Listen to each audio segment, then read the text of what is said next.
Hello and welcome to Central Park Lanes. Hello and welcome to Central Park Lanes versus the Hurricanes in match 1 of the Academy Lanes 2024 Mixed Worlds. I'm Bob Lee. We're just connecting all our software together. Our first bowlers, Mona Lamar and Alana Brown, put up 13 and 17 respectively. Still not. There we go. Okay. All right. And we are live, and we now have sound. What you see right now, Sarah right on your left is for Central Park.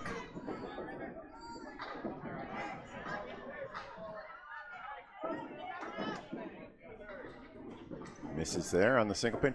And that was a 5.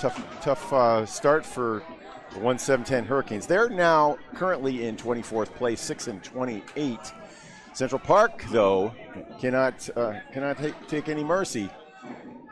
They are in the battle for the money. Like I said, the top 6 will receive part of the, I think it's a $25,000, $22,000 prize pool, something like that. $10,000 for the winner. Winner is all but set right now. We saw last night two dramatic comebacks by the Coca-Cola Holbrook, Team Holbrook, and they are undefeated at 34-0 after 17. They have a magic number of 3 to clinch first place. That means and you get 2 points for a win. So if they win and there's a tie or a loss by either of the second place teams, which are Tribal Concepts and Stars and Strikes, who we're going to be seeing later on these lanes today. Oh, fantastic! Then they're going to take first place. They are in a coronation ceremony. It's been a fantastic run for them. That showing on that comeback at the end of yesterday on the back of Mike Solana and Aaron Merrill was just a tremendous run. Really exciting, and even before that against the Patriot Paving squad. Patriot Paving was leading with 2 to play. Dave Barber put up a big spare in the 9th. Mark Smith could not connect. He threw a great ball, he just couldn't quite get it going. Oh. He had a devastating setback. That's gone. John Toomey brings some life into this Patriot Paving, already down by 8.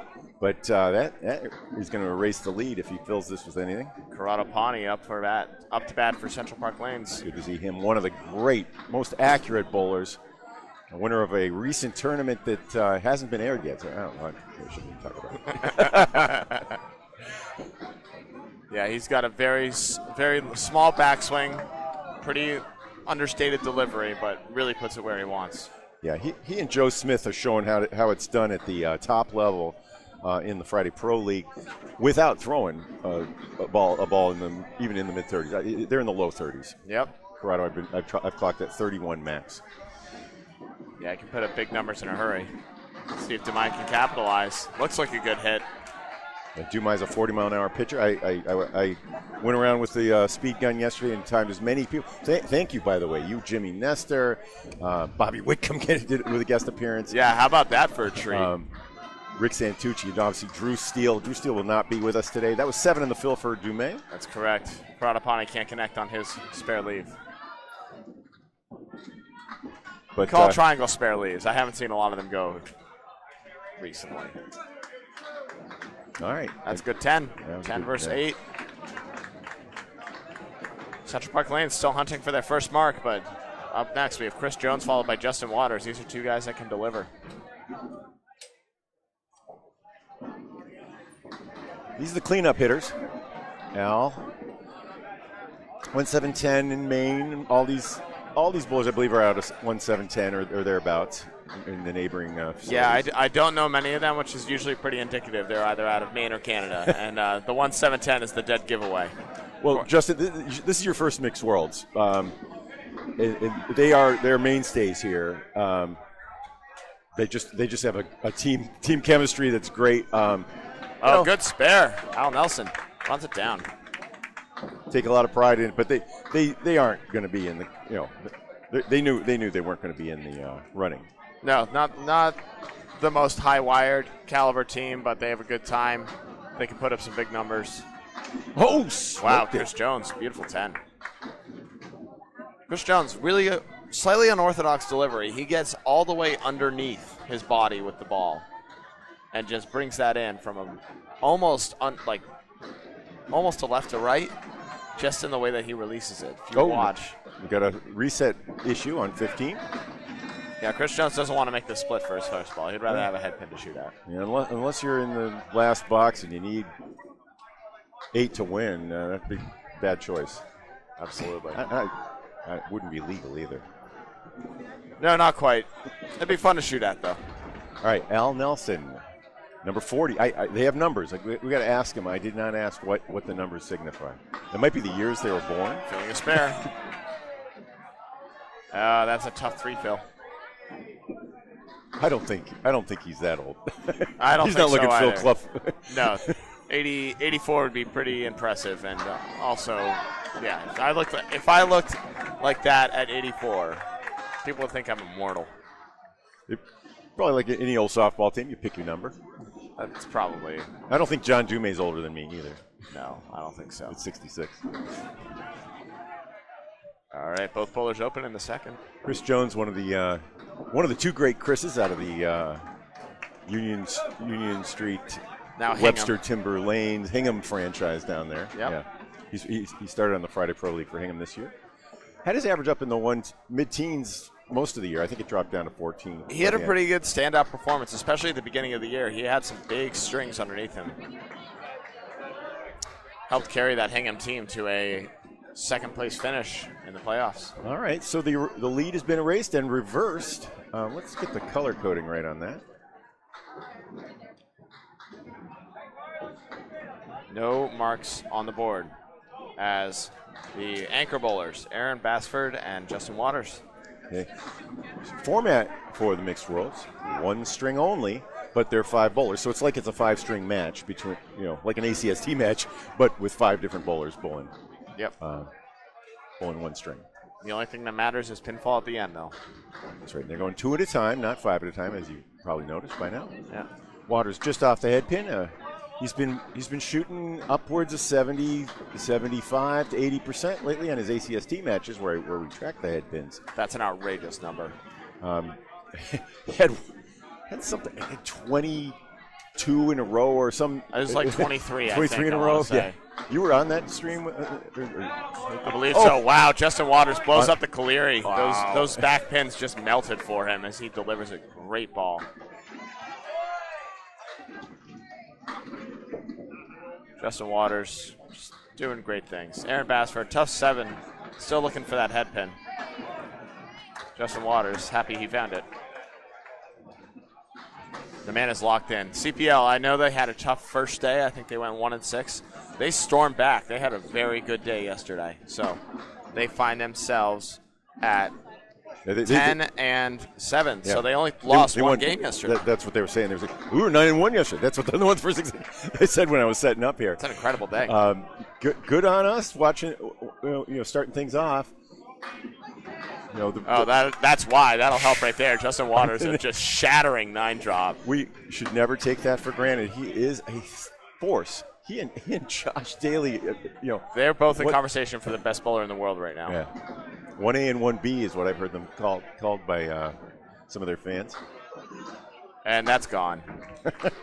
Give Justin Waters a single with a plank. There's few people in the world I'd rather have to hit it.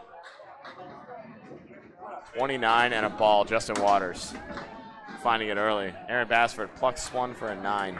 Tough 16 trip. Okay, so the late Alana and Sarah won and Justin won in their matchups. John and Al for the Hurricanes. The net is a 10-pin gainer plus a ball one for string down, Central Park. One string down, 99 in the ball versus 89, if you want to think of it that way. That's good. That's good. Yeah, an 89 game. Hurricanes just threw an 89 game. Yeah. Not high flying, but it's still early. It's shaking off the rust a little bit. Everyone's a little sore. They've only bowled 17 strings, so gotta give them a little credit. And there aren't a lot of substitutes for the ladies for the Hurricanes. I think they've had to bowl. Sarah and Lona bowled most of the way. Good break from Mona Lamar though. Nice 7-drop off the head pin. Alana Braun, meanwhile, tough 5-pin configuration, smashes the head pin back. That was funny. I was talking to some bowlers yesterday outside, and I heard varying things. It's nice to have subs, but it's also important to not have too many. You don't want people to be thrown out of a groove. Wow, is that going to go? No. Great 9-box, though. Get out of there. And a nice 10-box. Mona Lamar. Great pinning all around. But I've heard that the ideal configuration, a lot of people like to think, is one women's sub, one guy sub. Seven-person team. And that way there is someone to, if someone's struggling, they can get pulled. Yeah, it's only 23 strings in 3 days. It's, if you bowl the Easter Classic, you're doing that in one, right? Basically. That's correct, yeah. Need another reset on 15, by the way. That was a non-starter. If you're struggling to find your groove, you don't have the leeway to work it out if you have more than one sub. You just get pulled, and then you get pulled for a long time, and you're expected to be like, all right, a couple strings later, maybe go in. So I don't know if there's a sweet spot. I think it varies from team to team, person to person. Wow, Mona Lamar. Yeah, who's on their official roster? The Hurricanes have 1, 2, 3, 4, 5, 6. They have 9 people on their roster. It looks like they do only have 3 women, though, so that means they have... Oh, no, 4. I see 4. Karen Dumais and... So 4 and 5. Jen Denault, that's right. We saw Karen in our last appearance. Yeah. Brian Adhern, of course, the Coastal Crusader, also on this 1-7-10 Hurricanes team. Mona Lamar makes a nice spare. All right. And Katie Wyndham cleans up for a 10. Mona Lamar, 33, and a ball through 4. Good recovery after the 13 start. 10 and a spare. Yeah, nice 20 and a ball trip for Mona Lamar, the captain.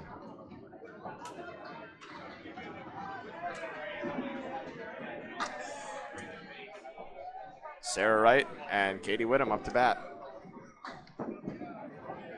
Hurricanes so far in the tournament have been averaging 509 per match string. Yeah, it's like a 5-string, 509. Whereas Central Park has been averaging 537, but they're not giving them any 28 pins. This is scratch. Yeah, that's the fun of this tournament. No handicap to be found. Katie pops the 10. Yeah, not what she's looking for. Spare leave, though. Sarah Wright, tough configuration here, a 4 and 2. And that's a bunny hole. Okay. She's going to in and out here. Sarah throws a strike ball. She can make it hurt. She's been a D bowler this year in the ACST. I think she's going up. Sarah Wright? Yeah. In the North Conference. Yeah, I think she is. Good recovery ball there for Katie. Misses the head pin, but washes everything else out. 1-2. Is it still the Millisade if it's off the second ball? I don't think so. No. I think it's got to be a first ball.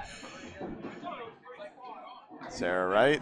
Okay. Tough break on that. That was a good safety shot, but only gets 6.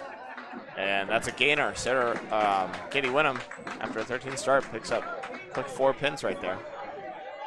23 through 3 for both bowlers. Lead down to 5 plus a ball for Central Park. Early going. Marks are even right now. Mona Lamar sitting on 1. That's right. We are having, looks like some lane issues. These lanes have been working very hard, so give them a little slack.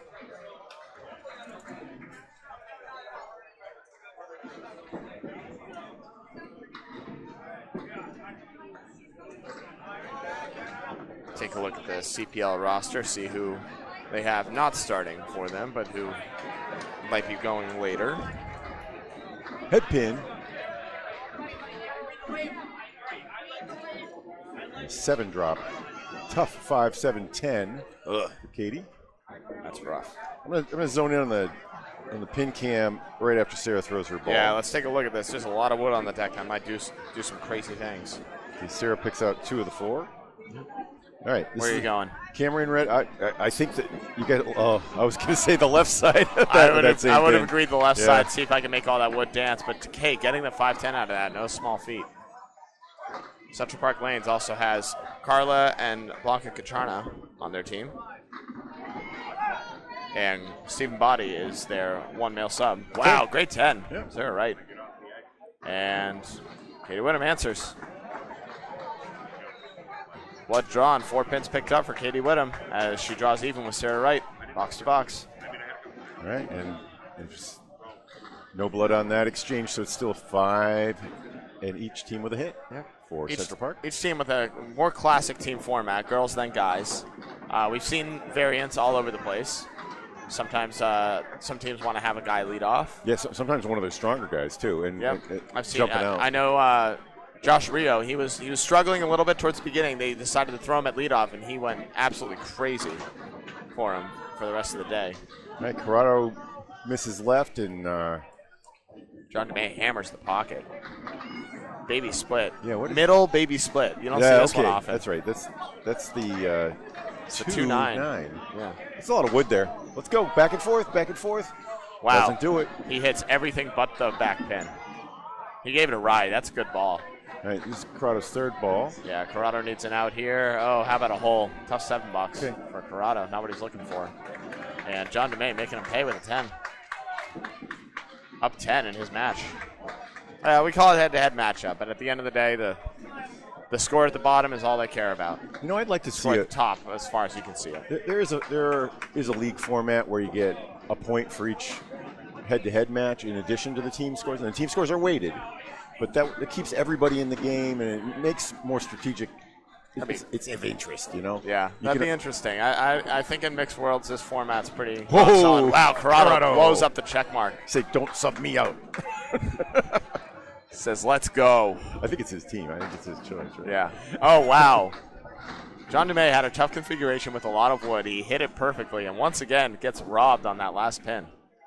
That's a tough. No fault of his own for a couple of 10 boxes right here, assuming he capitalizes on this. John's a big guy. I'm gonna. Oh no. I'm gonna turn this camera a little bit over. Oh, how about the other way? How about the other way? So we can catch his head. He's a big guy. He's there we in go. the 6'2" zone. Yeah, we can catch Charles Collins lane as well as he winds up. That was a 9 for him. The Narclones delivers a good head pin. You can watch that game over on our sister stream, also on YouTube, Candlepin Bowling Network. I recommend YouTube for your ability to. The resolution is usually better as long as the stream is good. Yep, you can rewind. You can rewind, and also you can pinch in. Yep. Chris Jones, tough 2-1 split on the first ball. And that ball got away. That's a 2 box. Or 2 on the first ball for Al Nelson. Not on a fill. Chris Jones, trying to make a cut shot. Just dives off. What do you need? Oh, there's a comeback ball. Pushed it, but didn't everything but the kingpin, it looks like. Or is that the head pin? That is. I think it's the head pin. Based on the lighting. Not going to say. Chris Jones goes wide. Jones is throwing 36. Not the 8 ball. Not the 8 box he was looking for. And that's a good 10. Al Nelson. Al's throwing a couple pins. Throwing 35. Don't let the gray hair fool you. He's throwing a good ball. 32 for Al Nelson and a 26 for Chris Jones, 3-3.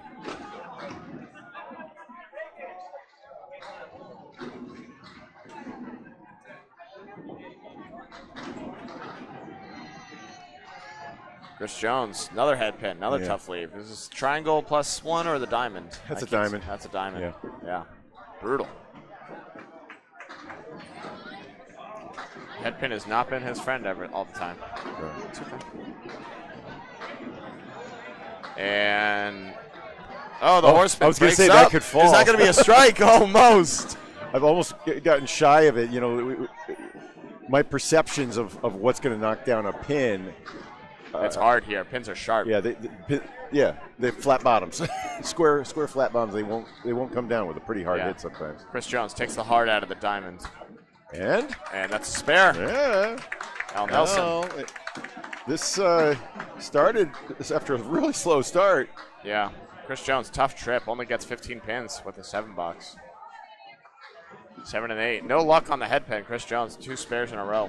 Lead change. Or 2 splits. Apologies.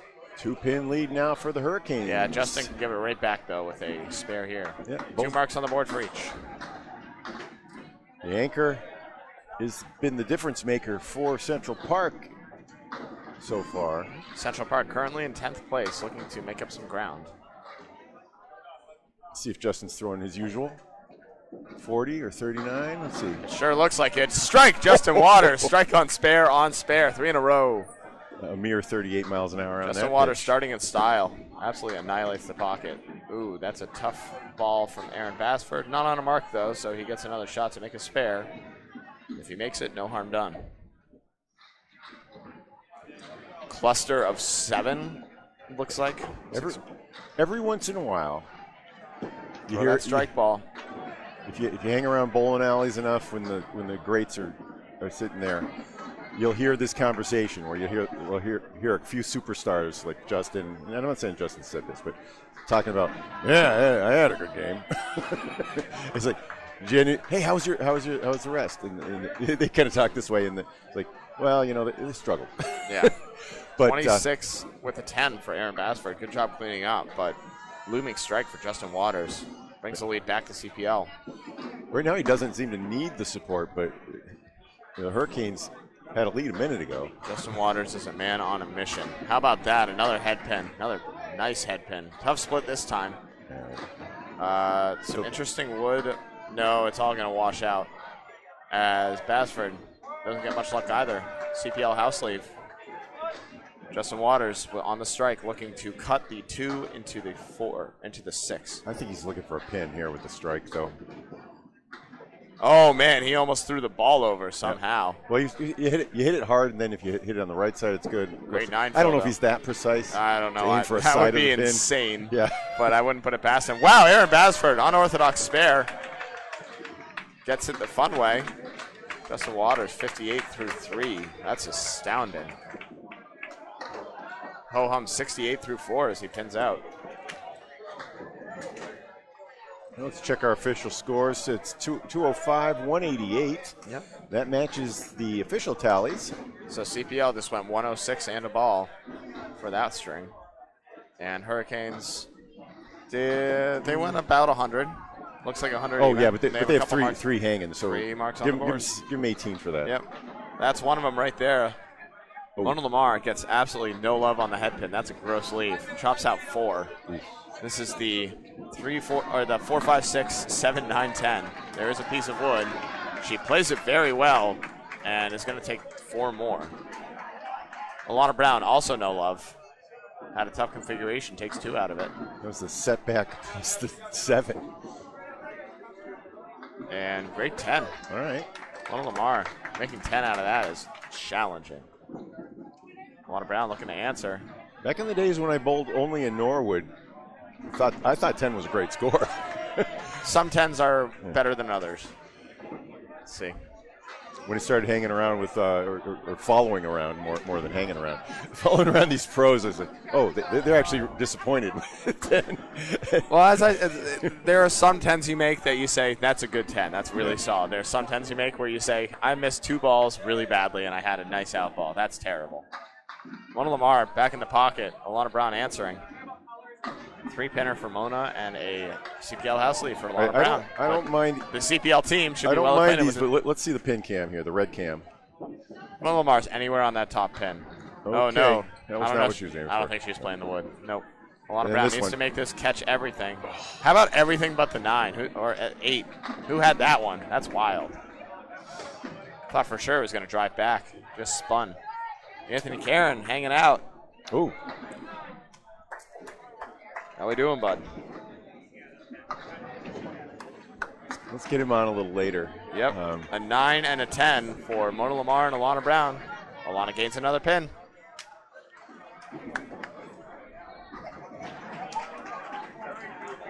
They survive one of the spare fills with the lead intact. CPL does. Still 11. The Hurricanes have an extra ball in hand, though. Katie Whittam and Sarah Wright both looking to get it going. Neither with the mark yet. Oh, that's a great ball for 1. Get over. Oh, my goodness. 5-pin. Wiggling. Will not go. Sarah Wright, also a good ball. Also a tough leave. Setback. I like Sarah's a lot better, though, Sarah's with that wood. setback is almost. We're going to go. Let's take a look at these. These are. Actually, both of them. Katie has some interesting wood she's got to try and play. She sends it off the wall, and it almost comes back, just dies off. Right. Sarah Wright probably looking to sweep low. this. Yeah, low sweeper. So low to the right of that. Oh, she thought about it too much and just let it go a little early. And that's a great 10 from Katie Whittam. Really good pinning after a tough start. Sarah Wright looking to answer with a good cleanup shot. I think you go inside of that mess this time. Don't. Nope, she's going back for it and gets it. I wasn't bold enough, but I wanted 10. The 2 pins no matter what, you know? That's a 10 that I'm upset about if I made it because I should have had the spare. You are upset about that, true. But also as a third ball, happy I had it for the third ball. If you're not a 115, you got to make sure you get a couple pins out of that. You don't want to have that miss again. That's correct. That's like shooting at the 4 horsemen and aiming for the head pin or even the center of the head pin.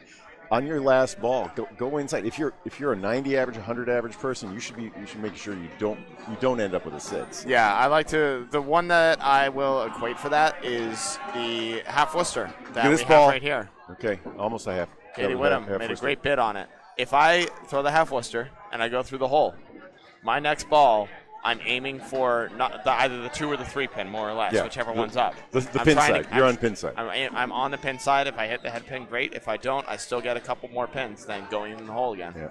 This is an interesting leave, Sarah Wright. Unless it's late in the game and it's 10 or bust.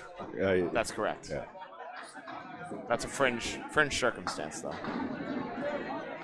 9. Katie Whittam pins out for a 9. Sarah Wright looking to answer and stay close with her opponent. How about it? Oh, plucks one. Drops a pin, but no fault of her own. Threw a couple of great balls, had some tough splits. So, all right, the lone fill for Central Park up here, Karatapani. Yeah, the women leading by 4 collectively, with Central Park up 10. On the back of Justin Waters. 10 minus a ball, yeah. He's got a cool 32-pin lead over his competition right now. John Dumais, a very explosive ball off the head pin, gets a good break. Karatapani, not an explosive ball, but accurate enough, and with a good mix, he gets 6 on his spare. He doesn't take it back very far, and he keeps it. It's a control ball. He gets a 6 on his fill, puts him at 41. John Dumais can't convert. Karatapani looks good, gets it. 51 and a ball at the half for Corrado. He's found the rhythm after a tough first 3 boxes. Goes 2 in a row. John Dumais smashes the head pin, skies it for a 9.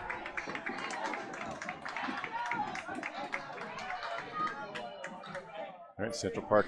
This is the halfway point of the match, folks. They're 25 boxes down, 25 to go. 257 to 240. Central Park to the Hurricanes. Hurricanes have an extra spare in hand, 2-1. John Dumais lines up, delivers on the 2-pin again. On the 2-pin. Has a 3-pinner. Corrado, another fill. Another good fill. Tough break, though. He's got the half Worcester leave as he drops 8. 30-mile-an-hour ball. Karatapani. And Dumais was 40 on that last pitch, too. So checks out. That's how it looks coming out of his hand. Smashes the head pin. Karatapani needs to take a note out of that book. He needs to be as heavy as heck. And nope. Misses everything. Still a 59 half for Karatapani, though. C-, as you might know him on the Facebooks. And a good 10. And Corrado plays the sweep for funsies and does get a pin. 9's about as good as you can ask out of that anyways. So 68. 68, Karatapani. He takes the lead in his head-to-head matchup on the back of 2 good spares, 2 good fills. All right. Central Park blows up that lead to 24 quickly. Eyes on the prize. Top 6 will cash in. Yeah, 1-7-10 at the bottom of the standings, looking to make a few waves, go home with their heads held high. They had a great win earlier against Riverwalk. That's huge. Yeah. Riverwalk at the time they were was at undefeated. The very top of the standings. They were undefeated at the time. They were undefeated. Early on Friday. Riverwalk, tough day yesterday, dropped to 7. Chris Jones annihilates the pocket, drops 9. King left standing. So Al was in the bonus. He got 5. That's 5 for Al. So chips into the lead, brings it to 19. Tough configuration here. 1, 3, 7, 9, 10.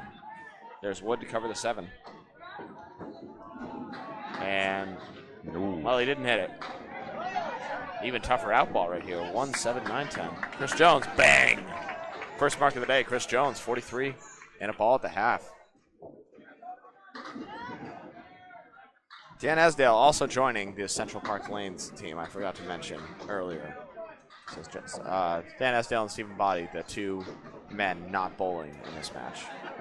Unless they decide to pull Justin Waters. I don't think they're going to pull Justin Waters.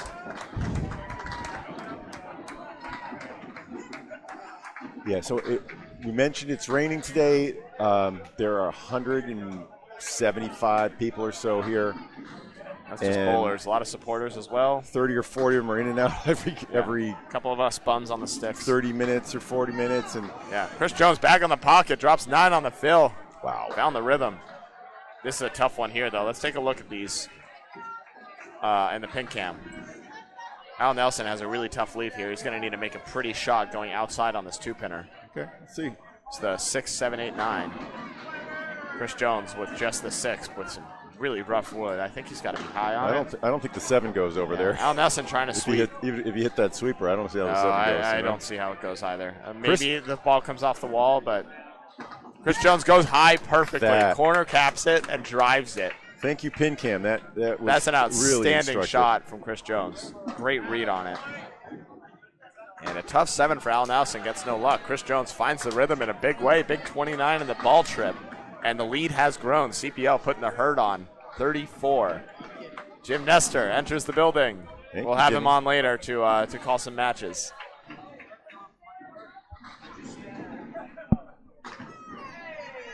Talk to him. You're okay. I got it.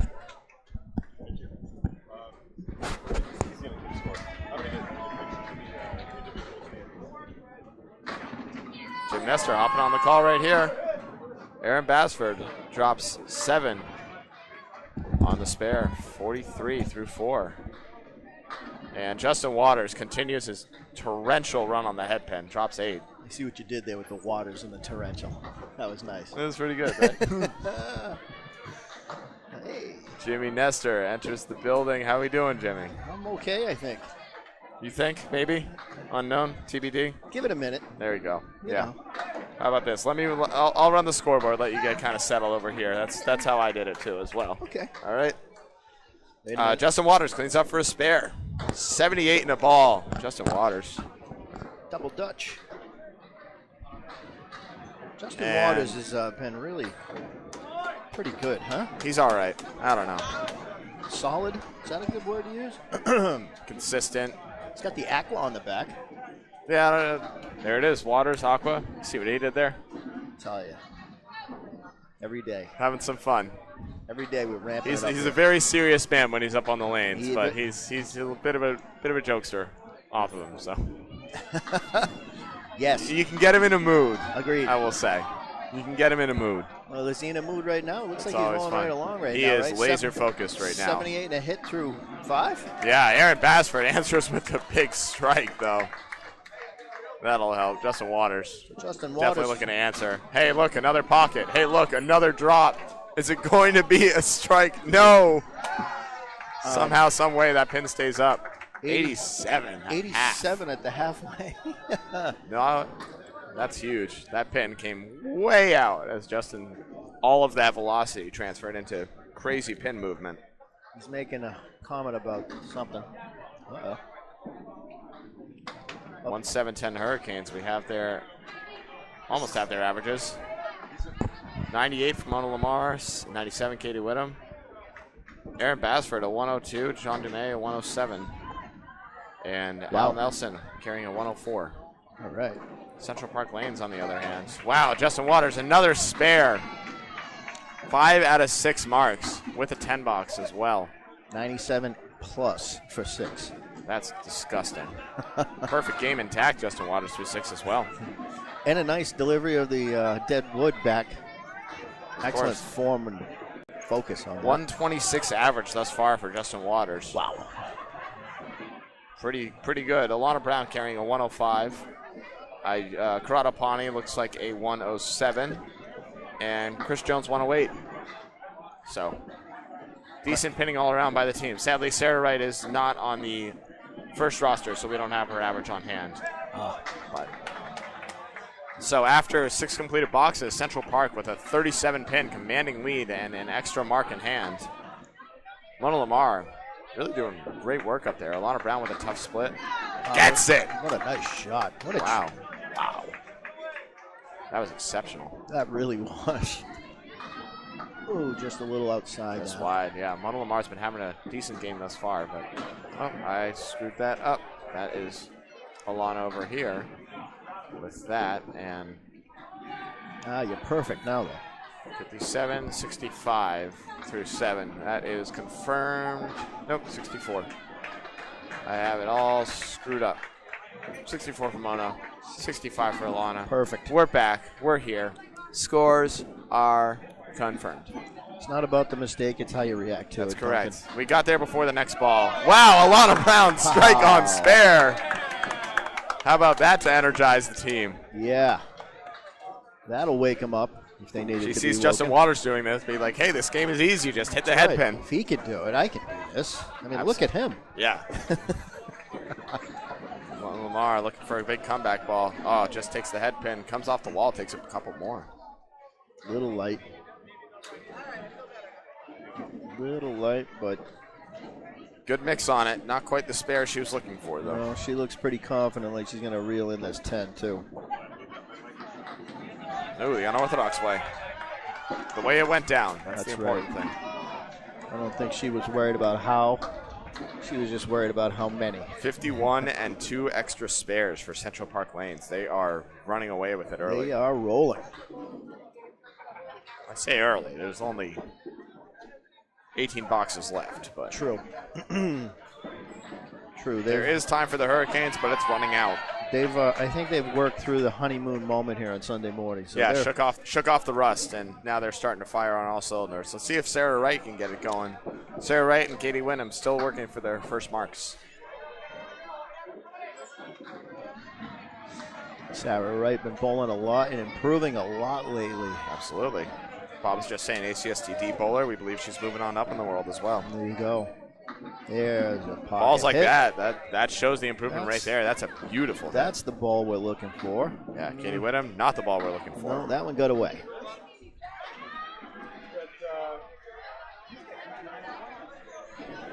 That one got away. Let's see, Sarah can run down the 2 and the 4 and the 7. Still a spare lead for Katie Wyndham, as I like to say on those balls. Sarah. Oh. 2 for 2 on her objects, 8 pins to show for it. Katie Wyndham, there's the object. Oh, just dives off. Never mind. Whoa. Good out of the hands. Just didn't quite come in. Tough shot to make. Yeah, Kaleri left for a 10. Happy to get 3 out of this. Hoping to get them all. You know, Doug, I still haven't seen a Four Horsemen made. I saw one yesterday. I did You see did? one. Yep. Okay, so we're 1 for. Yeah. It's going to be 1 for 25. It's something disgusting. When I was working with Rick, we didn't see one. No, not at all. 59 and a tough 5 box, 57 for Katie Wyndham. Ow. Push the button. Forget that one. Let's move on. That's correct. See if you can bring it back in. Everything's off to the right. She needs to just get a little further over. Maybe slow down those steps so that the ball can get out. Let's see what Sarah can do here. Maybe touch them all. See another good pocket. Let the pins do what they will. How about it? Good ball. Brooklyn side. Get down. That's a monster ball right there. 6-pin left standing. Well, she plucks it like she did in her second ball last time. Good matching pitch right there. Yeah, great comeback ball for Katie Wyndham. There's our shot. The 3, the 5, and the 6. I haven't seen a lot of triangles made either. I have seen a couple now. I like it. Not many. Get on there, Sarah Wright. Oh, just dives off. Katie Wyndham. Can she make her pay? Oh. No. Oh. That's what Sarah Wright was trying to do to her pin. Just punch it. Oh. Man, oh man. What a ruthless game this is. It is. It is. We need to get some cameras right on top of the pin deck. Yeah. So we can see the ridiculousness of how that ball and pin went through the middle of that. Seriously. And then, you know, what's going to happen is, though, everybody's going to be like, oh, because she probably wasn't really even close. Yeah. See, that's the issue. We don't want to let anybody down that hard. We want to let them down. A soft landing. No, we want to say it's a game of centimeters, not a game of inches. Yeah. That makes it more palatable. Unfortunately. All right. How buddy C up there? C-, Karatapani and John DeMay. Both bowlers open through 6. Both bowlers over par, though. John DeMay leading average for 1-7-10 Hurricanes. Oh. Karatapani, respectable average himself, but some guy named Justin Waters is leading the charge on his team. Well, that's why he's probably has him on his team. For a horseman, Karatapani, I hate this wood, but we'll see what happens. I don't think the wood's bad. See if he can get it there. Touch that head pin. Nah. Nope. Saw that wood and thought about it too much and went right at it. Talked himself out. Oh, that's not where you want to be. He wanted to be high. He went low. Low was no go. No, not where we wanted it. No. Both bowlers looking for a 10. Corrado gets his. And as always, he throws the ball. Everybody throws the ball on the 3rd try. Easy game on the 3rd one. You already got one shot to screw it up. All the pressure's off. Yeah, that's true. All the pressure's off. You miss it, you say, do what you're supposed to do. Paul Grant special, as they say. Yes. The anger's left you. The pressure's off. Throw it. Yeah, for C all over that 2-pin. Yeah. That's a carved chop zone right there, as our colleague Drew Steele likes to say. That's right. Chop zone. Drew Steele not here today. He's at a wedding, but we appreciate all the work he gave us earlier. John DeMay obliterates the head pin. Is it going to go? No. Karatapani can't get off that 2-pin. It's funny Drew's not here for a wedding. He would miss the bowling? Who's getting married? The prince and the princess? Something like that. John DeMay, wow. Used it all. Let's use it all, shall we? How much of it can we use? Needed every inch, and Corrado, oh no. Corrado with an extremely tough, no replay sadly. No. Replays on YouTube. That's right. That is a tough 3-box for Corrado as he can't stop finding the hole. 81 as, well, the lead's down to 47, but down to that's pretty 47. respectable. Yeah. It's pretty respectable nonetheless. I think they can absorb that blow. What can we call that, a cushion? A buffer? It's more than a cushion. Well, you know those inflatable rafts that airplanes have? Yeah. It's one of those. That's the thing the Mars lander uses, right? When it bounces in. Yes, exactly. You know what? We may have just done, though. May have jinxed it. We did it a couple times yesterday, I think. We'll see. Chris Jones all the heck over it, though. Wow. That's a monster ball. Tough leave, but a good fill. 69 through 6. That's a really good ball. What a on rocket. 14. What a rocket from Al Nelson. Al Nelson, put it there. Chris Jones can't make the cut. Struggling with these splits. I think he's thinking about the pocket too much. Got to just hit the pins. Al Nelson gets it. Knocks it down. Late run from the 1-7-10 Hurricanes starting right now. That is an excellent shot. Bowling, Candlepin bowling at its finest. Knock down 9 and then pick it. It's beautiful. It is. It's harder than it looks, folks. So simple. Come and give it a try. It's harder than it looks unless you're Justin Waters. Justin Waters makes his singles. Yeah. Tim Hazard makes his singles, too. I was talking to Tim Hazard. He has missed 1 9-drop. He's 33 out of 34. I believe it. Update with Anthony Caron. Anthony Caron. 12 boxes left. Craig Holbrook's team is currently losing by 39 pins to the team with Jeff Walsh on it. What? Holy cow. Yep. How many frames do we have left over there? 12 boxes left, they said. 12 boxes left? That's enough. 38, they can do it. But after what we saw all tough. day yesterday, nobody will be surprised. No one at all. I'm sure a crowd's starting to gather, though. And there's cheering going on from over that direction already. So. Yep. They're holding their breaths right now. Yeah. All right, back to. Yeah, Chris Jones, tough 3-2 split, can't convert. And a 7 fill for Al Nelson. See what Al's going to do with this. I hear wood shooter down there. Give it a little spin. No, not there. No, not quite. Not there. So a little excitement already here early Sunday morning with the. Chris Jones looking to clean up, probably for an 8. I would think he's just going for this piece of wood. Yeah. Yep. Oh. That's gross. The number 1 team in the scene. obviously has the biggest target on their back. I would assume so. And it looks like somebody's hitting the target. Yeah. Hey, you know what? If they get the throne, that's inevitable to not going undefeated in this format is just an insane feat. Yeah, I don't know if it's ever been done. No. And at this point, they would need something incredible to make it so that. And you know what? We were speaking about a cushion too, Duncan. I think they've got a bit of a cushion too. They're undefeated. I mean, if they I'd say lose so. one, 3 games in hand, over 50 pence. I take the 3 games in hand. you know, if they lose one and they had a bad game, maybe that's great to get it out of the system. Absolutely. They just need to come back, win the next one. All right, Justin Waters and Aaron Basford both on marks. 44-pin lead. Central Park over the Hurricanes. Marks are even. Ooh. Justin Waters making his Good worthwhile. ball, bad result. No wood. No. 5-7-8. 104 through 6. Just Eric. outstanding. A little left and leaves a shot that we see 30% of the time. Mr. Caleri. See, he's going to make the horseman now is the annoying thing. I missed the sleeper. Justin. Oh, my goodness. Got the easy 2. Yeah, just the way he drew it up. Cuts the 5 into the 7, leaves the 8. That's outstanding shot. No love. Oh, no, that ball gets away. That Tough 5, Phil, on the strike for Aaron That Basford. really got away. Yeah. Into the ocean, Justin Waters. Rare object miss. There goes the perfect game for Justin Waters. There it went.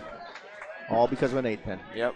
You know what, though? I think he'll take 113 through 7. That's insane. 13 through 7, yeah, it's not a bad game. I think he's shaking the rust off a little.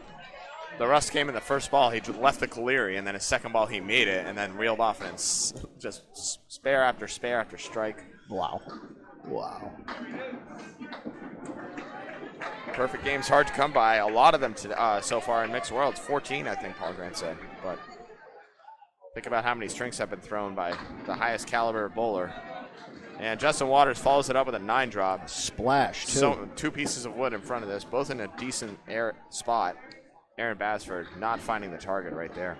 I think Aaron might be feeling a little bit of the heat. Yeah, tried to drop 10, only got the 10 pin. It's the weight of a 50-pin lead. Yeah. Justin Waters, bang. Justin tried to miss it, but did a good job of getting it. Took a page out of John DeMay's book that time. That's right. 123 and a ball through 8. Justin Waters looking to have a big one with 2 more marks. Ouch. Not going to be happy with that result. 6 pins left for Aaron Basford on his 3rd ball. Looking at the bunch in the middle on the cleanup. How about 6? Not going to be happy with that one. He is over par, but he's getting blown apart in his Yeah. matchup. He's down 42 pins himself. The lead is 51 for Central Park That's over the Hurricanes. 442 to 391 going into the last one. pretty obvious to see where the lead is. I'd say so. Hurricanes looking to get to 500 with a good run, but Central Park looking to put some serious hurt on here. Yeah. I don't. There's no prisoners on this one. Let's go get one. Yeah, they're rearing to go 550 plus at this rate. 2 balls in hand. Justin Waters. One of them is from Alana Brown coming up here after Mona Lamar drops her first ball off the head pin. The just missed leave, the Caleri. I just missed again. Tried to get one over there on 15, but Alana just carried too much. 4 and counting on the strike. That Caleri really is. You just missed the head pin, and that's what you get. Very consistently. Look out. Ooh. Ooh, punch. 6 fill. Tough one. That's enough, though, right now to just keep growing that lead. It is. You just, at this point, you buckle down and you stay with your bowler. That's correct. Pin, pin, pin. When he gets 10, you try to get 9 or 10 here. Going for the 10. I love the effort, and that's a great ball. Just no breaks on it. Tough 7 bucks. 98 through 9. Respectable. Still pretty commanding lead. I'd say so. Just for Yeah, they're borderline playing with house money at this Yeah. point. If they pin out, it's going to be extremely challenging for the Hurricanes exactly to get back Pick into your this. pins and enjoy a win. I just made a rhyme. Yeah, let Justin Waters get in there with any sort of lead, and he'll most likely put it away. It's the benefit of having an anchor bowler like that. Alana Brown, just an outstanding ball. Comes back and smokes 9 out of there. Mona Lamar, a good ball herself, has a tough diamond. Diamond 2. I like these shots. That's a good pitch. Oh, wow. There it is. That's why it's not easy. Alana with a bare 7. Hello. That's it. All over it. Right in the face. Going, bud. And Mona goes wide. Tough 93 string to start her day. Okay, Alana 108 counting here in the first. That's a great string to start your day. Big confidence builder. Starting Sunday has got to be one of the hardest strings of the whole thing. You're sore from 2 consecutive days of bowling. Sore. Who knows about their social activities last evening, if they ever slept? Looks like Alana got a good night's rest because she's bombing them up there. Wow, 115. Alana Brown going way over average. What a game. What a leadoff game. She's averaging 105. She adds 10 more to that. Probably bumps it up a pin. Let's see what Sarah can do here. Yeah, Sarah got it going a little bit in these last 2. And Katie, this is a spirited match right here. 2 pins separating these 2 ladies. It is. No marks to be had yet, but it'd be nice to get one going into the next string. It would. These are confidence builder boxes here. Absolutely. Get up. 3 pin is not our friend around here. No, it is not. Unless you throw it 40 or over. Unless it's the only pin left up, too. Sarah in the pocket there is what we want to shoot at. That's a great 8 drop. Weird wood, though. We're going to take a look at this. It's a little tricky wood, but you know what? This is one of the shots you don't overthink. No. You know, if you go way right or at the pins, you make it. Somewhere in the middle is... I just throw this right at the 4 pin. The ball should carry him off into the 7. You would hope. Prove us right, Sarah. She's going way over. Oh, just cuts. Not happy. No. And tough 6-box, Katie Whittam. Sarah really wants to pick this pin again. Confidence builder. She's 2 for 2 on her objects. I do think she was going over there. She may have been. Gets the wood. 9-box. That's not Sarah Wright. That's Corrado Pani. Sarah Wright, 77, 9. That's a gainer, 4 pins. It's an unfortunate gainer, I guess. Rock fight in the second 2-hole right here. Come on, ladies. Show us some here. Get. Not quite. Off on the 3 pin. Again, 3 pin is not our friend. Sarah has been in a lot of pockets on her first ball. How about another one with a diamond leaf? She leaves a bucket. Nice shot. I like 3 pins. It's a good pitch. There's 1 to hit up there. Don't have to do any fancy. Just hit it flush. Hope for the best. That's it. You got to get it there. Katie Whittam going to be open in this string. Sarah Wright, her second ball just needs a little bit of tinkering. I feel like she lets it go a little early. Yeah, but she'll find the rhythm. Her first ball is promising enough where I'm confident she'll be able to get back into it later in the day. I agree. Katie Whittam with an 8-box to finish 80. Tough string. And Sarah Wright answers with an 85. She's not happy about it, but she won her matchup, did her job. That's right. That's the key here. This is not an open tournament bowling. It's me against you times 5. Yep, win your boxes. That's all you can do. Radapani not winning his boxes right now against John Dumais. I can say that because he's my friend. Give him some love. Tough love. I won't add to it then. You can. That's fine. He's my buddy too. We are similarly heighted. Birds of a feather stick together. We can pick on each other, but don't pick on us. 7-0 for John Dumais. That's a good ball. That's a great ball. Tough leg. Tough break for him. Get that wood. Oh, that's disgusting. Get out of there. John's got a bit of a trick shot here. Yeah. He hit it. I swear that 40-mile-an-hour ball kind of hurts you on shots like that. Corrado just missed. It really does. The pins just go up. Yeah, the more you put into it. You know, there's no bounce. No. That's a good pick. That's a great pick. Great 10. Way to stay with it. And Corrado makes the everything but. Literally through the kitchen sink, across the alley at it. Can't carry. John Dumais with an excellent 10-box. 3 objects hit very well. Not much else you can do. Nope. Well bowled. See what he's thinking on this one. Hit the head pin. I would assume at this point, right? It's not any more specific than that. Just throw it in that space. The lead is 57. Central Park has a spare. It's all but over. All but semantics. He wants to throw a triple. That'd be a lot of fun. That's a great Talk pitch him for into it. One down, 2 to go. Atta boy, On to Duncan. May. Let's talk him into it. We have an update Updates. from Bob Lee. Right, they're down to the last 2 boxes, and Coca-Cola will lose. They're trailing by 50 going into the final 2 boxes. Drywall Concepts to our left was leading by 40 over the Narclones. Stars and Strikes fell in a tight one by 9 pins to Huff Powersports. We're going to see later on. Penny Lane up 70. PC Enterprises in 5th place was well up in their match. Narclones, as we mentioned, in 6th are going to be losing. Riverwalk right next to us on lane 17 and 18, down to their last 3 boxes, and it's within 10. That's right. It's they're 7. but they're down 7. 7 pins. Yep.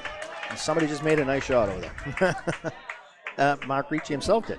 Of course. Bud Light in 11th place has also fallen. Oh. All right, that's probably good news in general for CPL. Stars and Strikes fall was a big one. They were at 24 and 10. All the Coca-Cola is just running away with the field until this loss. Yeah, they're showing. Who beat Coca-Cola? They're against Academy. Academy? Yeah, Academy Lane's in 8th place. Yep. So they're at 20 and 14. They're going to be moving up to 22 and 14. Awesome. Thanks, Bob. All right. Thanks, Bob. Excellent updates as always. Down goes Frazier. He is Frazier. in there, gumshoe, getting the data. Yeah. Nobody better. Executive producer Bob Lee. Nobody better at that. That's correct. It is official in final now. 40-pin win. Yep, official. Coca-Cola is done. Their undefeated season ends. However, still commanding lead. Commanding. He took my word. I was going to say they're still showing everybody their taillights. Yeah. Barely. Yeah. Wow, Al Nelson got hosed like no other. Hit that 2-3 pinner perfectly. Oh. I say no other. Chris Jones, same thing. Threw a perfect ball at the diamond. That was the best bit I've seen on that shot in 2 days. That's outstanding. No go, though. Al frustrated that pin didn't go. I would be, too. Chris Jones. That's a good stick. Way Yeah. to stay with it, Chris. That's big time. That's metal right there. So while that was happening, John DeMay finished with a spare on strike, 120. And Corrado Ponting finished with a tough 5 box, 95. The lead is still 43 with a ball in hand for Central Park going into last 3 boxes. It's not mathematically over, but I mean, something crazy would have to happen. They would have to start with a double right here. Right. Talk him into it, Duncan. Now, almost did it again. Oh, man. Sent a bunch over. Yeah, looks like Riverwalk has taken the lead in their match against, who are they bowling? Patsy, that's one of the Canadian teams. that is Kevin Gratton's team. I don't think it's high-low. Kevin Gratton's team. Kevin Gratton's team, yep. High Rollers. Yep. High Rollers and Riverwalk in a fight. Corey Smith just made a spare. He's filling it. Fills up with 6. I believe that gives him the lead back. Yeah. 4-pin lead. And Pete Crawford goes bunny, just punches through. That's tough. What do we have over here? Sorry. Looks like a spare for Al Nelson in the 10th. 106. And a ball. He needs all of them to even. 103 for Chris Jones. He needs to load him up. That's not loading it up. That is not loading it up. It's That's a 109 for Al Nelson. teaspoon instead of a bucket. 2 boxes left. Looks like Riverwalk's going to go down to For sure. High Rollers. I believe it is over. It is over. Justin needs 3 pins. What do you think? You think he's going to get him? I'm not. I saw that. No, Corey Smith. Riverwalk's dead. Yep. Corey Smith. Yep. A lot of big boxes at the end.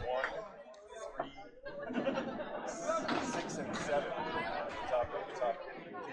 That's the best spread eagle I've ever seen, as that's all the pins Justin Waters need, I think. More than. Yep. So this game is in the books. It's all done. Yep. Central Park. Aaron Bassford did not strike, therefore there's no double. Best he can do is 50 pins, technically. I mean, He would have needed Justin not to bowl, and he needed to throw a 4-bagger to win by 2. pretty much. And Justin gets 1. He's looking to get 3 more. Yep, Central Park will take this one over Hurricanes. And the rest is just, it's a great count. 135. I don't know if Justin would be letting up now or not. Does he want to throw a bigger game here? I think he wants 50. Okay, he needs Justin Waters literally needs 1 pin. needs a mark. Although Aaron Bassford needs a hammer, and that'll do it. CPL mathematically takes the win. Justin Waters making it hurt, drops another 9. How many 9 drops from this man? A lot. How many does he pick? A lot. Most. Almost all. Wow, Aaron Bassford off balance. Off lane. Allen got away. A little bit. 96 through 9 for Aaron Bassford. Best he can do is 106. He's over 100, not by much. No harm, no foul at this point, other than maybe to your feelings. Yeah. You know, Not quite the confidence booster. Justin's probably going to break this pin in half. Yeah, Justin wants a 50 game. No, A little light, but it goes. not quite in half, but he knocked it down. 145 in a ball. Justin Waters doing what he does best. Wow. Clean up for Aaron. There's the horseman There it was. You're right. That's the first one I've seen it. on a 10th box, though. On a 3rd ball, sadly. They still haven't gone for a spare for Jimmy Nestor over here. Justin Waters looking at a 9-drop button. I think he'd take the 9-drop. That's a button 9-drop. We call him that. He wants a hammer, but he'd take the 9-drop. We saw that about 8 times yesterday. Button 9-drop, button high-low jack. We've already seen 3 of those today, I want to say, where it's just it drops some weird configuration. Mm-hmm. No harm, no foul, though.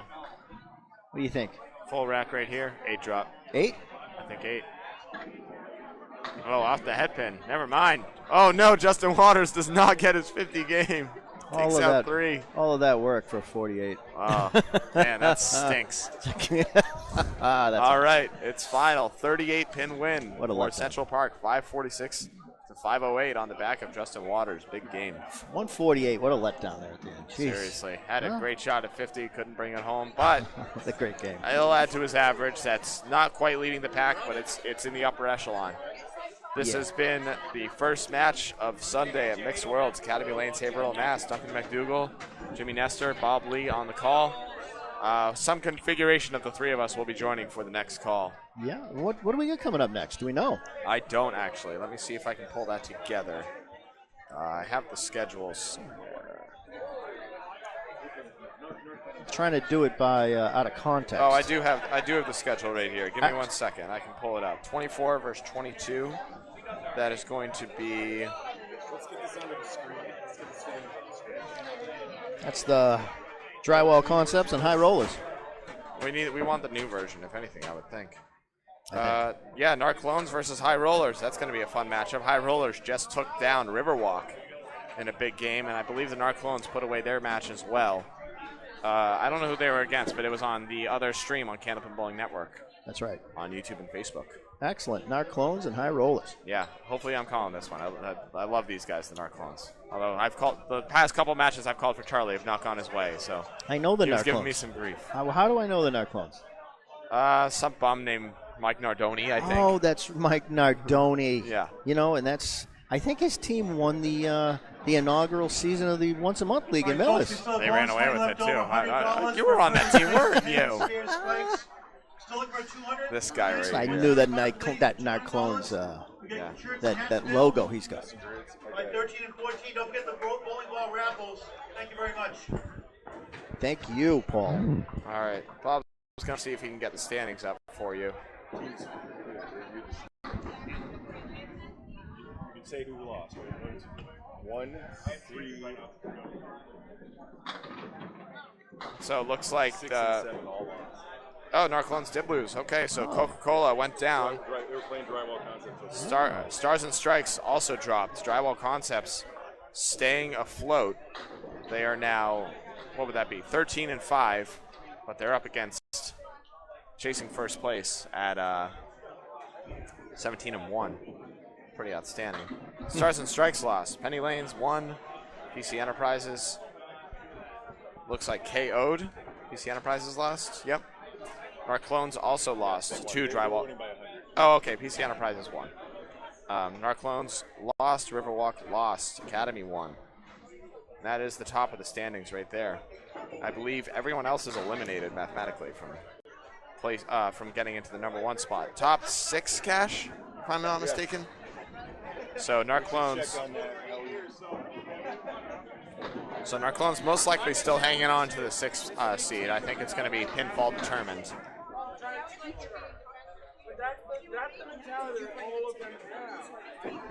I didn't forget about you. That looks terrible. What's going on? How could I? Yeah, I was here. Everybody was Bring it gone. back. I was still here. When you were here? Last night. I'm right here. Apologies, Bob Lee's trying to Can't run bowl some stuff anymore, here. so I gotta do this. I'm coming next year. I promise you.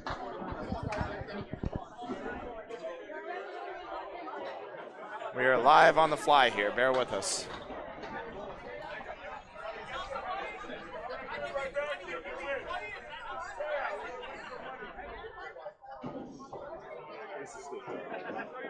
Oh, is that what's showing? Okay. I'm doing a preview thing. I'm cropping it before I go there.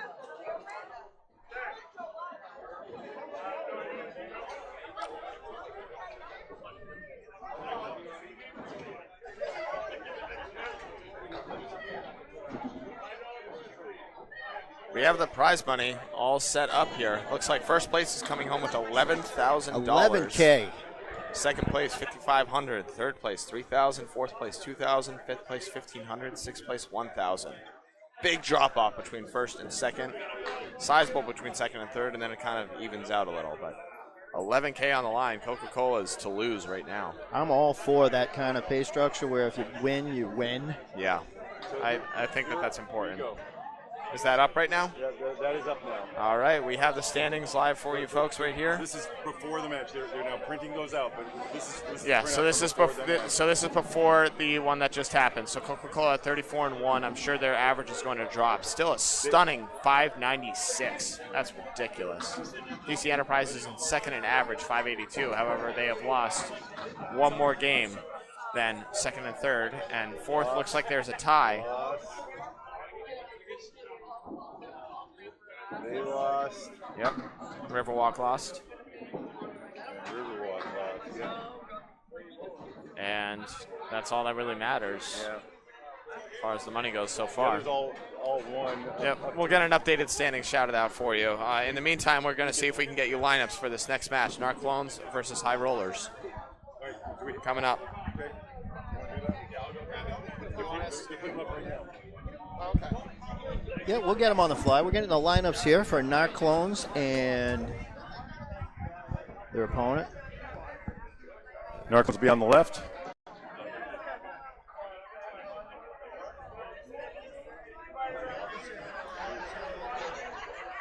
A good old homegrown USA v Canada match. The Narclones just lost. They're going to be. They're standing at 22 and 14. So that is correct now. Not terrible. All right. Not terrible. Now, can you read up there? What is that? Troy? That's a Trav. Travis. Yep, Travis. Oh, that's not the Narclones though. That's gonna end up being the other team. That is the other team. All right. Well, let's move that over then. There you go. And let's put in red.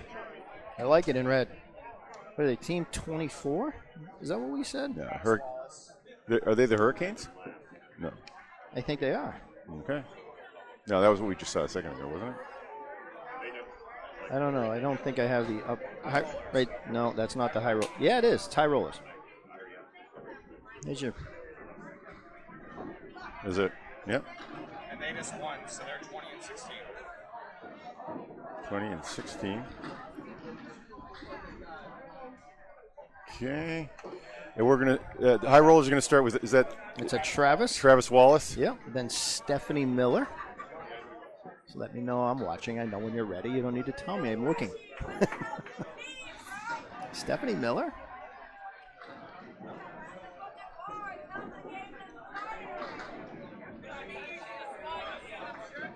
Okay. Patsy Connor.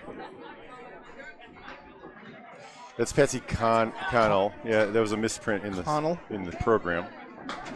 Sorry, Patsy. Okay. Chris, 4. Kevin. Grattan. I don't know how we say it in Canadian.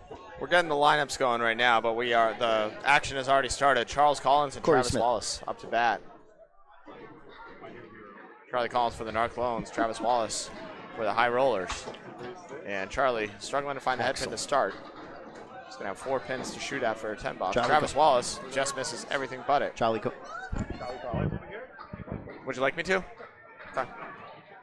Looks like I'm hopping over to the other stream. I'm going to wait until Bob Lee gets the lineup set up so I can call the match. Charles Collins with a 10 box to start. Travis Wallace with a 9. They gave him a spare. They're going to have to change that.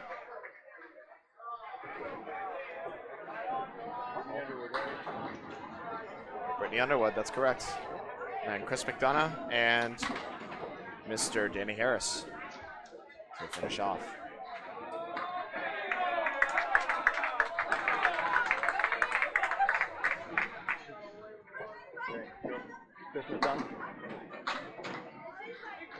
Charlie Collins, Caleri. And Danny Harris. You're good, man. What an excellent team we have here. Putting it all together on the fly.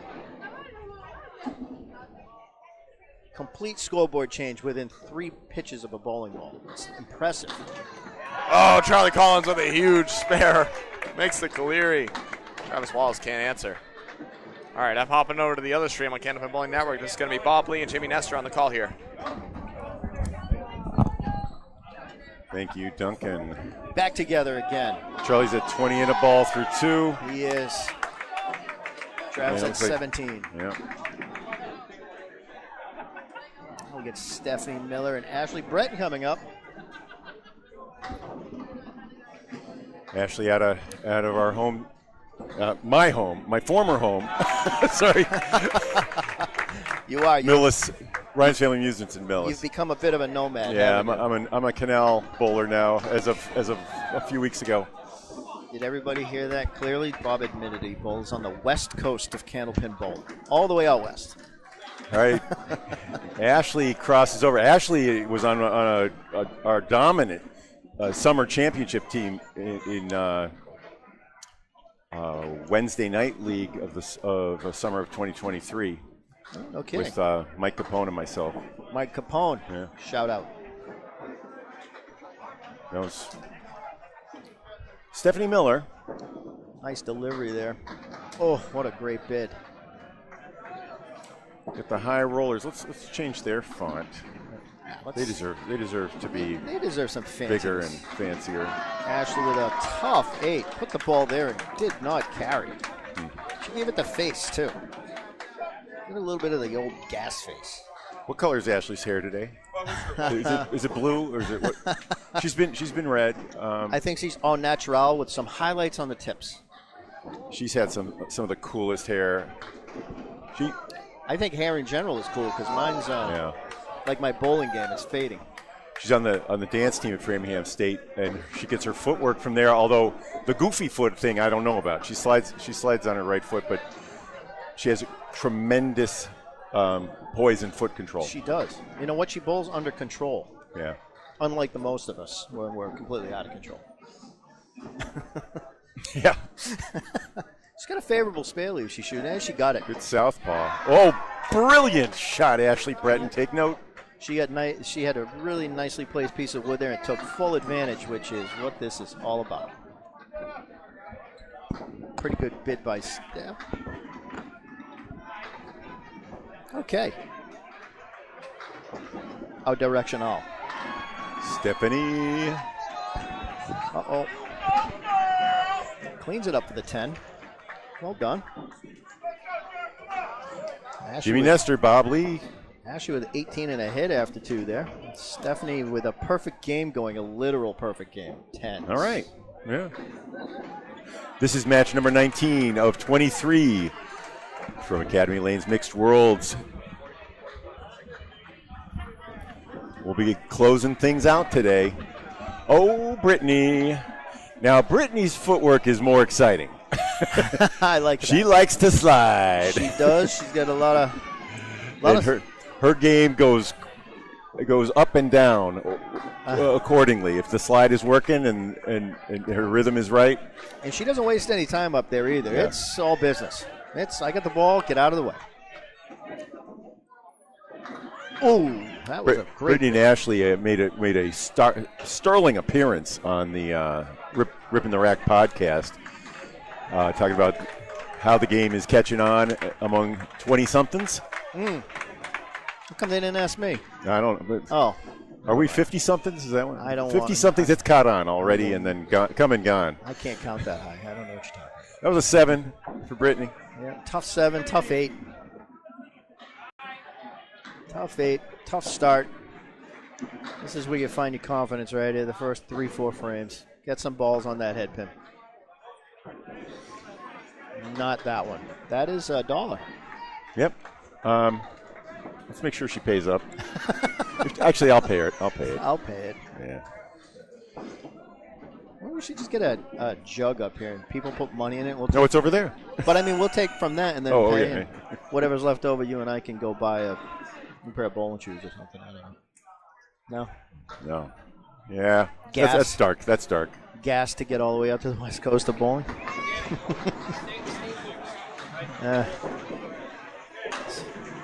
Ugly leaves for 10s here.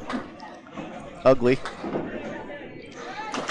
How about a full one? Let's go. Nope. 15. And on 15. And 17. So all square. All square. No, wait. Now 1 pin. Why is that? Okay, that's right. 17 and 15, 2018. 54 is bigger than 53. There's only one joker in the Narclones deck and 2 in the High Rollers deck. Ah, I see. All right. I think we're still 1 head pin hit so far. 1 head pin hit. Of course, 2 spares hanging for the Narclones. Narclones are they lost their last match to Drywall Concepts on our left on the sister station. As we watch Chris McDonough. You know, Chris McDonough is sitting on top of a. He and John Winchell are the only guys who have hit the triple strike pool, and there are $840 in that pool. So, by my math, that's a $420 prize if no one else gets a triple strike. Wow. Yeah. That's how many perfect games there have been. That's a nice little payday. Mm-hmm. A little bonus. Yeah. He was talking to me before that about the game. He watches around, listens for double strikes. He's kind of perked up. I suppose that would perk me up too, I guess. Not surprised that Chris threw a triple strike. He has a powerful first ball when it's getting in there. No head pin. Yet again. That's what the head pin can do for you right there. Great 9 job by Kevin. You want me to go down to the pin cam and look at that? Yeah, we can. He might have some interesting wood in there. I think he's okay on either of those pieces. Yeah, I'm not so sure about Chris. Chris has to smash the head pin. He has to full it. He has to full blast here. And if anybody can smash it, yeah, that's the one right there. Kevin's shooting that red line on the left. Not there. No. I think he was trying to avoid it. I think he was afraid of it, and from what we can see, it was there. That red line on the left is a snow plow. That's a 9 for McDonough and a 10 as it falls late for Kevin Grattan. Kevin won't be happy with that. He's not. Now we got Corey Smith and Danny Harris. This could be an exciting little bit of back and forth here.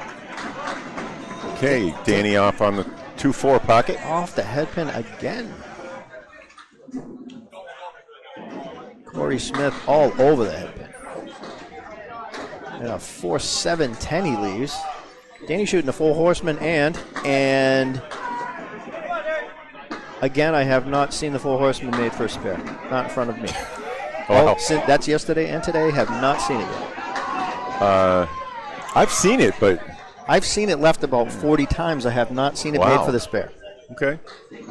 Corey making a nice shot off the wood. Oh my! How does that stay? The entire team turned and looked at the ceiling after that. And that was a little doink there too. Yeah, shaking off the first box jitters, I guess. No, I don't think these guys have jitters, but we'll give him some. Craig Holbrook said he got he felt it in his knees, even in the NBA state championships on Thursday night. You know, he said it was a great match, and it was super close. They had a big lead in it, and there was Team Packard was roaring back on him, and he had to make 2 9-drop spares in the last 3 to take it back, and he won it, and he threw a 401. Wow! But he said, I felt it in my knees, guys. He's like, I actually felt that. That's the fun of it, right? That little adrenaline rush. So, we both agreed. If you don't feel it on that, why are we playing? I'll tell you, 2 spare leaves up there. Danny Harris almost made my full horseman, but still has not. I'm not seeing it. Makes it for the 10. And Corey had a great shot. Wood in front, hit it, and nothing touched the 7-pin. We really need to get some cameras over the pin deck because we need to be able to see what witchcraft is keeping these pins from falling. All right. Because I can't believe why his shot didn't go. I'm amazed. He hit everything. Pair of 19s out of the anchor slot, and through the first string, you're watching High Rollers and Narclones in a bit of a pillow fight. It is. It's 3 pins. 89 plus 2 fill balls to 92. The arrow's pointing to the High Rollers, but Charlie's got a fill here, though. He's going to try to put some distance.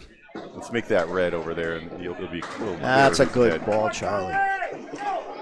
The High Rollers lead by 3, but it's really a virtual lead for Narclones. Charlie puts a strike up. Oh. About that on the spare. Let it go. I think I said that is a good ball, and he didn't let me down. Ooh. Travis a little wide on that one. Tricky wood out in front, but that's the wood he needed to hit. All right. Charlie Collins 40 after 3 with 2 big hits coming. This is the ball right here where you feel that in your knees. Spare strike in the mixed worlds. Got the ball in your hand. That's a good ball by Travis. No luck. Can't break that split up. You know, I posted something on Candlepin chat yesterday, a view from the side windows as you watched across all 24 lanes, and you could see everybody as they did their approach. And the guy closest on most of the pictures was Charlie Collins. He's up there about 8-9 feet. He's only 8-9 feet from the line. Mm-hmm. He does a lot of his movement side to side as he uncorks a 40-mile-an-hour pitch right down the middle there. 5 fill on the strike. Won't be happy with that. No. Probably an interesting view from over there, Bob. You can see the intensity in everybody's face when they actually take off for the.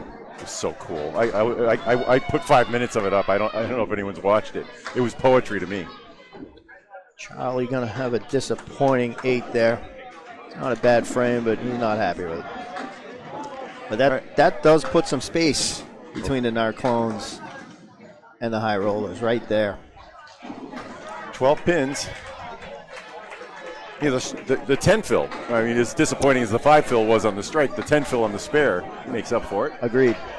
And Stephanie Miller now on the right in red. Yep, Ashley on the left, and Ashley also has a bonus ball. I hate calling it that, but I'm going to do it this time. What do you want to call it? Yeah. A happy ball? It's not a bonus. It's That's right, because 3 is what you get whether you're knocking down in 1, 2, or 3. You get 3 balls. She's got a third ball.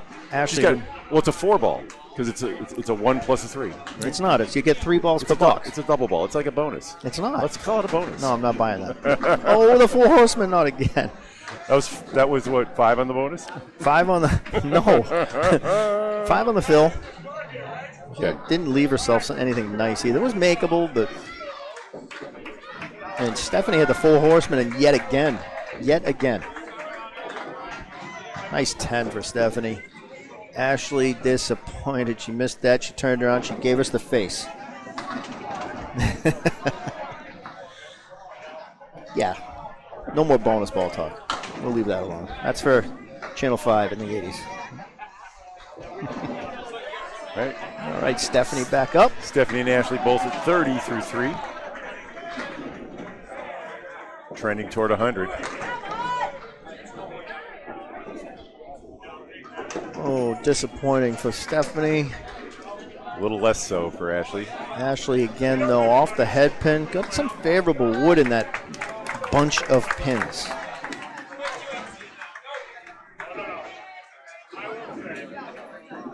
Oh, Stephanie wide left. Ashley wide left. Stephanie shooting the 1 and the 8 for a 10. Ashley shooting the 1 and the 7.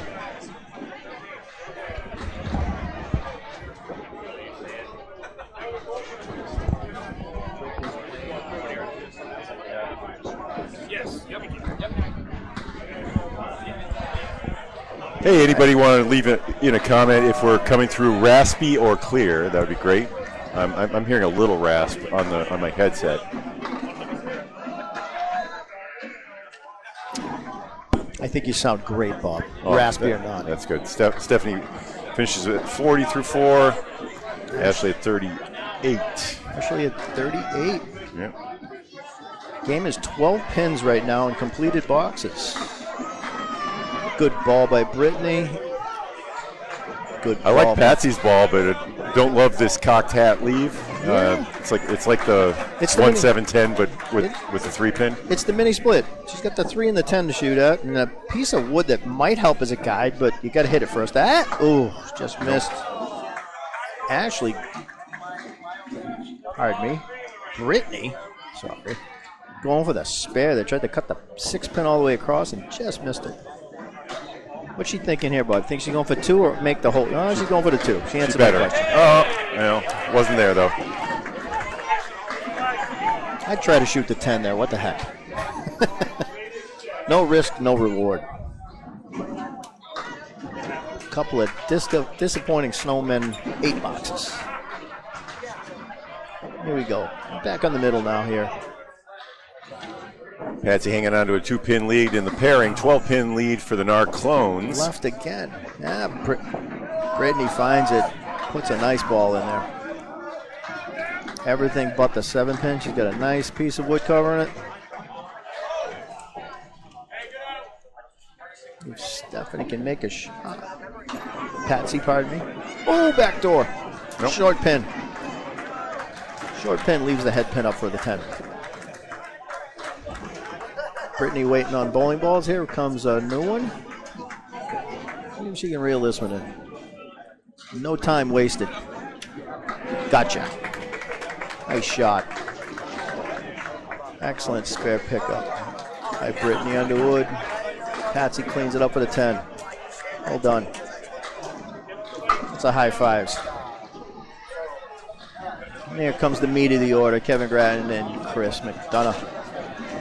You got a speed on Chris McDonough's ball, other than warp speed? I had him at 38 yesterday, but let's see. Where's our? Let's get out our gun right now. Let's see. See, we got a lot of cable here. Maybe I can even try to get a little close.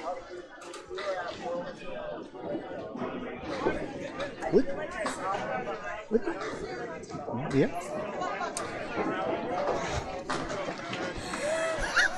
We're making fun of my height right now. He needs to get his ball up high. Right there. Shoot. You got a space. You missed it. You missed it. You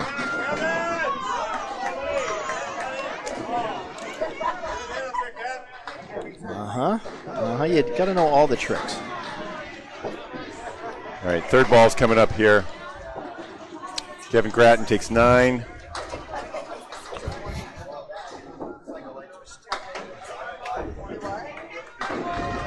$38 it is. Not that we doubted Bob ever, but we wanted to verify it from. Maybe there's a difference in the friction on Sundays versus Saturdays.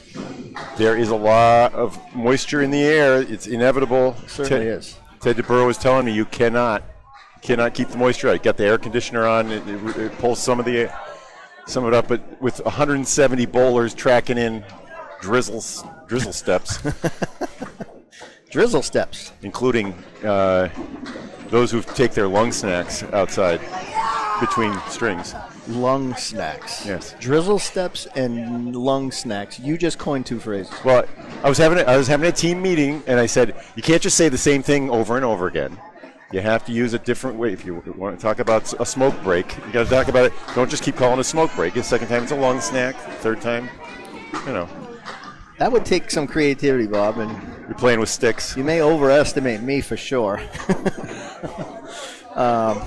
That was a beautiful ball from Chris McDonough that we were talking about lung snacks. Gives himself a 4-5. Yeah. Interesting. Yeah.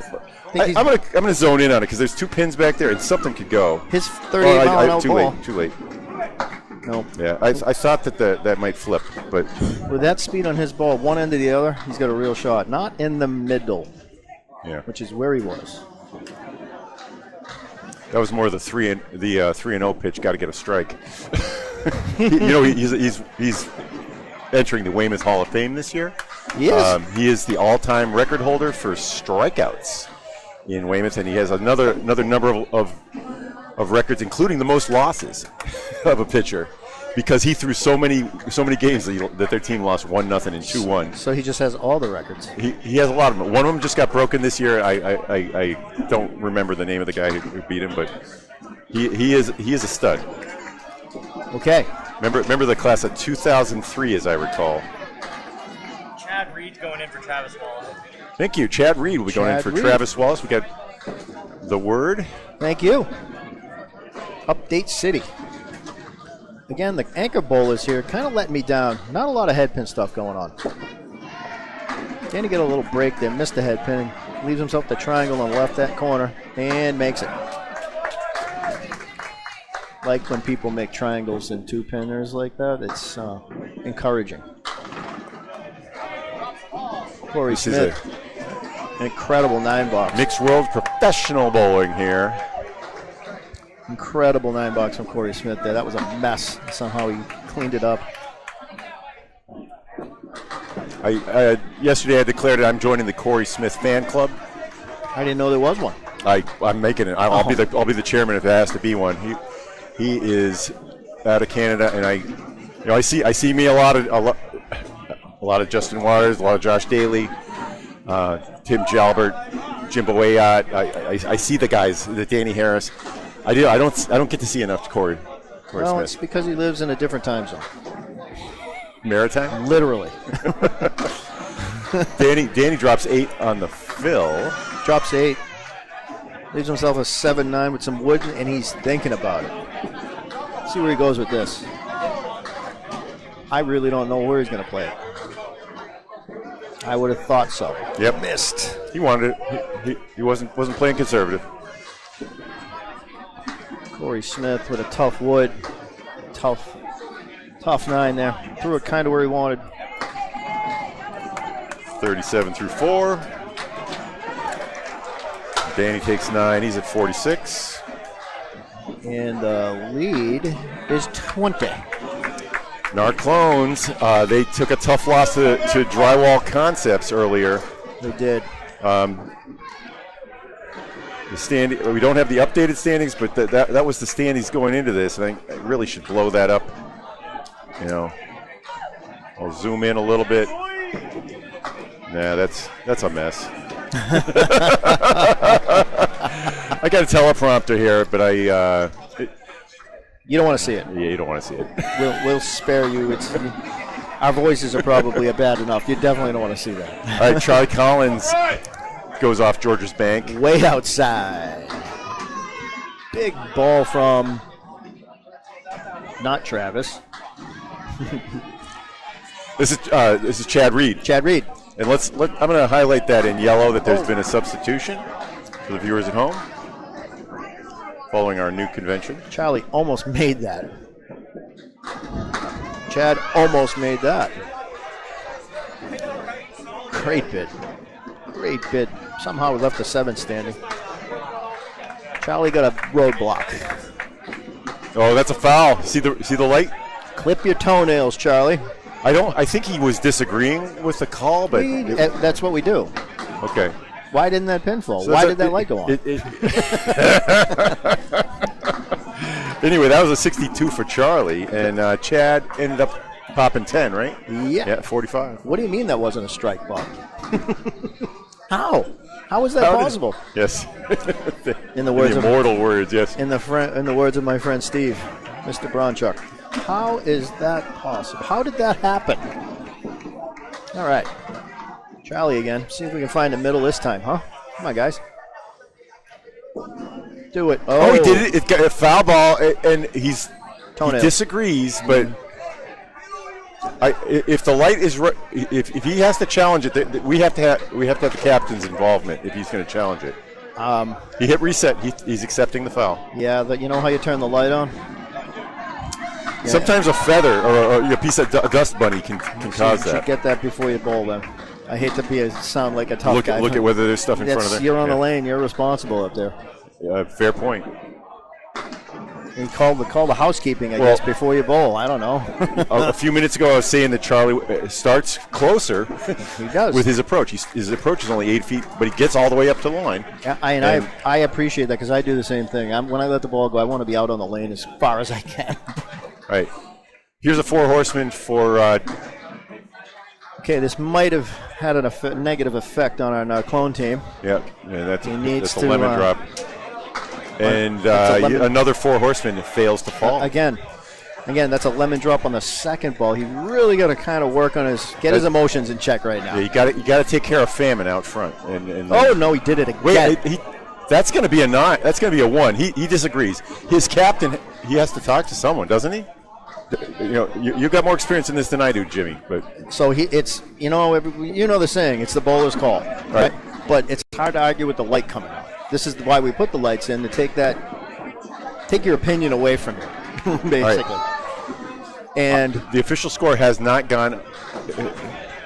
They're giving Charlie the 9 on the official scoreboard, so that's a 71. Unless I hear differently, I'm going with what the scoreboard says up top. So there's a couple ways you can test that. I'm looking back 40 years. Go up there and drop the ball near the line. See if it's just a vibration, if the light's really that sensitive. So Charlie has been given a 9.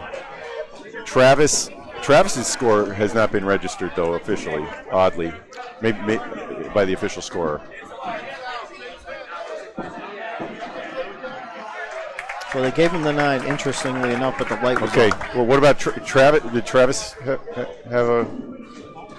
Oh, they just gave it to him. He had a 9 also. Okay. Yeah, he had an 8. Pardon me. Pardon me. No, 9. 9. Okay. 54. I'm sorry, guys, but nobody knew what happened. You know what? Where's Nardone? Right behind you. Come here. My foot is nowhere near that line. So what are you guys doing about that? If it's I'm gonna go tell them. Yeah. Well, your captain, or there's a process for that. They all watched it. Everybody here watched it. They all watched it. Okay. So what do you think? Why'd that light come on? I don't know. Yeah, you might have to clean off dust bunnies from the. I don't think it's anything to do with my feet. The 2 lights and the receiver. Clean up the areas around those. That might be something to do. Call the housekeeping. All right. Go. Okay, there it is from the horse's mouth. That was Charlie Collins. Charlie Collins. Meanwhile, we had a 5 from Ashley Breton. Charlie Collins said, and I quote, "My foot was nowhere near that line." Okay, good for me. No, he shrugged. He put his arms up like, "What? Me? Who? Huh?" 3 times, and he did. The 3rd time was the charm. He did. Here's again the problem. Why is that light coming on? Yeah. And unfortunately, he had everybody watching the 3rd time though, and they all concurred. So both teams, the high rollers and the Narclones concurred that he did not hit anything. That's why they gave him the 9, as I understand it. He by the third try, he had a massive. By the way, spare for Stephanie Miller. Spare for Stephanie. Yep. Which is a great shot. And Ashley recovered with a 10. Brittany coming up. Brittany filling a spare. Brittany, so. Great ball from Brittany right in the pocket. Leaves a 3 and a 6. That's how to fill a spare. Patsy. A little light. It's a diamond. Leaves my kind of shot. I like these shots.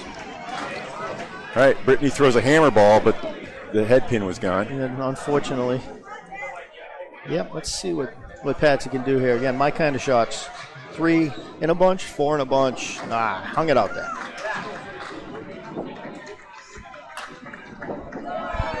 I'm being attacked. They're too excited to see you broadcasting. You can break fingers, fucking break fingers. All right, that was fun. Dave Haji, let me flex. Everyone just comes by and punches you in the arm? Is that the kind of guy you are? I guess I bring that from people. Yeah, it's the intensity, it's the intimidation factor, right? Both Patsy and Brittany took 9s in the 5th. It's a 44 half for Patsy and a 50 half for Brittany on the backs of 1 spare and an 8 fill. Brittany on the 2-pin. Here we go. Okay, another 4 horsemen for you. I almost said stay up, but I only selfishly because I want to see the 4 horsemen. If you watch long enough, we should see about a third of these go with this competition. The 4 horsemen I've seen once.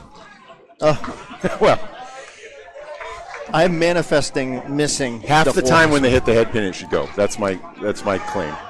70% for pros that are hitting the head pin 70% of the time. It goes about 36% of the time. That's what my numbers tell me. I have seen it 0 times made this weekend. Duncan tells me he saw it made once. Okay. And for a spare, not for a 10. We're talking strictly for a spare. I have seen it for the 10. A 9 and a 10. All right. Another little gainer. 59, 54. Brittany, Patsy. Clean up batters. Here we go. Narclones leading by 21. 1 fill ball on the board. Stephanie Miller's spare. So 21 minus the ball. Here's Chris McDonough. That's right. The heavy hitter's coming up. His professional pitching career ended tragically as his arm shattered. Oh, lovely. I don't know all the details of it, but it was televised. And Kevin on the light side, leaving himself something to shoot at. But baseball's loss was Candlepin's gain eventually. Yeah. How about that one? He got that one. Knocked it down. Let's see what Kevin can do here. He's got some really tricky wood. Got to get way up high. First spare. Oh, he almost gets a break. And he still has bad wood. Shall I look at the? Let me see if I can get that in on it. Boink. Yeah. Yeah, that was a good bid. If it wasn't for bad wood, we'd have no wood. That's not true. Not a Candy fan. bar. Sometimes it's like a candy bar sitting out in front saying 15 inches a target is much easier than 3. Yep. You're correct. You are absolutely spare. Phil McDonough is right through the heart, and he gets a break. What a ball! Big break. You don't get that without a serious pitch. I bet you that was more than 38. That was the rubber in the back. We should have had the gun on that one because that one had smoke coming off. No. So he had a 52 half. Pick stuff. 6-pin clean. There's a cult term for doing that to a 2-pin leaf. It's called a Kyle. A Kyle? As in Kyle. That's a cult term. Oh, okay. That's a 961. A handful of listeners will know and will hopefully comment. 46. So Bratton had a 46 half and followed that up with a 955 through 6. 55 and 61 checks. All right, Danny Harris and Corey Smith. Lead grows in that order. To 30 minus a ball. In that order. Corey Smith looking to make some noise right here in the meat of the game. Danny Harris with the good ball, bad result. He kicked the 7 in the shin, but it was like, what are you doing to me? And again, Corey Smith with a really good pitch. Leaves himself that 3-pin. All right, Danny's not going to give us much time, but let's go. He's going to spread this one way out. Watch this. Splash. Get lucky. And a tap. Tag. You're it. That's why you don't yell, hit it. You always yell, knock it down. All right. How about that? A spare for Corey. Classic, excellent Candlepin bowling. They drop 9 and pick it. Danny in the ditch with the wood. Yikes. Yeah, and he's laughing that one off. Better to laugh. Unfortunately, you know what comes after laughing, Bob? Crying. All right, Corey's going to take a chomp out of this 29-pin lead here. He is really looking to find that pocket again. When he gets it there, it works. Danny with a big hit. Splitsville. Danny throws a nice professional 38 miles an hour pitch, too. Corey Smith mashes the pocket and leaves something. What the heck is that? That is a 6 and an 8. Danny cutting? No, he's not. All right. Still got the 2 and the 10. Even if you can keep your balance fine, the fact that everything's sliding differently has got to affect you. Oh! Wow, what a bid. What a try. Was that what he was trying for? Was it? I think. It looked like it. All right. It was an impressive try. Can make a little gainer here, too. Can we pick that pin? Pick that pin. Of course he does. Yeah, he's accurate enough. I think that's what he was trying for. He is really good. He's still going to miss some by an inch or two, but he's not going to miss by that much, I don't think, on purpose, unless he was aiming over there. We can grab somebody for a quick impromptu interview.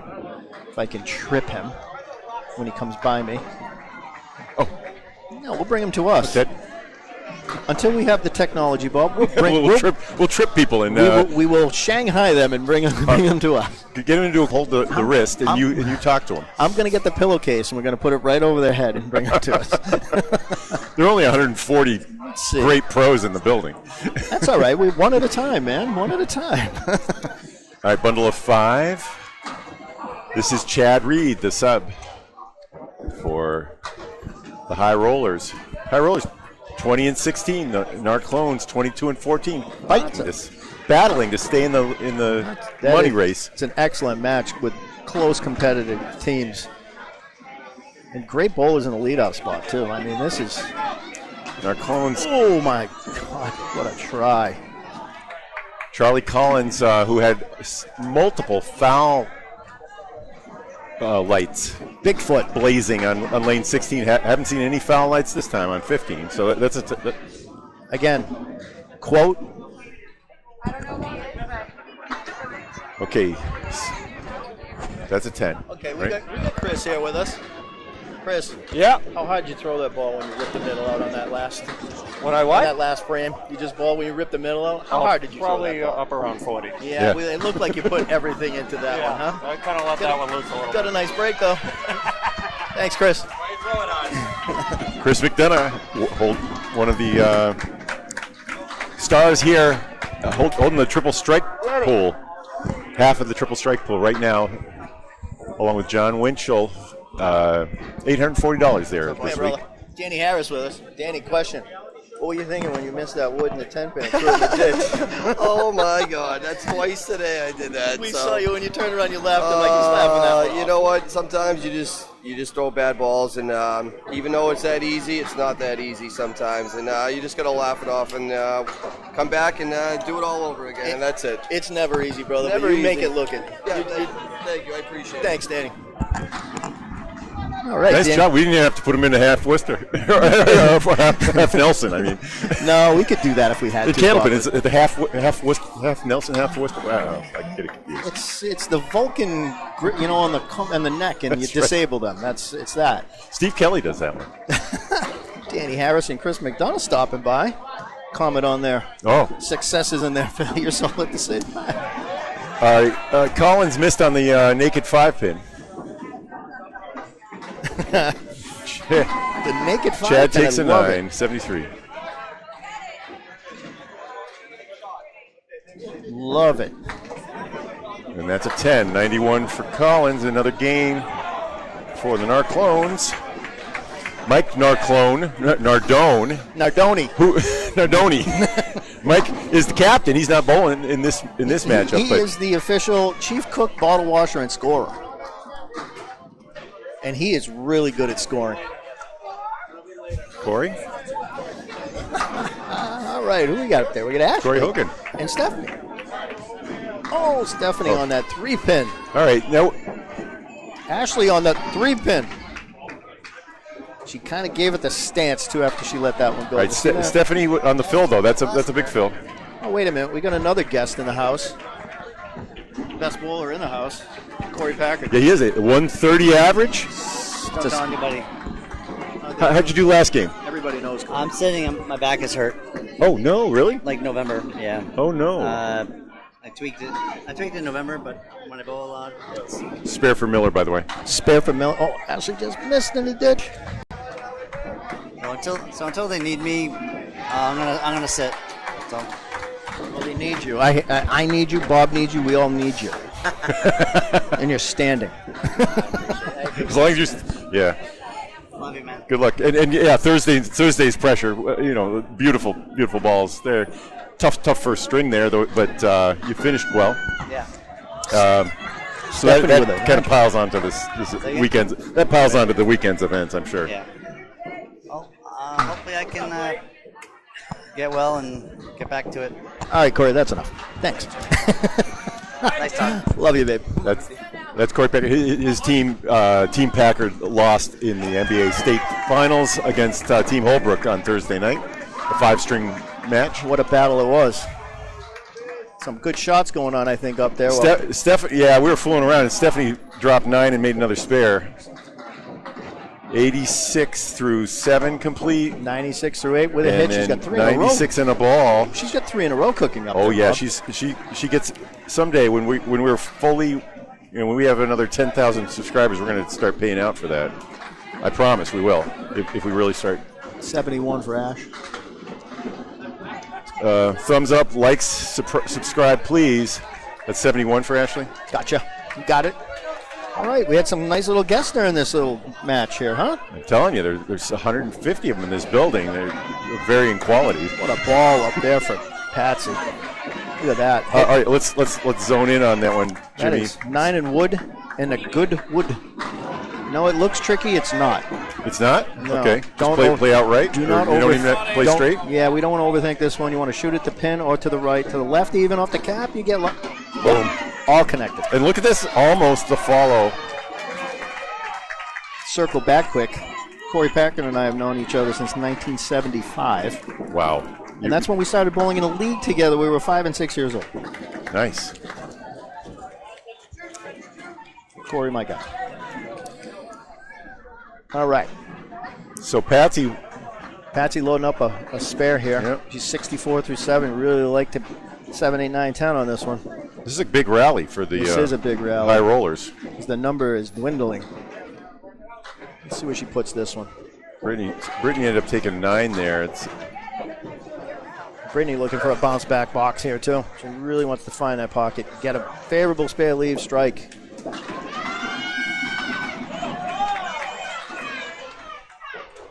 That is a lead change, people. Lead change. A couple good spare leaves up there, though. We should really be capitalizing on this, ladies. You see that 6 in red now as the high rollers take a 6-pin lead, and another one coming. Covered. Oh man!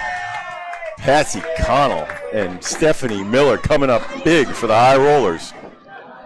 Brittany a little left on that. See if she can make a 10. Back in the same spot for an 8. Disappointed with that. She's at 76 through 8. Maybe even angry at that. It's okay. We've all been there. Stephanie Miller and Patsy Connell both sit down, leaving one hanging. That is 4 spares in a row for that pair. And so 4 in a row rolling for the high rollers. Kevin Gratton.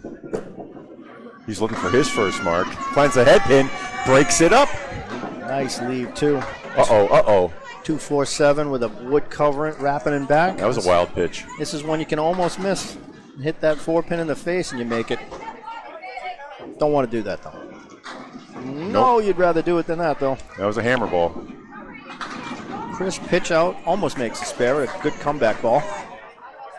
Okay, same leaves for both bowlers, bowling for 10s. As they'll make it to miss it. All right. And there's a miss it to miss it. Okay. That's a 10, though. 10 and another a 7. gainer. 10 and 7. The rally continues for the high rollers. Chris is not going to be happy with that third ball. Matter of fact, he's looking around, looking at the ceiling like, what did I just do? All right, Kevin on deck. Here's the pitch. Oh, not on the 3-pin. He's struggling. Chris, not on the 2-pin. But a makeable spare. He's got the 1, a 3, and a 6. You want to run this. You got to run this. Really the same shot for Kevin on the other side of the lane, though. Just got to make the 3. Oh, he goes in the inside and gets the head pin. Yep. That's why we bowl Candlepin. All right, McDonough missing right on a right. few of his pitches, yeah. That three of his 4 that was so a far. ball low and inside. All right, that was kind of a lucky 9, frankly, for it very much Kevin. was. Chris cleans it up. But that's what the rally continues, though.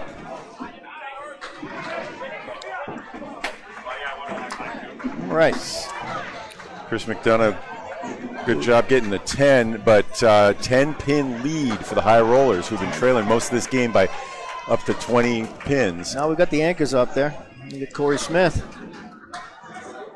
Danny Harris. Corey's going to deliver. Find that pocket. And he did. What a ball. What a ball. Moved the 2-pin. Danny smashes the head pin also. He just, yeah. Moved the 2-pin forward, believe it or not, on Corey's lane. Wood in play here? He's not shooting the wood. I'm zoning in. He's hitting that 2-pin. Yeah, the wood's trouble, actually, if you hit it in the face. Oh, he missed. Oh. Yeah, he avoided it. Maybe. He's boiling over inside right now, I promise. Danny missed his shot. Did he shoot? I guess he did. I think he went. No, he didn't. Here we go. I didn't see a ball. So. I think he was waiting for the He's got a little bowler on the splitter. left. He's got the 3, the 4, and the 6. No. That was a good try. Somehow he jumped that wood in the middle. That's what he's thinking. Let's see. I'm about 99 out of 100 that Corey makes this for a 10. Yeah, that's the ball he wanted to throw on the second pitch. Be very surprised if Danny doesn't pick that thing too. Wow, I'm surprised. Okay. I'm surprised. He's, rainy days and Sundays sometimes get me down. I don't know. It's just different. We've been in the heat wave, and it's cool. I'm wearing long sleeves today. And you would think like some of these spares would be easy like Sunday morning too, but I'm seeing we're going down that music. Right. Shout out to Lionel Richie. I asked that nobody sing on these broadcasts. Yeah. And beware of those that say that they can sing. Bob Lee and Jimmy Nestor coming to you live from Bradford, Massachusetts, a neighborhood of Haverhill. I think we can work a little Beatles in here too, huh? If the sun comes out, we might sing that one. All right. Well, you know what? We could work. Here's a Beatles reference on for Dan Harris. Throw a good ball, and now he's looking for some help. Splash it. He was playing the. He was shooting the wood. The sweeper, yeah. I thought that was pretty deep. I did. I knew it was pretty deep. Yeah, but he took a shot. No risk, no reward. This is a 1-8, right? This is he's shooting a 1 and a 4. Oh, and he missed. 1 and a 4? Yeah. Oh, okay. He missed. Danny Harris bowling for a 9 box. Unfortunately, it's just an 8. All those members of the fan club are going, What happened to Corey? Yeah, you know what? The struggle is real in Candlepin bowling. Yeah. Even the greats. I've been fortunate enough in my life to witness the greats and score for them. And you carry their balls? No, Bob. Squire, will you come over here with my? No. It's not that kind of sport. But I've seen them throw their greatest games and their worst games, and it's humbling when it happens. Let me tell you. I know. Charlie with a. But it's cool to watch. I got the score. Both ways, both ways are fun to watch. I, along with my friends, got the score of 504 triple once. And let me tell you, that was fun to watch and score. We ran out of pencil after the second game. We had to go get another one to start. There were so many marks. Pencil can get dull. That's true. Look at this one. Wow. Charlie giving it a scare. Whatever issues there were with this one is shaken and down. Chad Reed with the big second spare. ball there. First ball in the ocean, second ball right in the heart. Charlie with a good stick there for the 10. Uh-oh. I mean, what's happened with the lead, though? I don't know, but there's some screaming going around. It's 11 plus 3 balls now. It's gonna be upwards of 28. It's 11. The Narclones got to batten the hatches down. Dig in.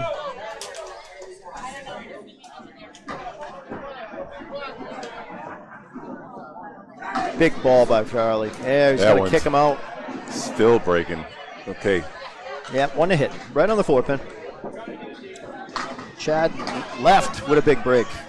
Okay, that's a 5. Phil? Can make this shot.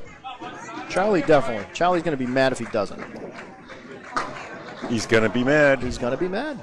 He kind of missed it. A little bit out. You got to hit that pin. Chad, on the other hand. Okay. Off the curtain. Chad's been a good substitute has. Since he came in after 4, was it? Certainly has. I think just his he got up there and threw a spare immediately, marked, and the team changed. It was a 10, but. Was it? Yeah. I think he. Oh, you know what? I'm thinking of something else. I'm sorry.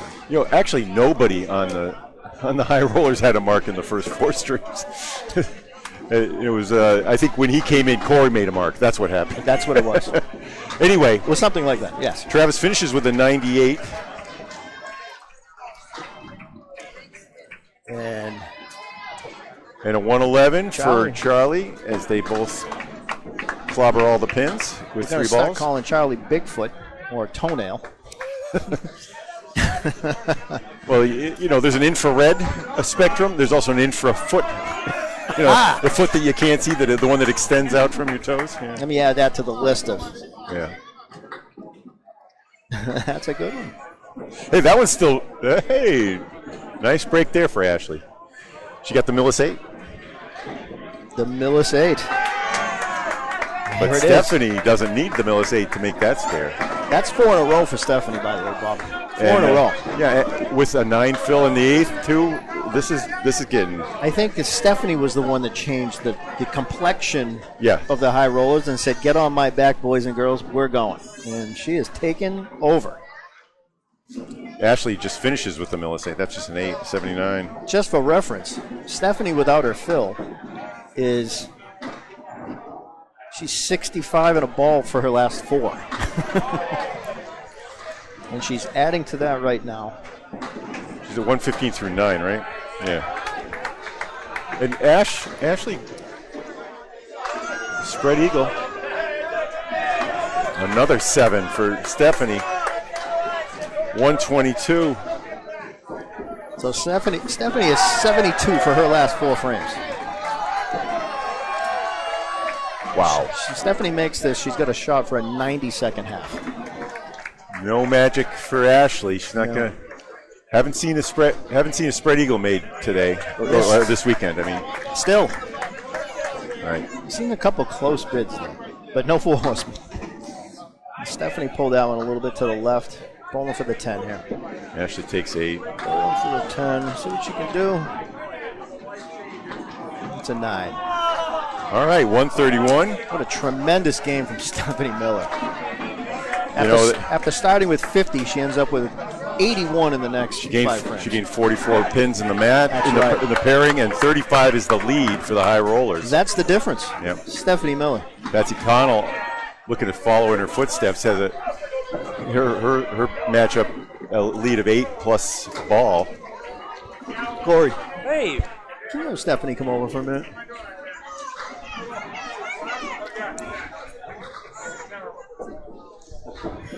She's shaking her head. She's camera shy. So am I. No, here she comes. Here she comes. Stephanie coming over to join us. Come right over here. Thanks for joining us, Stephanie. No cameras. You don't need to be shy. How'd that feel? That was some bowling. I know, right? Yeah, it was good. That's 81 second half. Yes. You took over when you made a shot and said, you know what, team, get on my back. We're going to go for a ride here, huh? Yeah, trying. Well, listen, that was awesome. Thanks for joining I appreciate it. Thank really you. Good bowling. Nice job. Stephanie Miller. 131 for the High Rollers. Absolutely stunning. And Patsy Connell, after the 5 fill, clobbers 10. Oh, you know what I just noticed? What? Stephanie missed a perfect game there in that last box, but without that 10. Oh, my goodness gracious. That was... and I mean, she had the legitimate perfect game. She was 5-10 boxes in a row. Oh, well. I don't want to tell her that. She's still smiling. She is. She's great. What a game. I think if the High Rollers get into the money, that'll compensate. You're probably right. We won't tell anybody though. Good pickup though. We need to be attentive to that. There have been so many perfect games this week. Well, I was looking at the delta between her first half and second half. Her first half is 5 X's. Candlepins for Cancer is using is in exchange for the world's doing raffles on behalf of Candlepins for Cancer. We had $2,300 in the prize pool. Wow. For perfect games. $100 a piece for everyone who gets a perfect game this week. That is awesome. That was a 93 for Brittany. Well, I don't want to tell her that leaving that head pin up was a $100 bill. But we'll save that for another day. All right.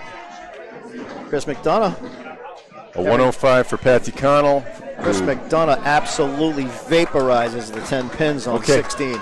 That is more than a strike. The lead is 41. He needs to go deep here. What's after strike, Bob? Because that was it. That was a full vapor 10. Kevin trying to answer. Throws a purse at it and knocks the 3 and the 9. Oh, that's a shame. Kevin's a great guy. I got to vote with him last summer up in Bangor, and it was awesome. He is, however, open in this. Oh, and he knocks the head pin down. In this string. Head pin only. Yeah, that makes your blood curdle. I'm not sure. It curdles in my body. It doesn't boil. It boils in mine. Oh, that's there. a tremendous out. Nice 8. That's a big 8. Could have been a 5 easy. Yeah, and the lead is down to 39. It could have dropped to 34. A double strike or another triple. Remember, he can take 2/3 of the. And here it comes. Pull. Stay tuned. Heads up. It's going. It won't go. The 5-pin stands. Again, a vapor. Everything gone but the 5-pin. Naked 5. Everything but. Kevin trying to answer here. Really needs to. Wants that pin to stay up. We don't want that 3 to fall. We want to stay up. Chris. No. Oh, my. Okay. That's going to be tough for the Narclones now. That's a 9 fill. 3 to play. Kevin pitch out. If he had made that shot, that would have changed everything.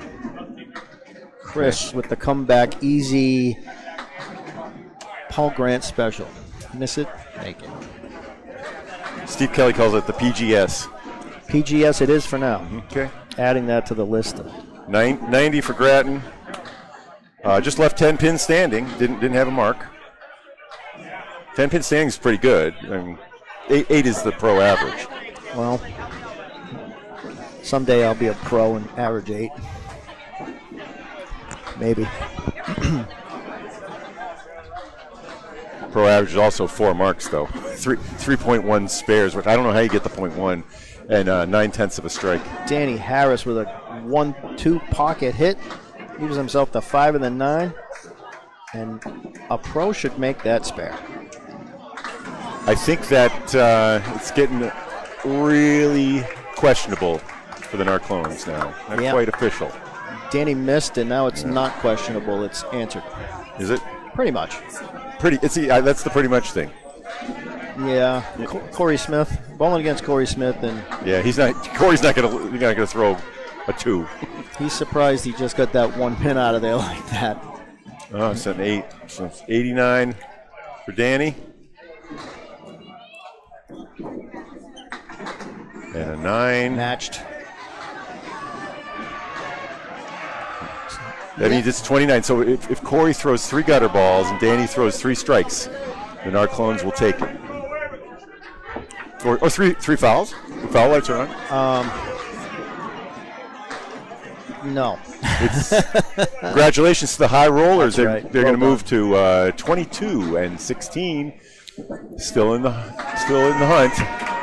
The spotlight bowler for that match, Stephanie Miller. Yeah, and Narclones took a loss to the Drywall Concepts, one of the top 3 teams, earlier today. This one they could not afford to come out losing 2. Both of these teams needed to win this match. Right. Somebody's got to lose.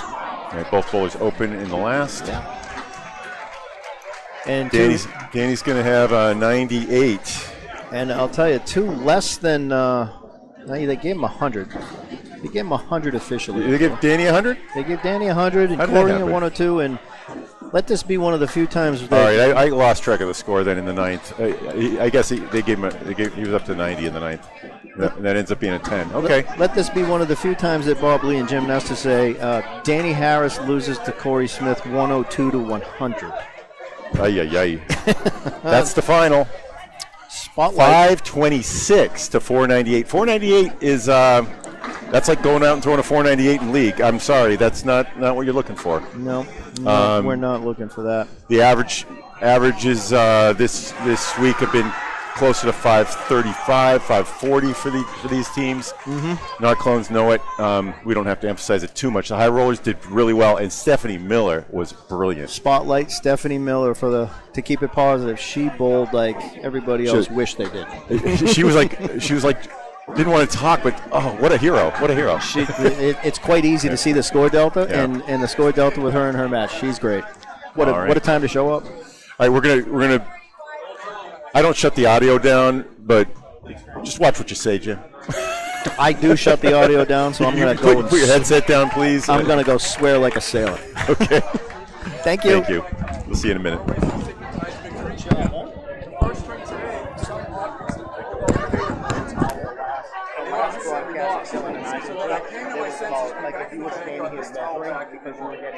all set.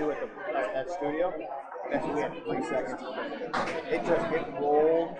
And what do you think of that? We didn't see that interview. I want to get that remote thing and go down there. Like this.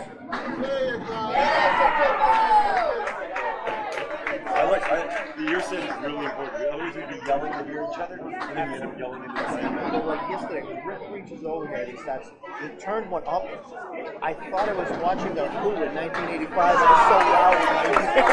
I was waiting for peaks. I wanted both ears to go.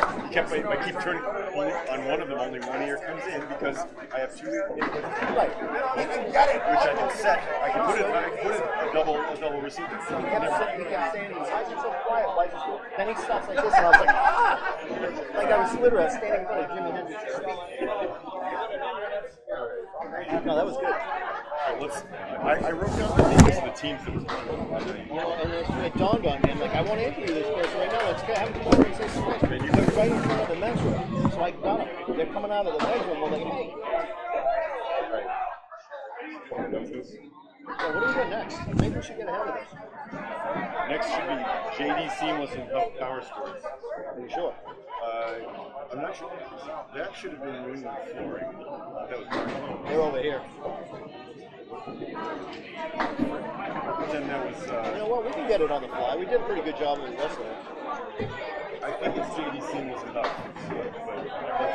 Let's start working on that. It's not really much worth talking about over there. Can you go find out about the top 3 teams? Go get a score. Like, this is the standings after yesterday. There's a standing sheet up there. Get a picture of it. Yeah, I'll just take a picture. Yeah, just take a picture of it, and then find out if the top 3, what the top 5 or 6 teams, or 7 really, the top 6 really won. Try to get a sense of how they did. If you could. You know what? Wait a minute. Use that. That's the top 5. Whatever. I know what you want to do. I don't even need this much, to be honest. I need this much. What was JD Seamless at the beginning of the day? 2014? Yeah, they won the first one. I don't know. I'm going to guess third. Well, I'm going to go get, like, as soon as the results, he throws them on the counter, I'll snap a picture. Hey, hello. How's James today? I don't know, but Jimmy's all right. How are you, my man?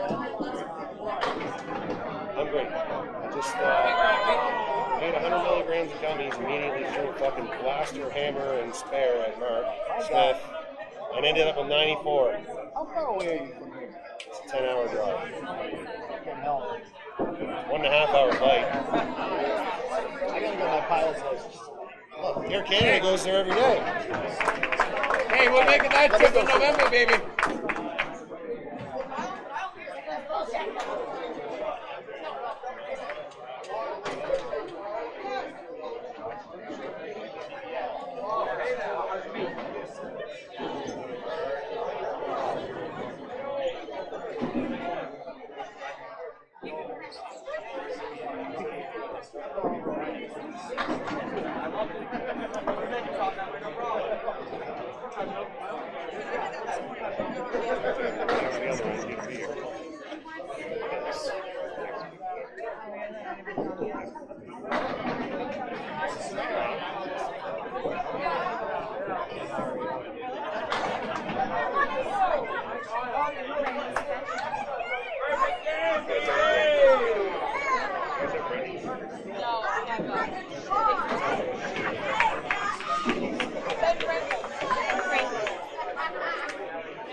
I love you all. Hey, babe. Your bowling bag's nowhere to be found. It's not right there. Watch me go down there and get it. Where'd you bowl your first game? Ryan? No, it was right where we were. Hey, the bowling bag left there. Hey, Carl. Carl, how are you doing today? We're 2-0 to start the day as a team. Yeah, won the first 2. Okay, thank you. Whatever you want. Last call, 50-50 for this round. Marcotte Ford will be going around. They're on lane 29 right now. Last call, we'll do this drawing at the end of the string. She goes right there. She probably got rid of the blue one. It's red now. Pocketing something to move it so you're not right. Look, what you find yourself. Gone. And just an FYI, we'll be doing the bowling ball raffle at the end of the 5th string. End of the 5th string. Elliot went out. How you doing? That's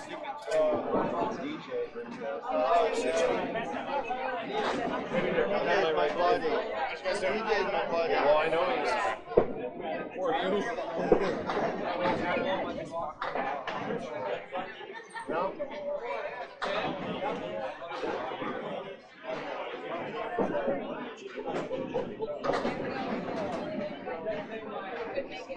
No, Jimmy? This one? No, he's getting this. Okay.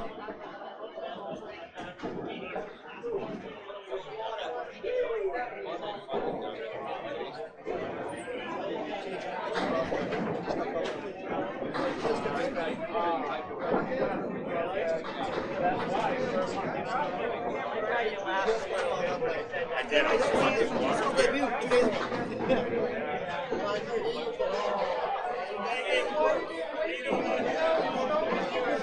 Great string, Justin. Thanks, bud.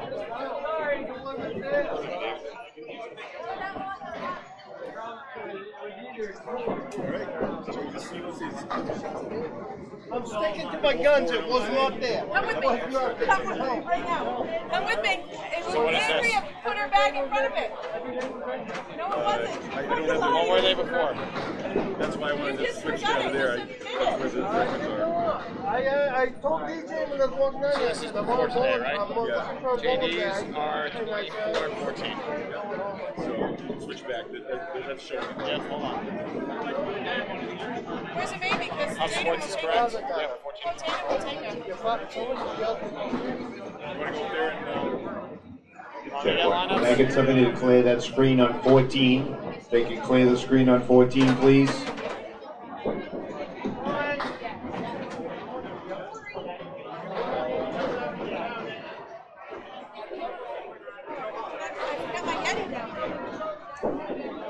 I won't find that either. Good time.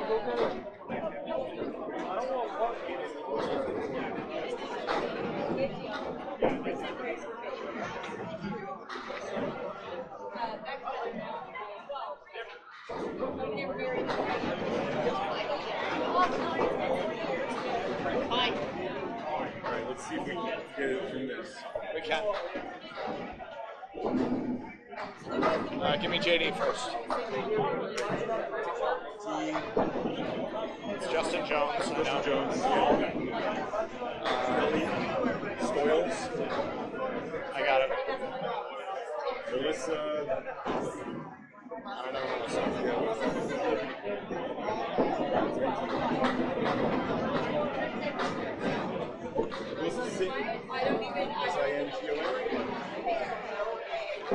Dave Godwin. And then Calvin, right?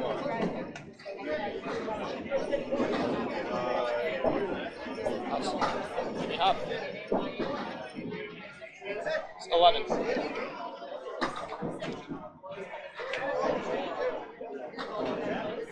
Let's get started with Vanessa. Denise Kinsett. Consent, right? Consent. Got it. Oh, I don't know. You're right. Is that right? Is that a typo? I think it's consent.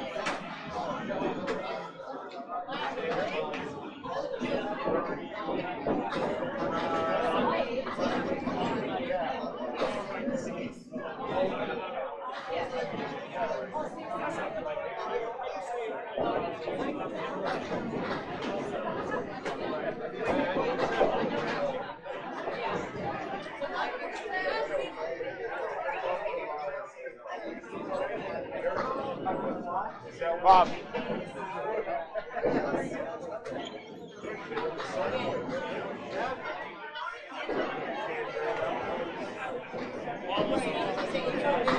Is it pin set or pin set? Pin set, thank you. I got it, Bob. It's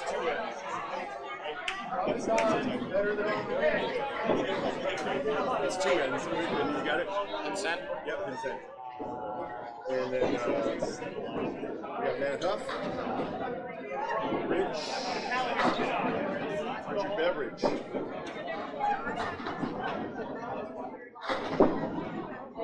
And Brian is getting Brian Cox. Cox and Beveridge are overs. They're looking actually close to ready. Are you in here? I can be.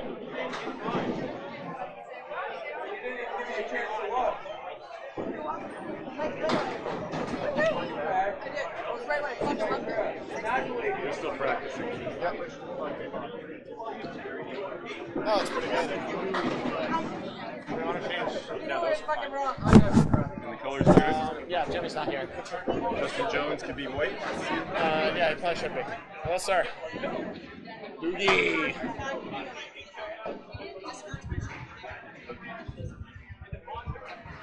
Looks good to me.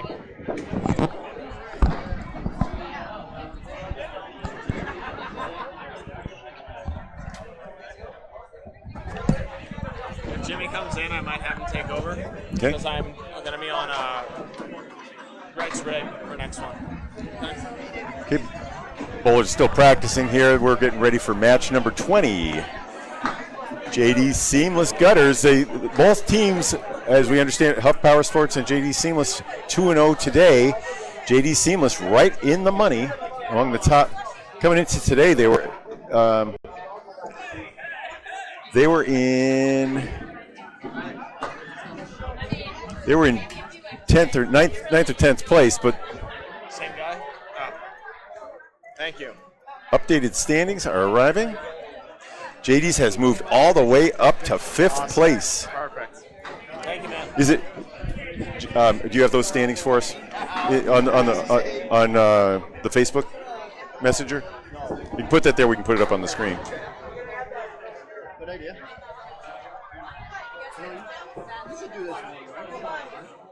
Okay, I think I believe we're live. This is Vanessa Huff's first ball. We'll remove that. Okay, Vanessa's on the head pin, leaves a red 7, 2-1. Here's Justin Jones. You saw warming up a moment ago. If you were watching between the streams, Got it. fires a Kaleri left. We are live? Yes, we are. Good bid. Vanessa shakes the head pin behind the 10 pin in the corner. You're coming in next one, so I gotta hop over to the right. Both bowlers open in the first. We're underway. If you just joined us, this is match number 3 on day 3, 20th overall. Vanessa Huff starts off things for Huff Powersports with a 9. Justin Jones looking for a 10. How about an 8?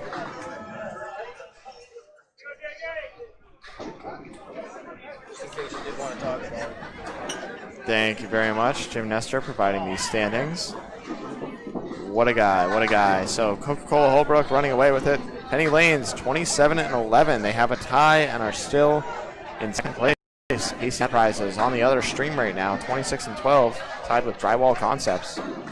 JD Seamless Gutters up here right now is tied for 5th in a 4-way tie, winning in pinfall. There with Stars and Strikes, Central Park Lanes, and Riverwalk. So big match right here for JD Seamless. They need to win to stay in, most likely. Of course, the top 6 pay out. I mean, to stay in for first place. The top 6 are... To stay in the top 6 is what I mean. Oh, JD's is 5th, though, right? They are 5th. They are 5th. Fourth. They are tied with 5th, 6th, 7th, and 8th for pinfall or for points right now, leading in pinfall of the group.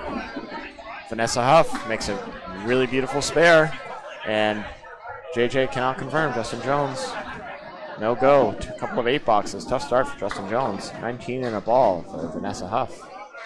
Denise Pinsent and Kelly Stoyles up the bat for their respective teams, Huff Powersports and JD Seamless Gutters.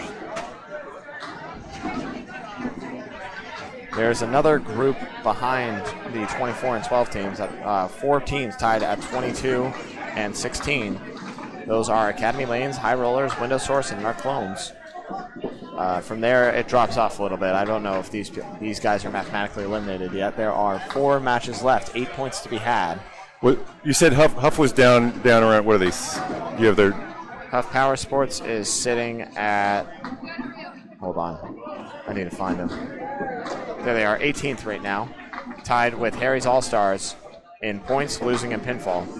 Pretty substantially, might I add. About 500 pins. 400 and something behind Harry's All-Stars. So they'll need to beat them straight up in points in order to gain on them. Okay, just add that to the scoreboard for the people at home. And look at that pickup on a 10 for Kelly Stoyles. Great 10 and a good pinning for a 9 from Denise Pinsent.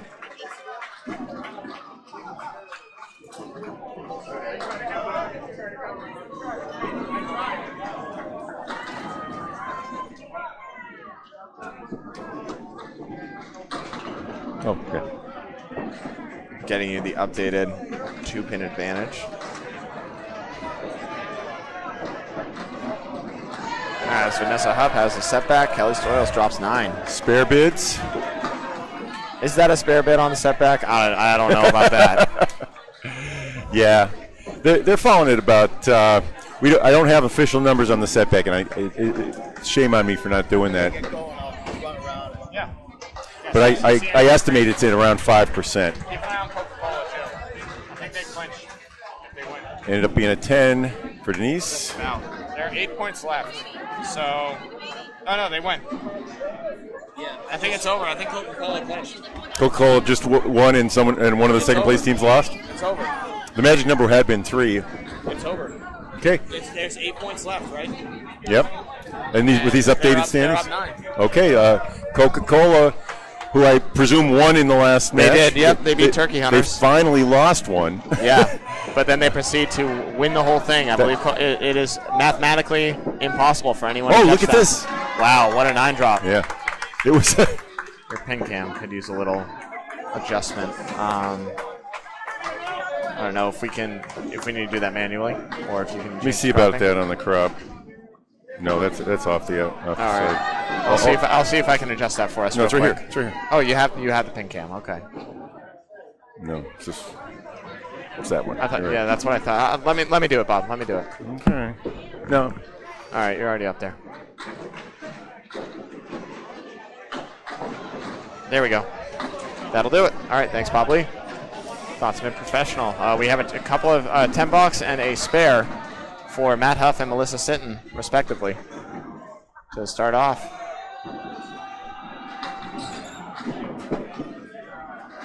So yeah, Coca-Cola at 36-2 is up 9 on Penny Lanes. There are 8 points to go, so it's over.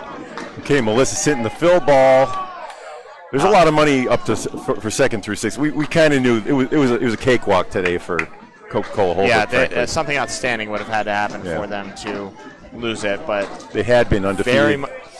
The second through 6th, all up for grabs right now. A lot of teams in the hunt to stay in the money. And by the way, the standings are on a Google sheet, which you can access through the Candlepin Bowling Network's Facebook page or the Academy Lanes website. Yep, I'm sure Nico's going to be posting it everywhere as well on Candlepin Chat and the likes. Okay, pair of 10s for Matt, and Melissa. After the 6 fills, 26 for Melissa. There we go. We are just about done with the semantics surrounding it, so now let's get into the actual bowling here as we are 6 boxes in. Jim Nestor, thank you very much for getting us the standings. We can walk through that. Jim, did you have the prize money? All right, 4 bowlers right here. Richard Beveridge and Dave Godwin up to bat. Richard Beveridge, tough 2-1 split right here.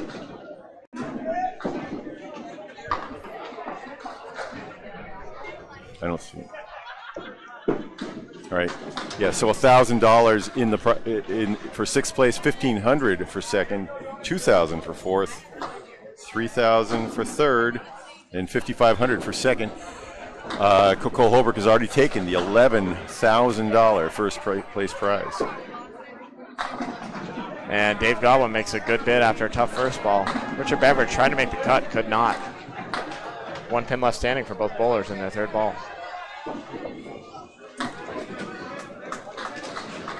And that's a 10, and that's a 10. 10s galore, pinning abound as we are entering the 2nd box for these bowlers.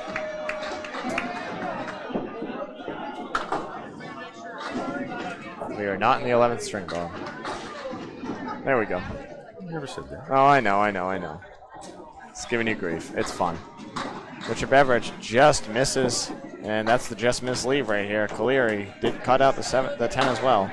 Dave Godwin, that's too much, too little miss, as he goes spread eagle. A pure spread eagle. I've seen a lot of spread eagles minus, spread eagles pluses, not a lot of pure spread eagles. No one's made one on camera this week. I haven't heard of any spread eagles going. Dave Godwin's as good as any person to do so. Justin Waters very nearly made one at the end of last game. Dave Godwin very nearly makes one in this game. What an outstanding bid. The 3-pin would not go. That's a perfect ball for it, but you also have to get a little lucky in order to convert the eagle. Dave Godwin threw the ball, did not get the luck.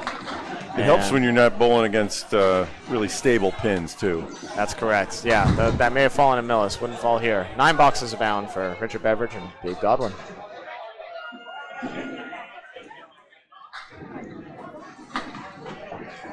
Two marks so far, 1 for each team.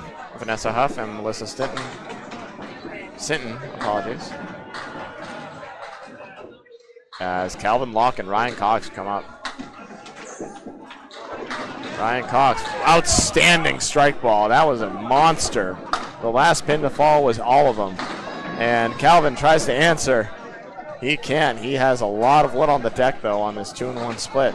Let's get the pin cam out for this one. I want to see where he goes. 39 miles an hour from the pitch for Cox on the strike ball. Calvin trying to go high. Makes a great bid at it. Does take the 2, but can't carry over to the 7 pin. Calvin also throwing 39 out of the hand. Yeah, it sure looks like it, too. Really smooth ball from Calvin Locke, as well as Ryan Cox. 9 box for Calvin Locke, as Ryan Cox can load it up right here.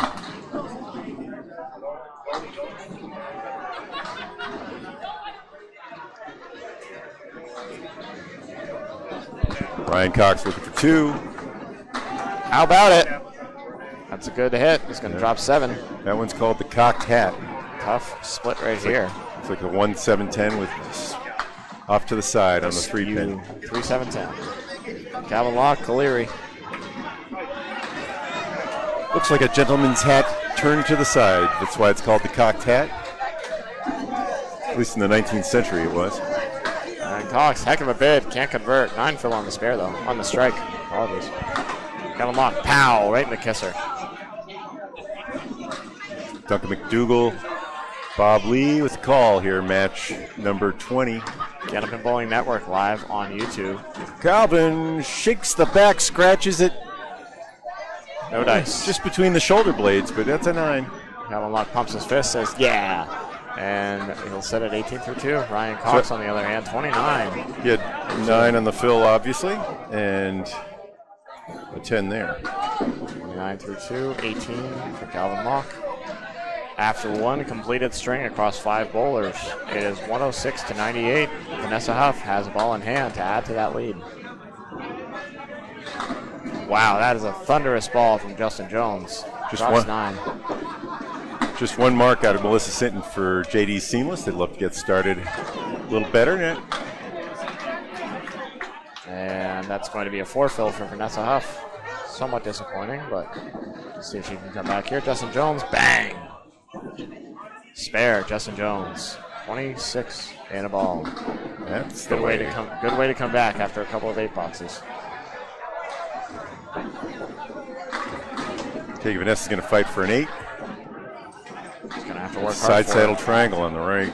He's going to have to work very hard for it. 8 or 9 right here would be wonderful. How about 9? What a heck of an out that is for Vanessa Huff.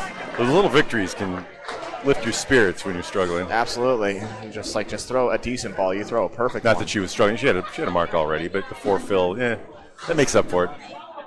Certainly helps. You throw a 4 fill, a four fill, and then throw a 6. You basically threw 2 10s. Yeah, Justin Jones way back on it. Wow, 9 drop.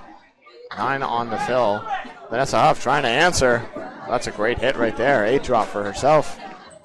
So the 6-10. The wood is a little tricky. I'm gonna go in. I think it's pure. His wood is fine, but I think hers. I think it's all good. Wow, Justin! Double I'm glad we caught that. Justin Jones pinballs it into the 10.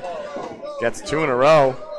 And Vanessa Huff goes way over and grabs them both. That was double wood, right? Yep, matching spares. Vanessa Huff and Justin Jones find themselves in a battle. 42 in a ball for Vanessa Huff, 45 in a ball, 2 in a row for Justin Jones.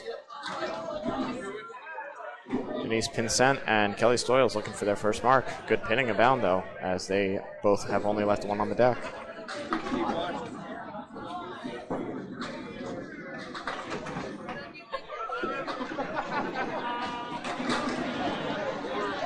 Oh, that's a tough break right there. Kelly Stoyles throws a great ball and gets nothing for it. 4-5 parallel pins with no wood. Denise Pinsent doesn't do much better. She's on the object as well. Throws a carving ball, though, and only has a 3-2 split. Trying to make the impossible happen. Can't cut it over or hit it at all, sadly, for Kelly Stoyles. Denise Pinsent also goes through the hole. And both bowlers looking for an out. There's a 9. Good 9 from Kelly Stoyles.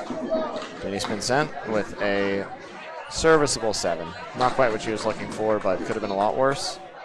As we enter the 4th box. All tied up, 136 apiece. 1 mark in hand as well from the leadoff bowlers. as tight as it gets with 13 boxes bowled.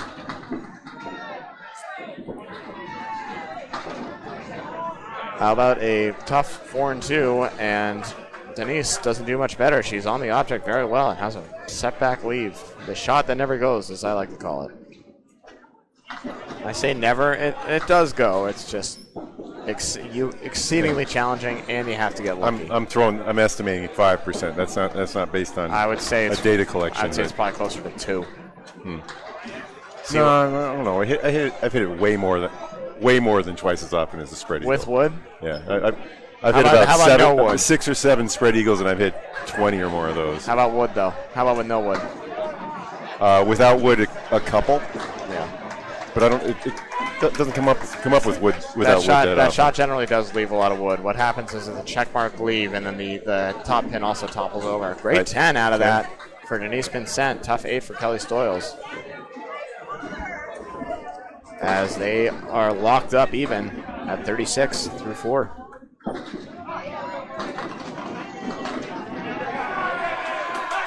Scores are confirmed. Lead is 2 for Huff Powersports in green. Lead is 2. Marks are even. JD Seamless, of course, the ones with a lot to lose right here, as they are in a dogfight for the money. Come in tied for fourth place money was $2,000. Wow, what a pitch right there. Matt Huff drops 9. Looked like it was going to be a split, but the 5-pin keeled over. And Melissa Sinton with a decent comeback ball, not quite on the object though. She's going to have to make the 1, 2, 9 for a 10 box. Matt Huff looking for his first mark. Bang! All over it. Matt Huff, 30 and a ball. Stays perfect. And a great out, Melissa Sinton with a 10 box. Stays perfect herself as she is at 36.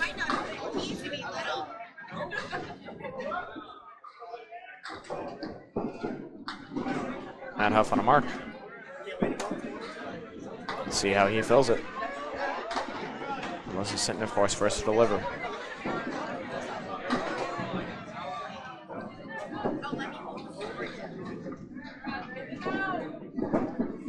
Melissa, how about it? Oh, man, how about it?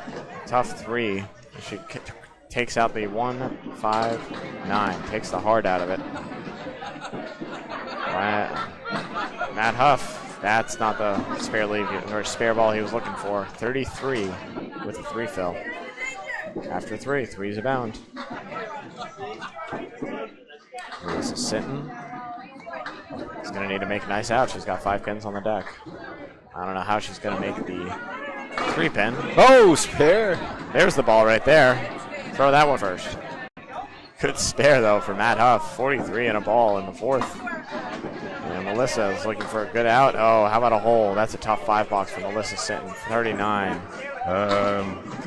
41? 41, apologies. Yep. That's math. So those who have ever been to a Worlds competition or mixed Worlds, we're about 10 feet back from the players area. We've got our 2 cameras, our pin cam and our back cam, up near the ceiling on the far left at Academy Lanes. There's typically 2 or 3 rows of people standing in front of us. We're watching on the camera half the time and try to peer around everybody and see the live action. Watch everyone's reaction. That's gross right there. Nice head pin hit. He has the diamond +2. Richard Beveridge does. Dave Godwin makes a pretty spare right there. 29 on the ball. 3. Richard Beveridge trying to make a spectacular shot. Wow, what a bid. He takes out the front 3 of the diamond and kicks a lot over, but he can't quite make it fall. 4-7-9. And good wood to take it all right here at least. How about it? How about 9? Okay. 28 through 3. Richard Beveridge. So Melissa Sinton's perfect game came to an end. Matt Huff's is still intact. And that is the only one on the board. Nope, Ryan Cox as well has one, but only through 2. So, wow, that was a good hit from Dave Godwin, but no love. That is a 6 on the fill 35. And good night, Richard Beveridge, strike ball. That's a pocket rocket right there. 38 and 2 balls. Dave Godwin through the hole. He'll be open in the 40s. The fourth, that was a 6 fill, so 35.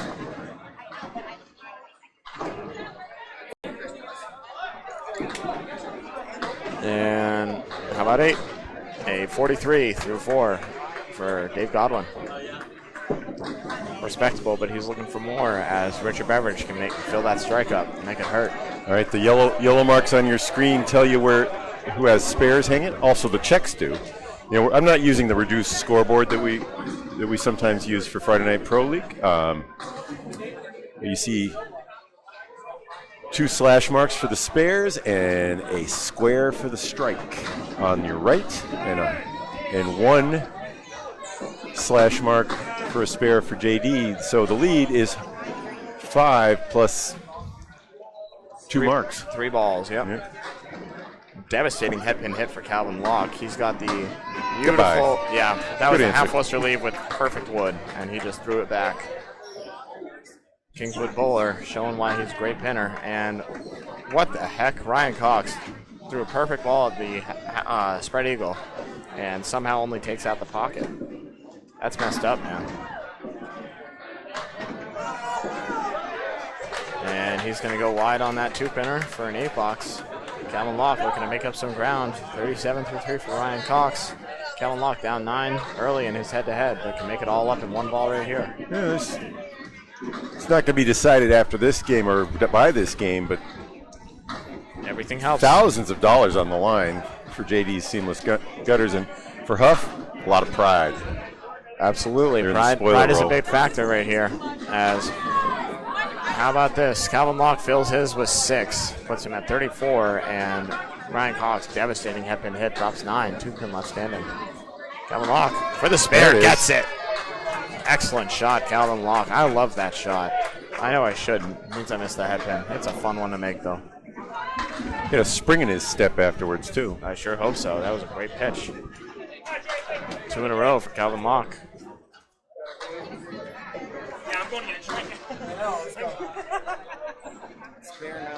And I believe Richard Beveridge was waiting for a ball. I don't think he's thrown his second ball yet. I might be wrong. Oh, he goes wide. That was for a spare. You can see it in his face as he just missed. That's a big swing early right there. Still waiting for a ball. There it is. Apologies for that. And bang. Okay. Puts it to bed. Reads it a bedtime story. More of a tick than a bang, but yeah. Block, let's say. 47 through 4, and we are through 4 boxes. Bob, you have an update? All right, 209, 206. 2 spares hanging for JD's seamless gutters, fighting in a tie for 4th place. Top 6 will be in the money. You heard it earlier, Coca-Cola Holbrook has clinched the 2024 Mixed Worlds. This is game 20 of 23. Vanessa Huff on the fill. Right big 9-drop right there. Vanessa Huff leaves the 7-pin. Justin Jones trying to answer. He's had a couple 9-drops in a row. Throws a great ball for it. Doesn't get the break, though. 2-1 split. Heavy is death at this alley right here. Spare bid coming in. No doubter. Wow. Vanessa Huff all over it right now. 61 and a ball at the half. Justin Jones looking for the cut shot. Goes wide. He will be open in the 5th. He has a 60 half and counting. Call it 60 with an 8-box. Vanessa at 61 and plus this next fill ball. And I'll grab a soda after this. Get a little pep in my step. It's been a long weekend for us too, even though we're not bowling. A lot of matches to announce. You've been commuting in from Worcester area, right? I have, yep. It's cheaper. It is longer. All right, 6 on the fill for Vanessa. That makes it a 67 half. The 1, 3, 6, and 7. And what a bid on it. Oh my goodness. Trips up everything but the 3. Great shot. Justin Jones looking for a spare. Is he going to get it? No. 2-pin, resolute. The wood is probably good, but let's zone in on it. Yeah. Yep. Good night. He played the wood, and it was Great good. 10 boxes. Vanessa Huff keeping pace with world champion Justin Jones. Fantastic bowling. She keeps her distance. And that is a big contribution to the lead that Huff Powersports has right now. 7 pins with 2 balls in hand from Richard Beveridge's strike. Denise Pincent and Kelly Stoyles matching 36s thus far. I don't think there's a mark on the board for either of them. 3-1 for Denise Pincent and a half Worcester for Kelly Stoyles. All right, lead is 7 in green for Huff Powersports. Plus a ball. Let's call it +2 because it's a strike. That's correct. And, ooh, how about smashing the object and going through the hole? Calvin Locke, how you doing, my man? No, I'm not talking. That's fine. Just watching. That's fine. Good. All right. Yeah, you're in it to win it right now. I don't blame you. And that is a 9-box. And, wow, what an out right there. Getting 7. Picks up 5 pins. Could have been 2. So that is a 9 for Denise Pincent and a 7. Kelly Stoyles down 2 in her head-to-head. Unknown. Yesterday we had 1,300. Yeah, we're probably going to be in that around the same number today, honestly. The network's approximately quadrupled in size this year. Yeah, it's good that it's very close right now, except for the first place team. They're already done, I think. I think it's wrapped up. Yeah, it's wrapped up. Yep. So you don't even need to follow them. You can follow all the interesting matches that are. Oh yeah, no, it's completely up in the air. Right, there's so many teams still in it, even for second place right now. It's a huge pack. There's like 8 teams that could get second place right now. Yeah, it's a huge pack. A lot of fun. Good luck up there, bud. $5,500 for the second place finisher, and you heard it earlier. Coca-Cola Holbrook has clinched. It's over. It only took him. It took him 19 of 23. That's a pretty early clinch. Yep. Craig Holbrook was telling me earlier after he clinched against Turkey Hunters, he had a checkered flag towel that he had. So he had that thing Friday and Saturday all day. This morning he comes in, he pulls out his lucky blue towel. They immediately lose the first game. He throws that towel back into his bag, grabs the checkered one, and then they pull it out versus Turkey Hunters to clinch. Beautiful thing. Jim Nestor has an update for us, maybe? You have the standings? He's got some updates. Why don't you give him the thing to talk about it? All right, quick update for the halfway point here. Coca-Cola is 1 pin up against the Hurricanes. Tight match over there, really tight. Way down the far end of the alleys. CPL and Academy are going at it. CPL is down 40 pins after 4 frames already. Wow, they're in the money too right now, so that's huge. They are. And Riverwalk and Marcotte Ford are going at it down there. Marcotte's up by 25 after 4 frames. Wow. So some really lopsided matches in the early frames. Playing spoiler over there. Yeah. It really is, and some more updates coming soon when I can find everybody. All right, thanks so much, Jim. Keep an eye on those all those teams that are in the hunt right now. Those are the ones that we want to hear about. Coca-Cola, we know they're running away, but we still want to hear.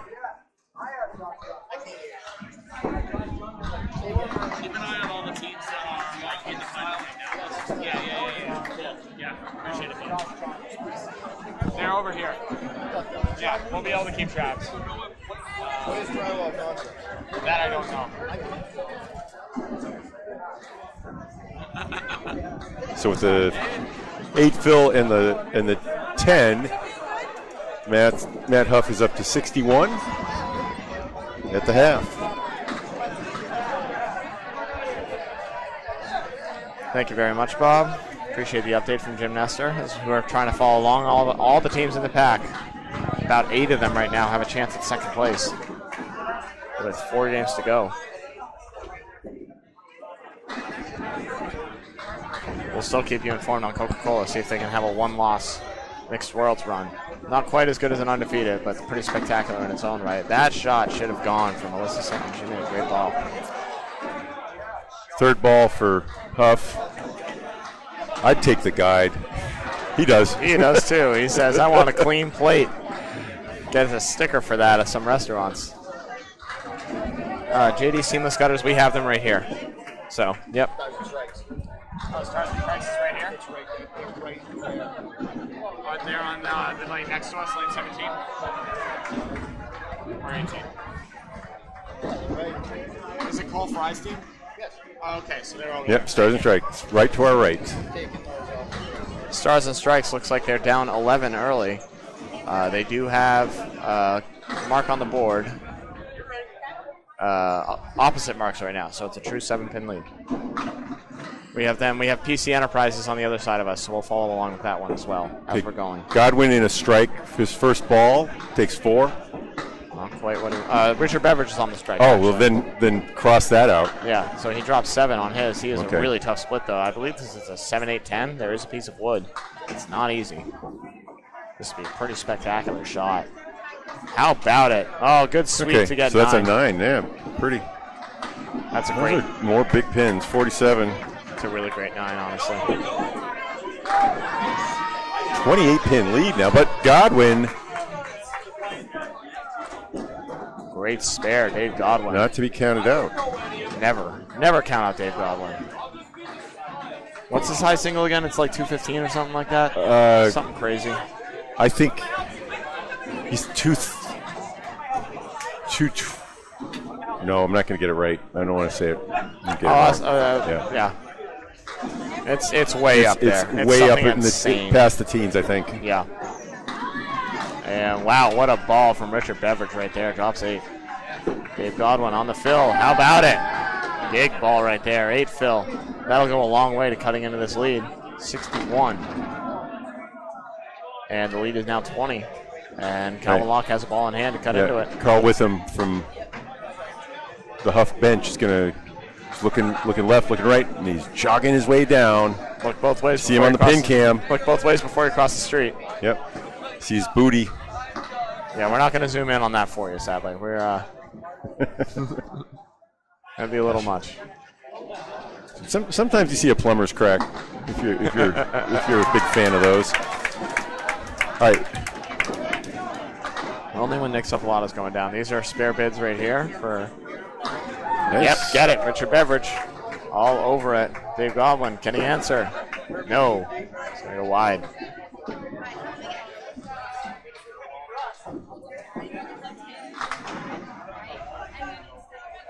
Rob Linehan, how you doing, my friend? 970. A lot of great bowlers, good guys here up in mixed worlds. Good women as well. 9 box puts him at 70 through 6. 10 over par, but Richard Beveridge looking to make a big impact with his spare fill. Calvin Locke and Ryan Cox up the bat. Calvin Locke, good bowling, lackluster fills so far. Let's see if he can All right, bring it home here. $11,000 is off. Prize money is off the table, and they'll be going home with Craig Holbrook and his crew. 5,500 still on the line for second place. How about it? Calvin Locke, what a monster pocket hit, and woof. That is a brutal leave right here. The 8-10.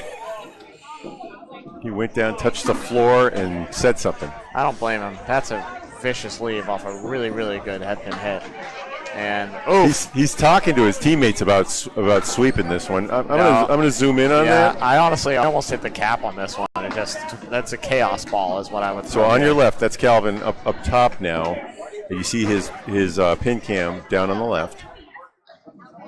Cat. Oh man, he was trying to cap it. He wanted the chaos. He can't believe he found the hole. I can't either. That one couldn't have been closer. Oh my goodness. What a great out from Ryan Cox, getting 8 out of that. That was a mess. Calvin's fill ball, though, I did not that was an credit 8, him for so it, he's at 52. And he'll be in the 60s in the half. Is he going to go for it again? No, he wants the pin. Yeah, he went for it again. He did the same exact ball. You got an 8. you know what happened. He threw the same exact ball. That was the amount of precision required for that. There was no room for error to hit that hole, and he hit it twice in a row. All right, he lopped off about 8 pins with the fill, so it's now 13.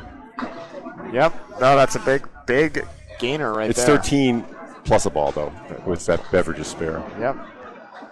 Calvin Locke can get it going in a hurry right here, though. If he throws that same ball, he's probably going to get a better leave. Ooh, Ryan Cox, spread eagle. Never like to see that. Both teams a little under their averages. The averages have been around 540, and you're going to see after 3. How about it? Calvin Locke, brilliant pocket hit. He's going to have a baby split. The 2 and the 10. 3 and 10. All right, how about our first spread eagle? Let's go. Just misses. That's where you got to be real light on that two pin. Hate to go a whole world without seeing a spread eagle conversion. With the way the pins are moving here, I wouldn't be surprised if we do, though. It's been a tough house. Calvin Locke couldn't have missed that by less, but he did miss it. He laughs it off. He's a great competitor, better guy, Calvin Locke. As Richard Beveridge makes that 10-pin wiggle, won't get it. Calvin Locke gains another 2 pins with a 10 box versus an 8. After 6, Bob Lee with an update. Well, so it's like they threw 331 to 320, 331 plus a ball. So I guess Huff Powersports is up near the league average. JD Seamless, kind of a bit of an underperformance there. They're averaging 107 apiece.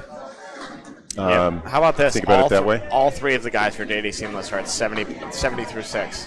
That's interesting. Yeah, in the Vanessa Huff being the real difference maker right now, 77 through 6. Really putting the hurt on. JJ, Justin Jones pops a lemon drop. Wow, those first balls were not what they were looking for. A couple of spare leaves, though. Again, no. No. Okay. No. There's a decent amount of rain. It's not pouring out there, but there's constant drizzle, and the ground is wet. It's like the clouds are just like here right now. That's what it feels like. This is as big as any pitch he's going to throw in terms of a difference. Yeah. All right, not terrible. Could have been a lot worse. Should have been a lot better. And Vanessa is going to make it pay with a 10 box. Gains 4 more pins for the lead. 87 through 7, Vanessa Huff. You put a world champion out front at mixed worlds. One of the men in the 1 slot. You're looking to get out and jump out to a lead, but it's not working. Vanessa Huff has got the lead. One of the ladies up 11. I want the replay. Oh, yeah, of finding the hole twice? I want that was impossible. Your margin for error was 0 on both sides, and you somehow did it twice. Calvin Locke behind us. We have the pin cam for the first one, too, so we got it up close and personal. You guys can do an edit, do a little short. Yeah, Nico, see if you can clip that hole. That was impressive. JJ recovers. That's what he needed. 86 in a ball. Big strike. Justin Jones keeps JD Seamless back in it. Oh my goodness, Vanessa Huff almost made the spread eagle minus the 7. She took out the 3 pin, along with the 2 and the 4. But the back 2 on the right side will not go. And this is a gainer for Justin Jones. Big spare. All right. That's 1 on the gain and 1 plus a ball in that box alone. That's big. That'll work. Vanessa Huff still doing great up there, but Justin Jones trying to catch her. Lead is now 14, both sides with a hit. Kelly Stoyles and Denise Pinsent. It is anyone's game with 18 boxes left.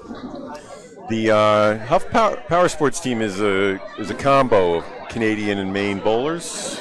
Same with JD Seamless. Oh, yeah. Yeah, Dave Godwin. It's not from Maine, but... No, I think he's New Hampshire. Yeah. I couldn't be mistaken on that. Great ball from Melissa Sinton, and she drops 6, has a triangle 3. No, that's a diamond there. Oh, diamond. Apologies. Yep. And wow, that was a great ball from 4, 5, 6, 7. Wow, Denise Pinsent gets hosed. Yeah. Unreal. I'm gonna show what's going on down there. Yeah, there is some wood if she's on the 6 pin. Maybe she can make it dance. Nope. Oh no! Anything but that. Throws the cap out. Gets it out of the way. That's the one she wanted to keep on. And that's a great 10 from Melissa Sinton. Or Kelly Stoyles, apologies. Yep. And Denise Pinsent gets a 7. Another gainer for for JD Seamless. Lead down to 11. Every pin, very important. Worth its weight is gold in gold, as our colleague Drew Steele likes to say. I think I estimated that's around $78,000. So since there's only $5,500 in prize money, let's say it's worth about it's worth about an ounce of gold. How about that? Okay. It's about. That makes more sense. Yeah, I was about to say that would be about a 30th of a pin's weight in gold. I was about to say that'd be 780 grand on the deck at any given time. Yeah. Otherwise. We need to get bigger for that to really be true. Kelly Stoyles has a horseman to shoot at for a third ball, and Denise knew that out of the hands. That was no good. They both have an out ball to work with here. Kelly Stoyles can still gain with a beautiful 10 box if she can make it. She's going to need pins at least, though. A 9 wouldn't be terrible.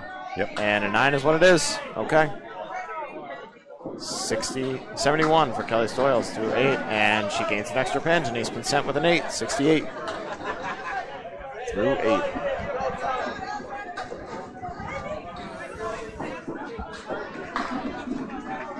All right. Matt Huff on your left.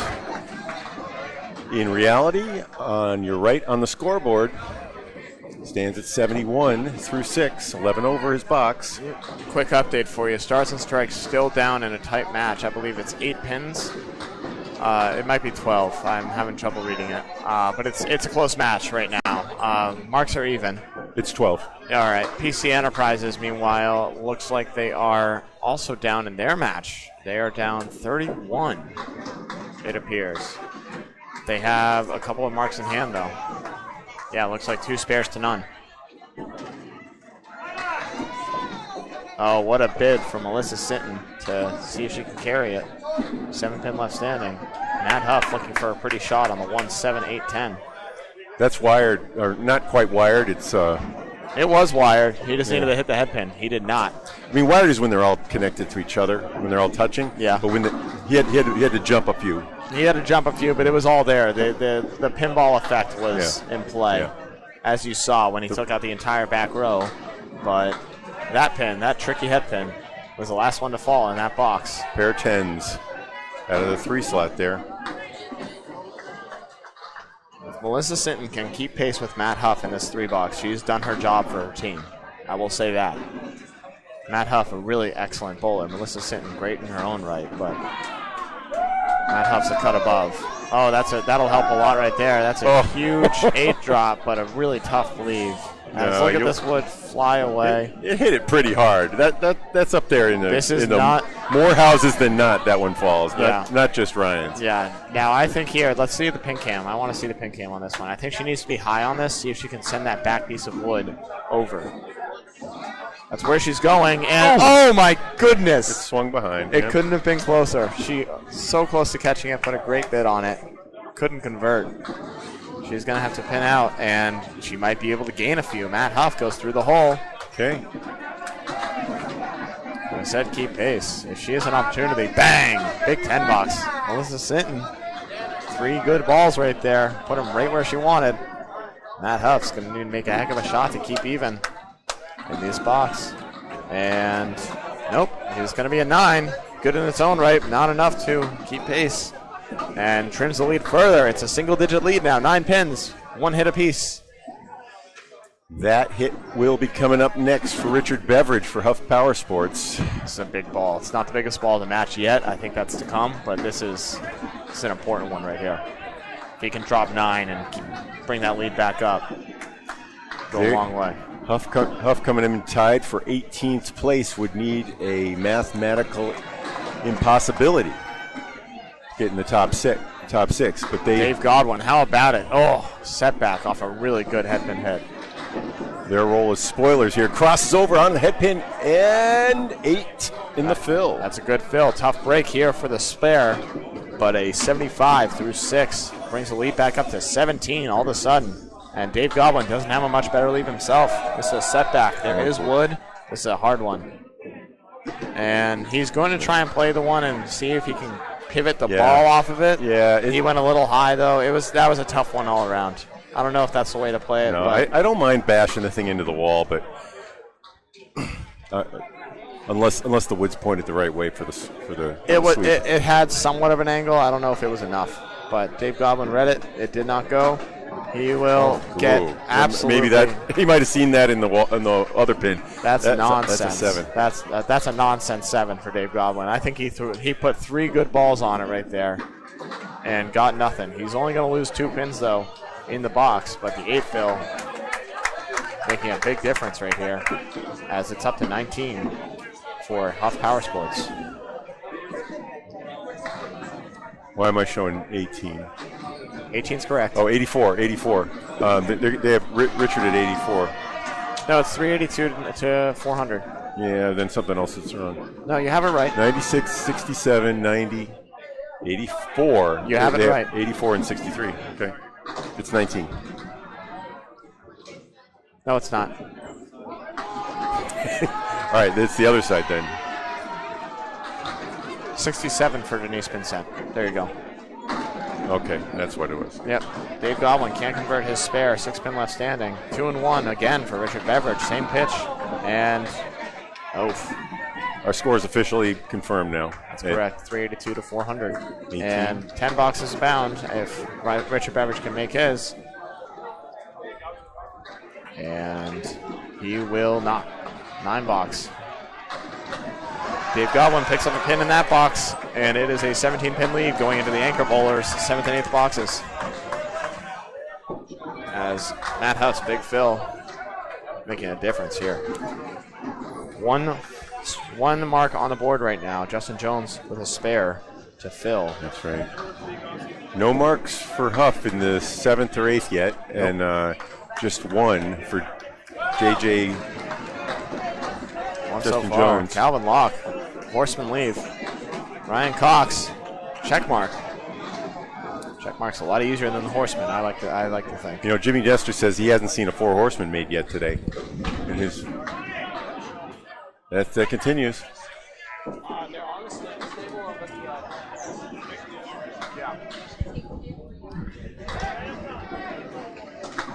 And Calvin Locke gets a 10.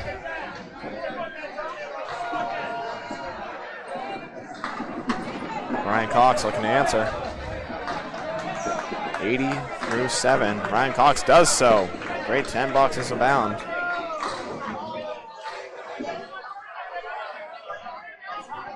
As we are still at 17. Kevin Locke looking for that pocket. See if he can drop a hammer here. This would be big for morale. At least a mark here, giving himself a good chance. I don't call the horseman a good chance here. He wants to have a 2-pin or something. Calvin hits the 3-pin with a 39-mile-an-hour slider. Yeah, it's not where he wanted it at all, but we'll see. He can make some crazy shots. Ryan Cox seeing if he can make it pay. That's a great head pin and a woo. How many 2-1s have we seen, Bob? I've seen those go. I think oh my goodness, Calvin Locke. What the deck? You can't throw a better ball at that, let me tell you. Jeez. Unbelievable. Can't quite carry. That's 7-pin. Ryan Cox goes wide. Uh-oh. Calvin Locke can pick up another pin here going into the home stretch. How about it? Bang. 90. Through 8 for Calvin Locke. He's the leader in the clubhouse right now, but Justin Jones with a good fill. That's a 7. That's a gainer right there, as Ryan Cox is at par, 80 through 8. We are in the home stretch. Bob, what's the update? It is 426 to 412, but the 412 for JV Seamless Gutters, they're battling for a piece of the 5,500 prize. Trying to get their name to appear on the screen. All right, we have Jim Nestor with an update while you're trying to work on that. All right. So that's through 4 complete. Thanks, Duncan. Thanks, Bob. Quick updates. Coca-Cola. They're right now, I need the glasses. They are up 18 pins over the Hurricanes with 18 frames to go. They got a ways to go still. They've clinched, though. They have clinched Drywall Concepts and Window Source down at 33-34. Right now, Window Source is up by 30 pins with 10 frames to go. They're all bowling in their last 2 frames. Last trip up, On lanes 27 and 28, you get CPL versus Academy. CPL right now is down 35 pins with 16 to go. So they got some work to do. Academy's bowling well. And right next to them, Riverwalk and Marquardt Ford. Marquardt is up by 20 pins with 14 frames to go. So almost on their last trip. And that's what I got. Okay, a pair of nines from Vanessa Huff and Justin Jones in the 9th. Thank you very much, Mr. Nestor. 105 to 101 in a head-to-head matchup. JJ making up some ground, but needs to make up more. 8 pins, the difference. No marks to be had. Jones is 6 on the spare fill.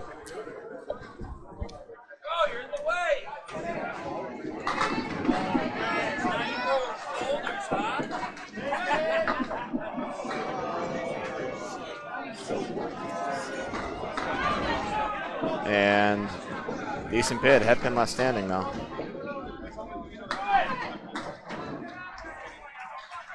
And can't convert. Justin Jones and Vanessa Huff both going to be open in the 10th. Did we get Stars and Strikes and PC Enterprises updates as well from Jim? No? All right, looks like an 11-pin lead against Stars and Strikes right now. They are finding themselves in the hole. That was a 115 game for Vanessa. It's a great string right there. Justin Jones himself has a 109 with an 8-box. And the lead is back up to 10. So yeah, there are 13 boxes left, and it is a 20-pin deficit for Stars and Strikes. Scores are confirmed accurate for this game. And PC Enterprises is, all of a sudden, they're way up. I must have had it wrong earlier. They're up 522 to 425. Jesus. Almost Very converted on impressive. the Caleri for Denise Pinsent. Kelly Stoyles for Seamless. JD Seamless. So PC Enterprise is going to run away with theirs. Wow, great bid at the Horseman. Can't convert. And that is a 10-box. Good pinning right there from Denise Pinsent. Going into the 10th box. Kelly Stoyles can't answer. 9-box. 11 pins. The difference now. As JD Seamless trying to stay in the money. We'll need to stage a comeback. It's not insurmountable by any means, but they need some marks to make it happen.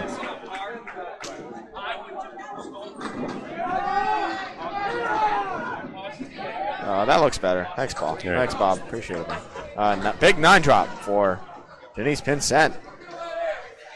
The lone 9-pin.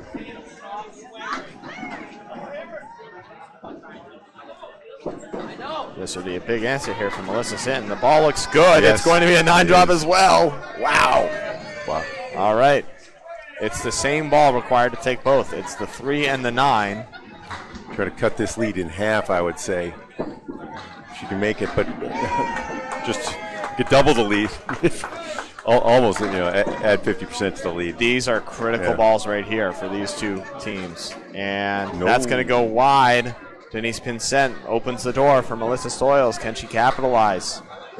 The kick is up. It's going to be good. Kelly Stoyles with a huge spare. Monstrous swing right there. As that's going to be a 10-box. Denise Pinsent, Paul Grant special is at the worst possible time. 87. As Kelly Stoyles with 90 in a ball can cut this lead as low as 1 right here with a huge ball. I'll tell you, if she throws that same first pitch, she's going to give herself a really good chance to do so. Kelly Stoyles, the kick is up. It's going wide. Can it mix? She got a 4th pin out of it. Okay. It's 4 down, 7 pins is the difference now with Kelly Stoyles ending with a 94. She wins her matchup by 7. That offsets the Justin Jones-Vanessa Huff matchup that we just had. Kelly had 1 mark, and that was it. In a 4 fill. Yep. Denise was open, left 13 pins standing for an 87. I suppose closed for our Canadian viewers. I don't know what the opposite of open is in their end. Three spares for Vanessa Huff at the top in her 115. And it was matching 3 spares for JJ, but he didn't pin as well. 109. Yep. Oh, this is gross. Baby Caleri for Matt Huff off the head pin. And a 4.56.10 for Melissa Sinton. We're zooming in after Matt's shot. Yeah. Matt, how about it for a shot? Can't quite carry that sleeper pin. And Melissa Sinton delivers on it. Oh my goodness! That was cool, and that was clutch. Melissa Sinton with a spectacular spare ball right there. Oh my goodness, that wood was set up to hit it, and she needed to hit it perfectly and delivered. A fantastically executed spare. Melissa Sinton, all of a sudden, can take the lead for her team. JD Seamless trying to pull it out of the hat. Was a $10 though, so there's no change until the fill comes here. Matt Huff, how about it for an answer? Oh, that's going to be on the 2-pin again. It's a big Caleri this time. Melissa Sinton, a huge spare. Oh man, that's a very tough leave with a very, very good fill though. 6, but trims it to 1, and this is the, I don't even know, the super clipped eagle, I suppose. Wow, Matt Huff, what a bid again. Can't carry the sleeper. That sawed across too, didn't touch. That 8-pin must be nailed into the ground because it will not go for Matt Huff. He needs to root it out himself. We're within a handful now. Yeah, Melissa Sinton is going to need to pin out to keep this lead, to keep the deficit to 1. That's a 110 for Huff. Yeah, great pinning from Matt Huff all the way through. Melissa Sinton will have an 8. 102. Yep. Big spare though. That is a huge spare to cut the lead further. Each Kelly Stoyles and Melissa Sinton have both gained 4 pins. It is now a 3-pin lead. And that matches the official scorecard. Yep, that's confirmed. We are okay. No marks hanging. And here we go. Dave Godwin and Richard Beveridge up on lanes 15 and 16. Dave Godwin, he doesn't need a mark, but it would sure help. And that's only assuming Richard Beveridge and Ryan Cox don't pin, and that is not a sure bet. That's the triangle 3, right? That is the triangle 3. No better time to make it for Richard Beveridge. Dave Godwin, that's a great ball on it. How about a 9-drop? 2-pin to shoot at. Saw the heel of the pin kicking on the right and the left. Richard Beveridge can't get his object. Dave Godwin with a big opportunity here. He's going to take his time. I don't blame him.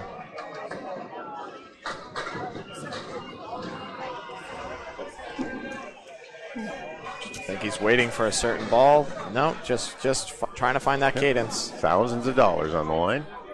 We could say that. They can't hear us. That's correct. We can give them all the pressure they want. They're on their own. No, Dave Godwin. Doesn't mean he lost it yet, but maybe took a little too much time on that one. And Richard Beveridge, Big 10. He's going to hold him at bay. Dave Godwin looking for a Paul Grant special. No, he's going to expand the lead to 4. As 96 through 9. Yep, Dave Godwin wishes he had that mark back to see if he can put another pocket shot in and give himself another opportunity. Richard Beveridge really looking for a mark to keep the pressure on. 4 pins is no sure bet here, as he's going to be off the head pin. Drops 6. 1, 3, 6, 7. Dave Godwin, another pocket. Ooh, holy smacks! A pocket 4. That wasn't much worse than his first pocket ball, and it just didn't do anything that time. Head pin flew off into oblivion. The ball carved through. We have the CPL leave plus the 10. CPL leave's bad enough. How about adding a pin to it? That's disgusting. And Richard Beveridge is going to be off. Dave Godwin can make a crazy shot here. That would be something. Oh, no, he's going to be off. Now he's going to need to pin out. Let's call that one the smash and grab. That's gross. I'm just going to call it. It's just robbing a jewelry store. We'll do that with a diamond in one. How about that? A smash and grab. I like that. Yeah. The smash and grab. That makes more sense. That was the diamond plus 1 plus 1. Yeah, Richard Beveridge pins out for a 10. Dave Godwin can't connect, and he's going to have an 8. The lead is 6. 2 boxes to go. Calvin Locke Can he make magic happen? He'll need at least a mark. And need Ryan. If Ryan Cox makes a mark, Calvin needs 2. If Ryan Cox doesn't, Calvin needs 1. Calvin is in the driver's seat. He gets to see what Ryan Cox does and see if he can match or do better. As Ryan, can he put it away? That's a huge pocket hit and a 9 drop. Almost a strike. Pushed it from behind. But can Calvin Locke answer? He's going to be off the head pin. Leave it Colery. Ouch. He has a significant left to right spin on his ball, and it has been overcooking it on the 3-pin right. Yeah, a few too many times. Yep. Synthetic lanes. It doesn't grip us. Big spare. Ryan Cox. Calvin Locke doesn't quite need it. It would sure help. Makes a great bid at it. Won't go. Calvin Locke going to need a pin out for a 10. Keep his hopes alive. He might be in double strike territory now, depending on what Ryan Cox fills his with. How about it? Calvin Locke, 100 through 9. Ryan Cox, 90 in a ball. None of that matters now. All that matters is a 6-pin lead with a ball in hand for Huff Powersports. Trying to play spoiler right here. Knock JD Seamless out of the money temporarily. 3 games to go, of course, but every loss, every win, really important coming down in the stretch. Ryan Cox, biggest ball of the match. How about it? Yeah. 8 drop. Calvin Locke in double strike territory.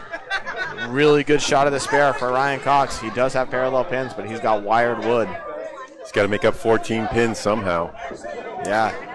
Borderline has to have it. Oh, no, an 8 drop. Unless this does weird things that we've never it's seen going to before. fall into the gutter. Yeah. And Ryan Cox needs this pin to put it. Needs these pins to put it away, I believe. No, they're shaking hands. Yeah, it's done. just about over. How about it? Bang. Huff Powersports plays spoiler, knocks JD Seamless into the lost column. Outstanding. PC Enterprises, meanwhile, pulled it out. It looks like Stars and Strikes. The hopes might be dashed. It's still close, but falling out. Calvin will take 9, and then 109. I'm going to let you take home the spare. I'm going to double check that Stars and Strikes score real quick. JD Seamless finishes at 518, and with that 7-pin fill,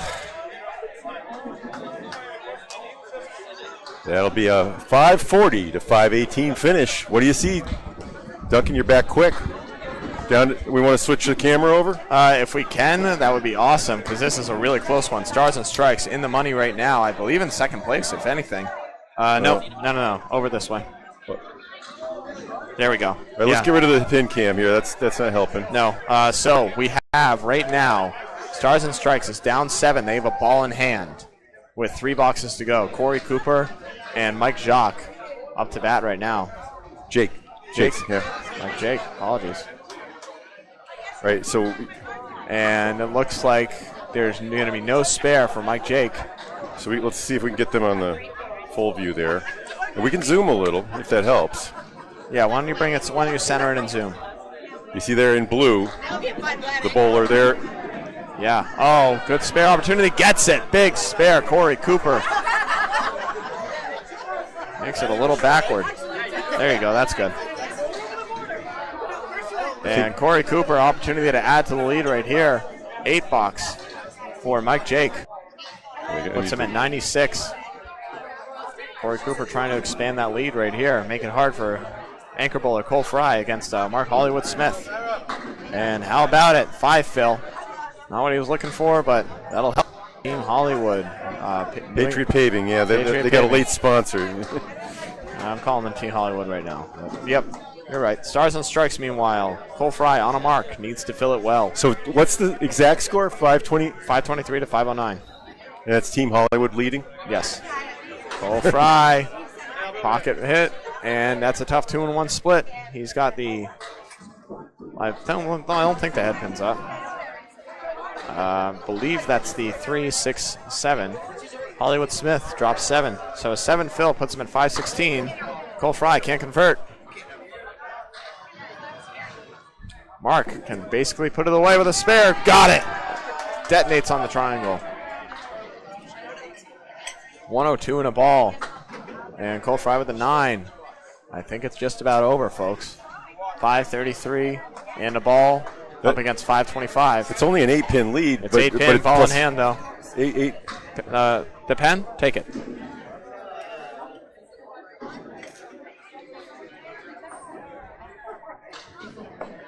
Yep, Cole Fry needs a mark. How about it? Oh, that's going to make it a lot harder right here. 1, 3, 7, 8. And Mark Hollywood Smith drops 9 on it. That'll just about do it. That puts the lead up to 17 again. Yeah. And that will do it. Cole Fry can't convert. Okay. And New England Paving playing spoiler right here. They tried last night. Yep. They did a great job today. As Stars and Stripes is going to fall as well. A lot of top teams taking late losses. Were they in second or third place going into that? I think that Stars and Stripes was in second place, if I'm not mistaken. Wow.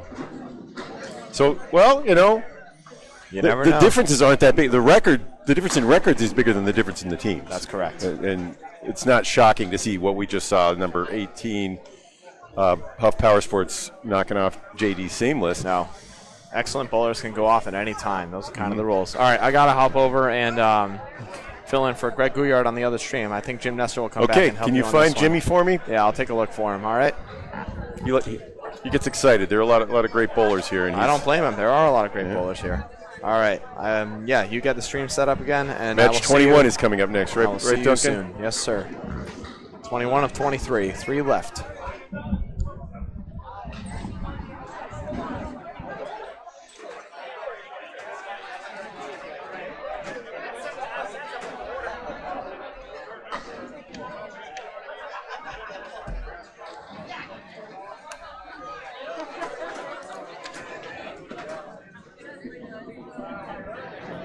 We're going to see Patriot Paving next, by the way.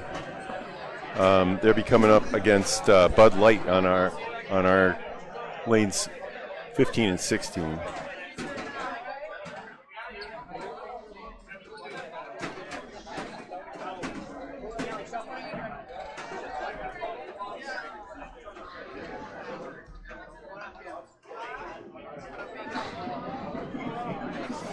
Hey, Mike.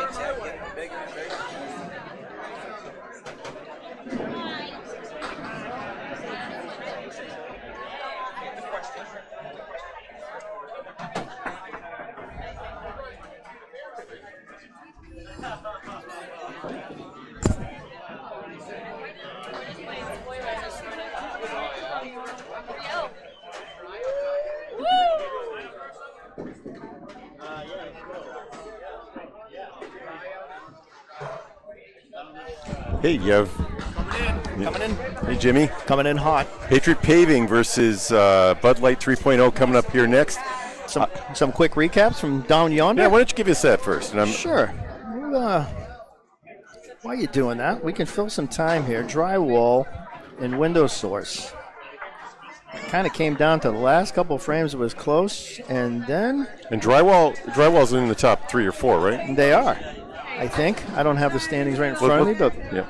We could find that. But window source actually ran away. The last couple of frames, they really bowled well, and won by almost 30 pins. That's Keith Beaupre's squad. That's right. He made a great shot. The whole team really, they all got up there and contributed. So that was a win for window source.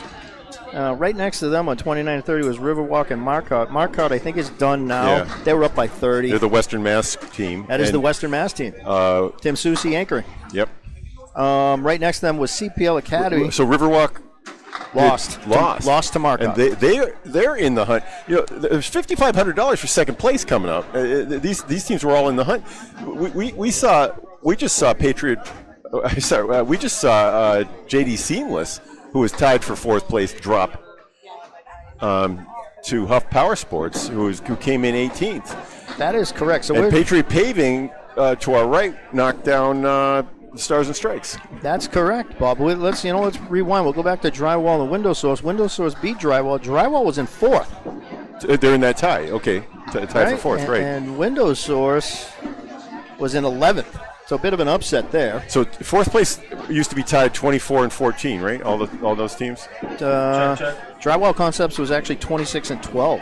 Oh, 26 and 12. Wow. So now they're 26 and 14. With a 129, a tsunami warning. Keith Beaupre wins it. He had a perfect game? I think he did, We'll yeah. give you $5 tickets for 3 silver Wow. bowling balls at the counter here. Thank you very much. Okay, moving Your on. shirts and hats on the way out. That's right, shirts and hats. Right, Riverwalk and Marcotte. Marcotte's going to take that one down. Riverwalk was in 8th place, and Marcotte was in 16th. So again, an upset. 2 upsets in a row down there. And 27 and 28 was CPL and Academy. And CPL was having a struggle there. They were struggling a little bit. And Academy, they were down 25 when I left. They had 2 frames to go. Academy is going to take that one. Academy Lanes was in 9th. And CPL was right in front of them at 7. And so they're going to be tied, I think, after this, after that round. So a lot of bowling down there, some really competitive matches, and then at the last couple of frames, the Yanka bowlers really stepped up on each team and kind of took the horse by the reins, I guess is what is it? Took the bull by the horns, all that stuff, and really pulled it through. So there's a little bit of jockeying on the score sheet there. Do you know what Bud Light's record was, Jimmy? Bud Light was, let me find them. Bud Light was. All right, we're going to do the 50-50 drawing. Winner will get $500. How didn't we know this? They were 19 and 19. I didn't ask if they'd won their last game, but Bud Light's record was 19 and 19. It is a white ticket, 086672. So they won or lost? So they won. They're 21 and 19 now. 21 and 19. So that might move them up a little bit. They're going to be in the middle of the pack, though, I assume. That's exactly. They're probably going to be right in the middle. 24. They were 14. So yeah, they're probably going to be tied for 12th. Well, with that, they have one tie, so they're going to be in that. They're going to be by themselves probably somewhere. Right. 086. They're going to be appearing in the team that's gathering in front of you in purple. That's them. Bud Light 3.0. Mm-hmm. They've changed colors in their uniform a couple times, but that's their prerogative. And names too. They've got names, different names all over themselves. They don't know quite what to call them. They're a NASCAR squad, right? So yeah, the middle of the pack is really starting to bunch up, to say the least. Really bunching up. 6th place is going to be worth, what did you say, is $1,000. And I was starting to jot that down, and then I lost. You know what? I got distracted. We can 08667. That's a good number, everybody. White ticket. White ticket. 6th place is 1,000. 5th, 1,500. 4th, $2,000. 3rd, 3,000. 2nd, 5,500, and then $11K for number 1. That's $13,000 on the line for 2nd through 6th, and congratulations again to Bud Light. I'm sorry, congratulations again to Coca-Cola Holbrook for taking $11,000 in first place money. I should have that up on the screen, but I don't. That's okay. We related it All perfectly. right, one more time. 08667. Nobody wants to win. No. Might be a redraw. I don't know. You know what? They might be out having a lung snack. That's right.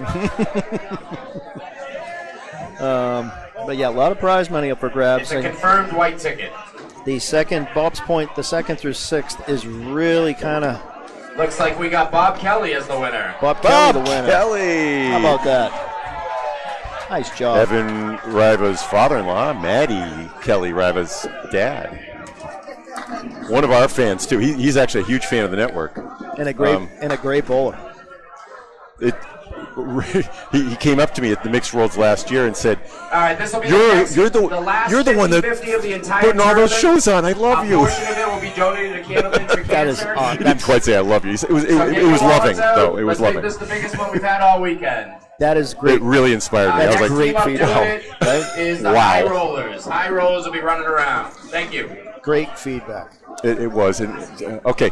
Hey, we're going to need our let's play with lineups here. Okay. I have Bud Lights, but Patriot Paving is in blue, and I don't have them. Can you go get Patriot Paving's lineup, and I'll work on? I can. You know what? We might be able to do it right here in front of us. No? Do you have it on that sheet? No, all I got was Bud Light. Oh, they're doing it right now in front of us, Bob. Okay, you read the names to me then, and I'll try to jot them down. So it's going to be Corey. Nope. Scott. Is that Corey? Oh no, see they're not ready yet. Yeah, they're not ready. Peyton. Let's go on the other side. I have them. Nate. So we got it. We got it here. Nate Lees on the right. Nate Lees. Just I want to thank Bob Kelly, Hall of Fame. Bob Kelly, 2023 Hall of Fame class. Give it up for Bob Kelly. There he is. Bob Kelly. He won the raffle. He gave $100 back to Candlepin for Cancer. Thank you very much, Bob Kelly. Lori Schiappa. Joey. He's in the number 2 slot. Yeah. Then we got, is that Joey Lister, I assume? It certainly is. He's a Bud Oh, wait Light. a minute. Hold off on that, Bob. Hold off there. Oh, they're Making an switching. adjustment. Want to go the other side? I think. That's true. They actually have this. This is their number 3 is Kimba. So that's Kim. That's Kim. But- Okay. So I'll change that. That's Kim Kanga Smith. Kim Smith. That's right. Good catch. And their number 4 is going to be Chris. That's Aaron St. Cyr, and then Baker. Okay, yep, they're changing. They're changing their starting lineup, but Aaron St. Cyr, the winner of the Pro Series Tournament of Champions this year, which has been elected as a major tournament by the Candlepin chat community. How about that? The 4 majors are World Singles, Easter Classic, the Tournament Champions Singles, and the Tournament Champions after the Pro Series, and Outrun the Bear with the biggest prize money. Outrun the Bear Scratch. Outrun the Bear Scratch. Is the 4th major right now. Bob, we need to leave right now and start practicing. Well, don't throw any 92s because you're gone. The bear catches you, eats you up, spits you out. Sean Baker is in the anchor spot. Do we know? We're all set now. We've got it up in front of us, so we can go fast on the next one. Bob, if you want, you get back over that other side. Sean with a W Baker. That's right. Right? Correct. And now, what do you got here leading off? We have Scott, and I don't know these folks' last names because they're not up in front of us, but if you give me the rap sheet. Okay. They are Team Hollywood 21. Oh, they're right. This is the team that changed names. Yep. They got a sponsor, and we love sponsors in this world. So, that's Kim Kanga Smith. So I'm wrong about Team Hollywood has Kim Kanga Smith. So we'll fix that on number 3. We will fix that because we're right with the Kim, but not with the Smith. Okay. Okay. First on Scott LaPierre. Oh yeah, Scott LaPierre. He's a Candles for Cancer roll-off winner. You know what? We had the good fortune of calling one of their matches yesterday. In the 2nd slot? Peyton Dyer, D-Y-E-R. Is Peyton with an A? Peyton is... No, with an E-Y, right? E-Y, you got it. Thank you. 3rd on the list is D, D-E-E. D. Bisbee. D. Bisbee, a hard thrower. Very hard. Duncan and I we called their match yesterday, and she throws. All right. Corey? Nate Lees goes on the head pin on his first ball, leaves side saddle triangle. Corey Cooper, 4th. Scott put a great first pitch, and he leaves himself a 4-10. And anchor over there is, of course, Mark Hollywood Smith. Hollywood. Nate with a miss there. Scott with a good bid. Tough shot. Really tough. Quite an attempt, though. Scared it. Nate with a disappointing. That's Kim Baker. Kim Baker. Yeah. Okay, 9 beats 8. Of course, it's Kim Baker. How did you know that, Bob? Because I didn't. I knew that. All right, let's settle in here now. All right, here we go. Nate trying to find that pocket again. Get himself something a little more friendly to shoot at. Oh, that is 2 and 8 and crisp. All right. You know, I'm going to honor Nate with a spelling change. Oh. There it is.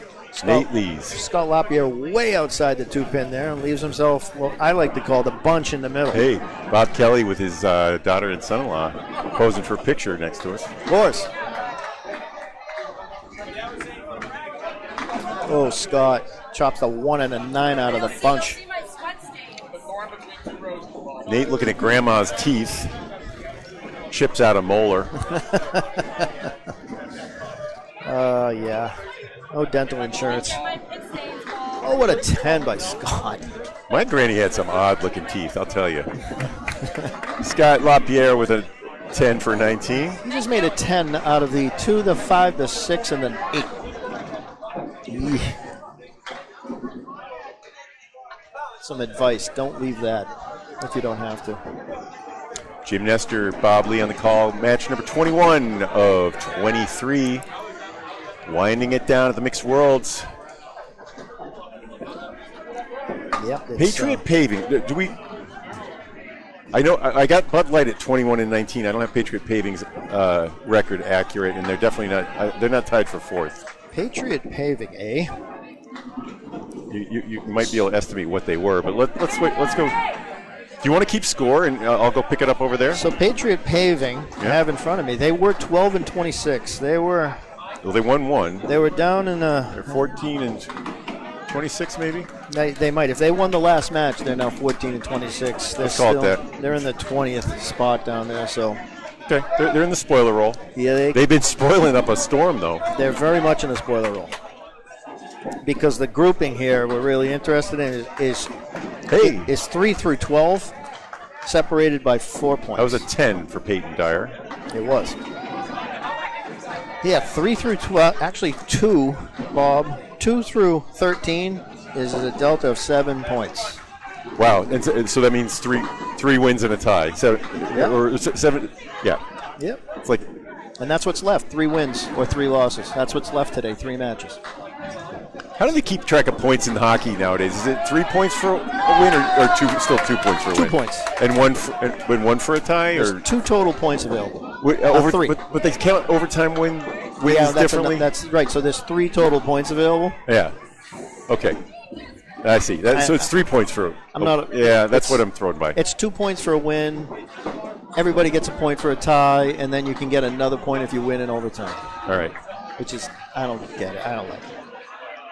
It's everybody gets a trophy. All right, that's a 10 for Peyton. Clobbered down 2, 20. And Greg Guyard has the standings. Can I help by sharing any of this in any way? Yes. Greg's got an update. Greg, come on right over here and get in the middle with me. Greg, come on right here. Until we get some more mics. We're going to get 20 mics. We can get snug as a bug in a rug here. Hi there, Jim. Good morning. Hi, Greg. Tell us. Spit it at us. What do you got? I can't see. It is now official. Coca-Cola Holbrook is the champions of the league, 38 match points. And Penny Lanes and PC Enterprises. PC went 3-0 today. They're on 28. Penny Lanes on 29. So their resurgence, matter of time, has happened.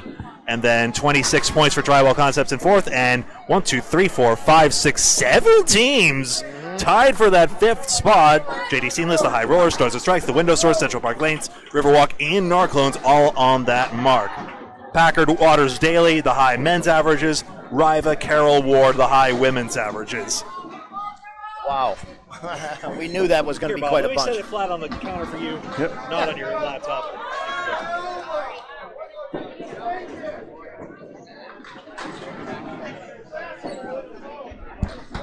Wow. Thank you, Greg.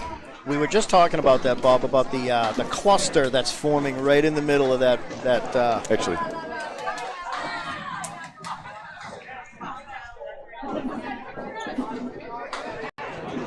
Nice grouping of bowling teams all fighting for the money. All fighting for the money. It's going to come down to these. We're in the last 3 matches right now, so this is show me what you got time. Make your medal time. There's other terms that I will not touch over these heroes. Anyhow, looking up there right now, looks like Kim just knocked out the 2-pin. 2-pin only. Oh, she almost makes it for a spare, though. And D shooting a 1.789 with some wood covering 7 and 8. She really wants to knock the ribbon off of that head pin and make this shot. Got a runner. Yeah, unfortunately it's good. I think we could see that from back here, Bob. Oh yeah, let's We've driven that point home. Okay, the match is here. We don't need to tell you it's coming. Sorry. It's okay. I don't know. I just noticed. Oh my God! He picks the head pin clean out of that. Put yourself in the mind of the viewer when you're running these shows, and I'm not always there. Sorry. Or the entire team needs to pay a little bit better attention. That's all. Dropped that ball. We kicked it around. Then we picked it up. It's fine. I'm sure they were laughing at us. Candlepin is not a game of perfect, and I'm just demonstrating that for you. That is you know what? Here, sir. Not even close. That's why I love it. I don't know. So little in life is perfect, and that's why they bowl 10 pin, because everyone wants to take the easy way out. Oh, well, it's not easy. I mean, 64% of professional bowlers' balls are strikes. So that's compared to 9% for professional bowlers in our sport. You know, unfortunately, in that game, you can be perfect. Which is not a direct reflection of life at all. Small children are often throwing perfect games these days. I saw a 7-year-old girl do it. Well, you're driving my point home. That was a lemon drop. That's why apparently when you rate pizza in a pizza review, you never give it a perfect 10. It's always room for improvement. Aaron St. Cyr and Corey Cooper are open. A little bit of a disappointing start. Oh, there we go. 9. Wanted to make that 10. See if Corey can make a nice shot here for a 10. He can. What a great shot. That's how you make that. All right, 10 beats 9. Corey beats Aaron. Again, a runner. A lot of strange activities going on up here in these two lanes. Pins flying around, balls coming back the wrong way. Manhole covers shooting up in the parking lot. What's next? Aaron delivers to, misses the pocket, hits the 3-pin, and leaves himself a terrific spare leave. Like, he's thinking, I better make this. Corey's got the 4 horsemen left and the 10. Really want him to make the 4 horsemen while I'm on the air so I can see one for a change.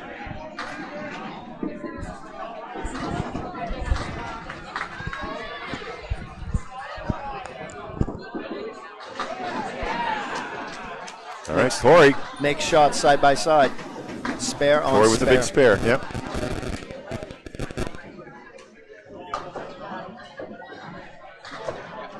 Strange.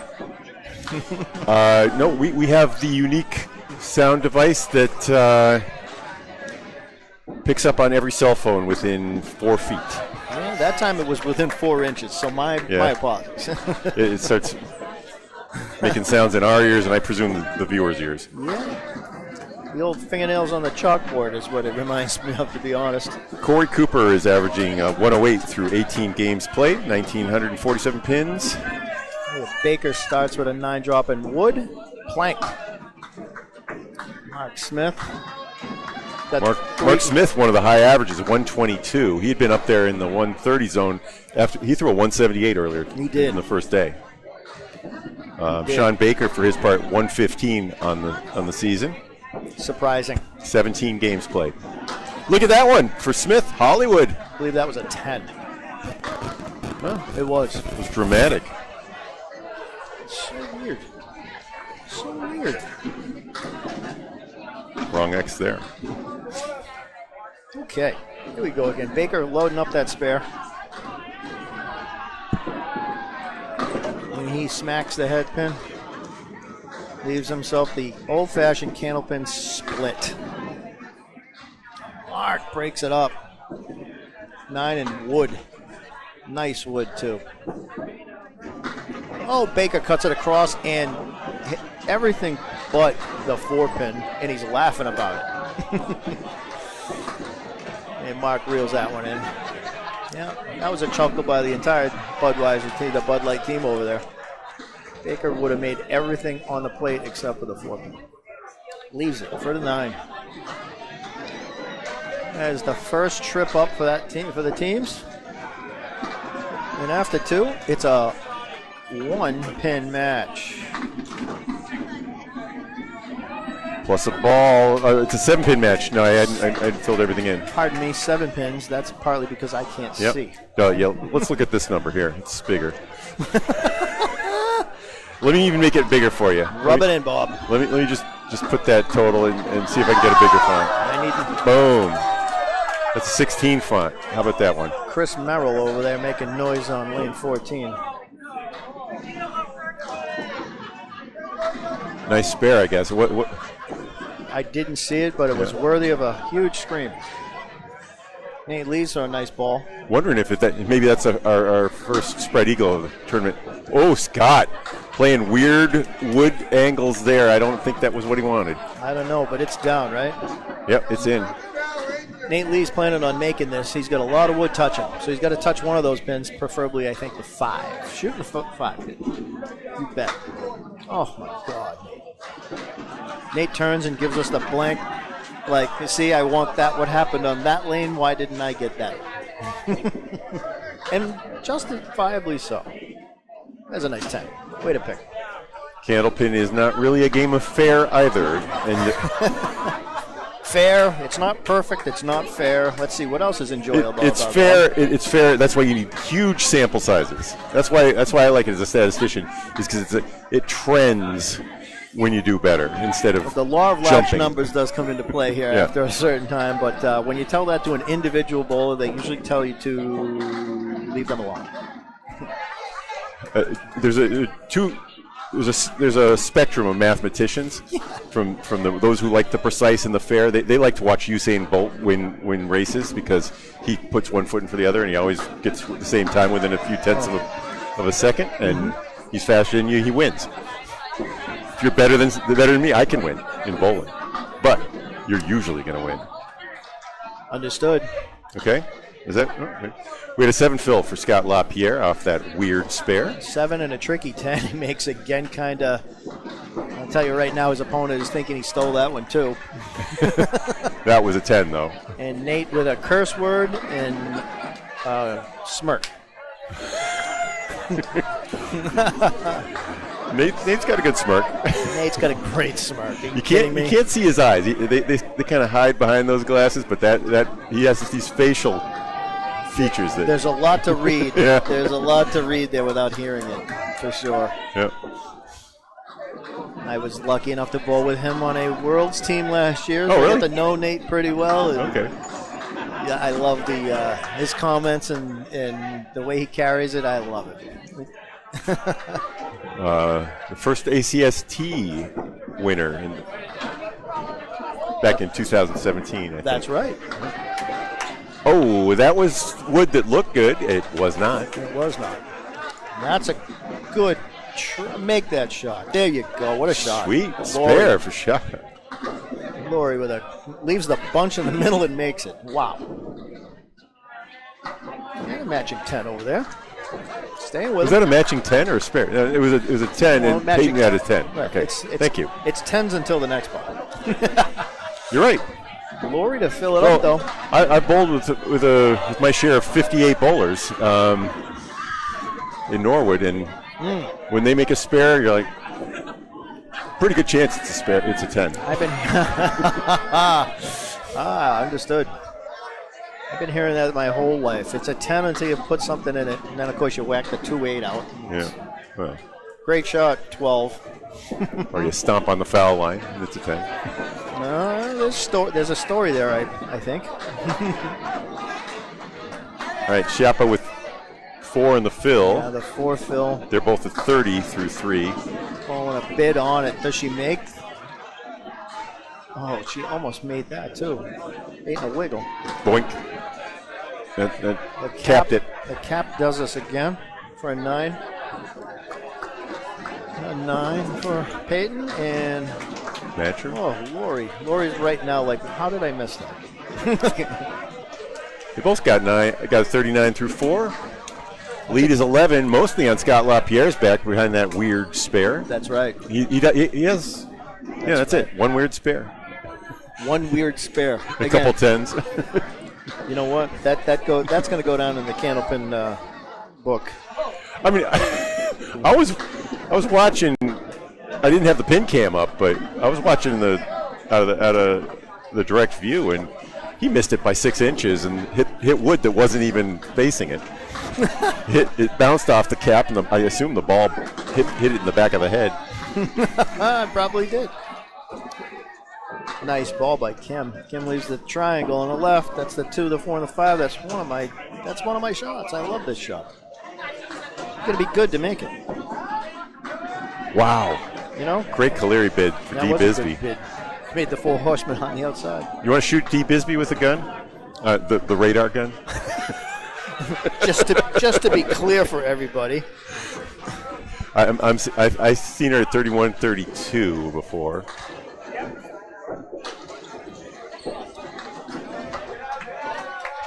That one was 29. It's as fast as I throw it. On a good day. Baker with a 10. Picks up a pin. Baker's at 27. Bisbee at 27 through 3. A little bit of a wind-up for D. We're going to clock this one also. She gets the ball out there nicely. That was 30. That's more like it. That's more like it. Yeah. That one did have some mustard on it. I wish I could throw it that hard. She's got a favorable spare leave, though. She wants to make this. Right, 1-3-10.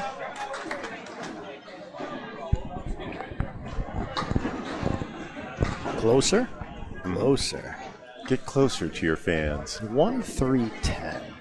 Hey! Bingo. Yahtzee. 37 in the ball. Oh, Kim with a nice shot to match it. Really great shot. There's a competitive match. D and Kim, 37 after 4, both with spares working. Love it. Lead is 10 for Patriot Paving, playing the role of spoiler. Bud Light in the middle of the pack. How far do they have to reach for 6th place on this? You know, I guess I'm sitting on the standing sheet, so you have the standing sheet.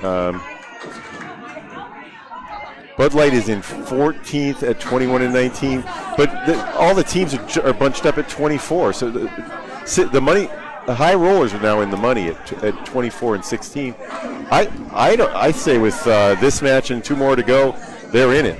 They sweep, and some of those teams are playing each other. They're going to come down. This is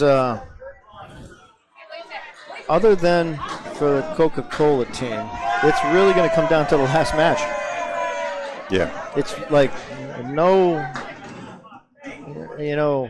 it's really like we're in the afternoon now, and you need to pick every pin here. And this Bud Light's team, they tied Penny Lane's, and that's appropriate. I think through some act of meiosis, they split from Penny Lane's. Understood.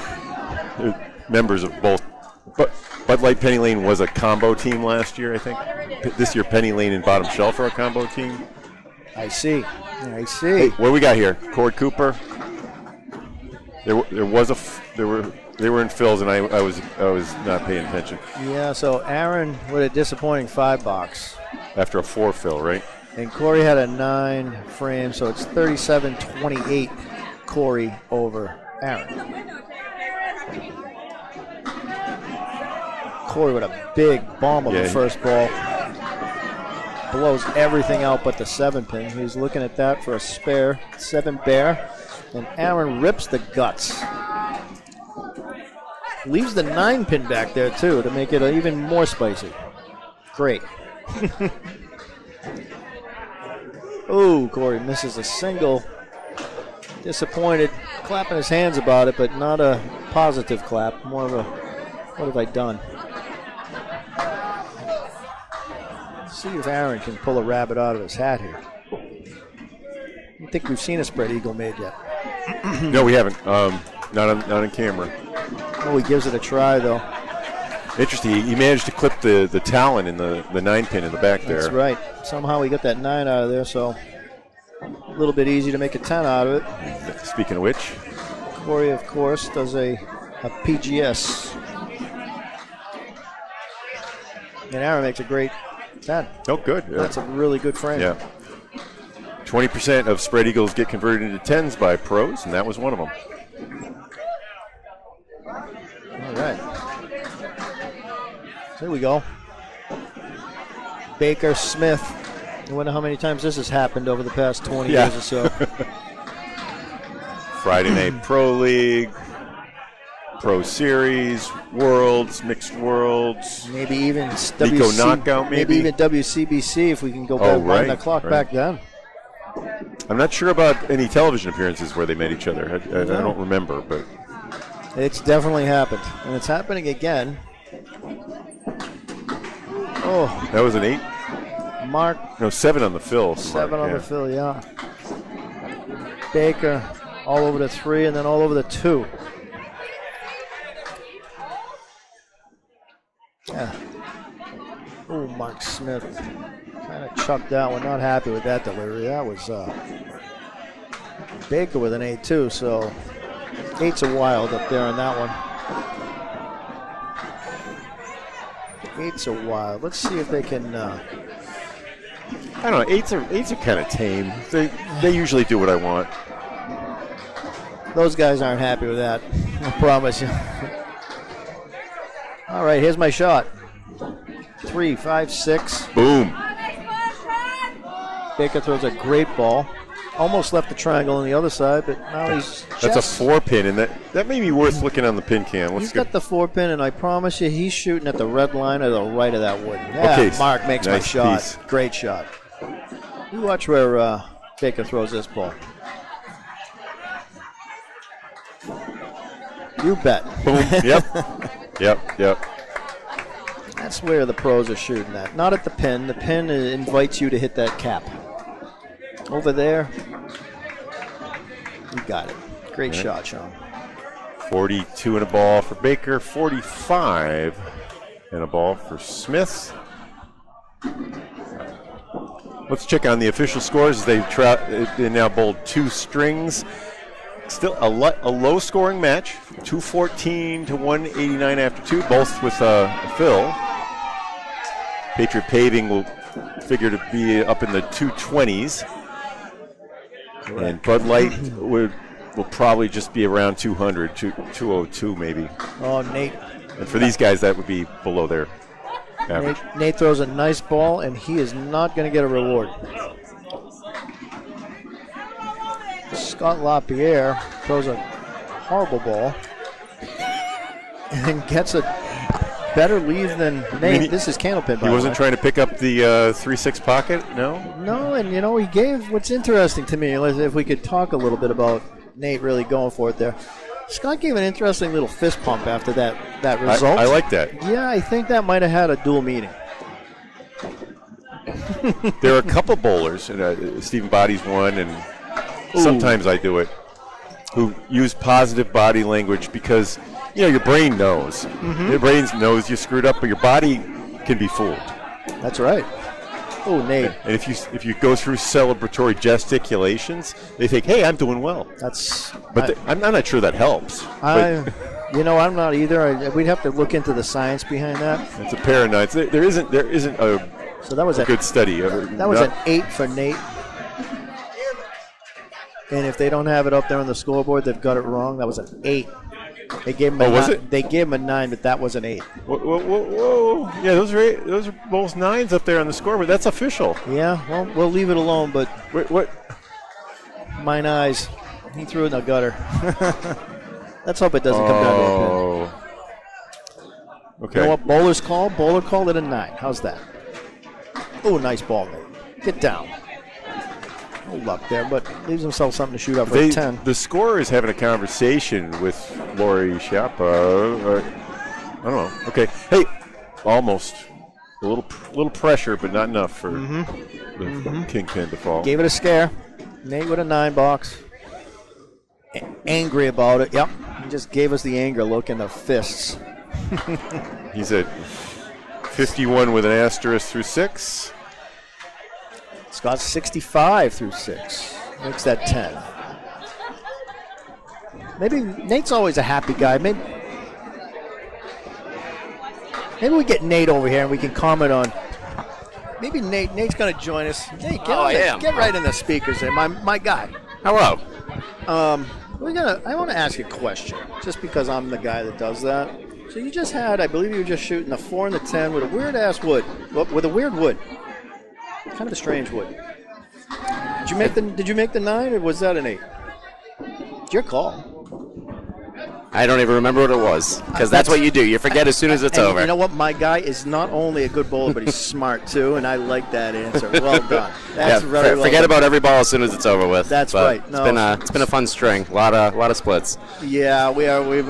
Every ball you throw, I'm like, that's a good ball for Nate. No reward. Oh, Yep. Scott throws a bad ball with a little reward going on there. I know we see it It up pretty there. much sums up the weekend. That's awesome. But it's been fun. It's been a smooth tournament for the most part. So. Well, you're in this one. You got a shot. Yeah.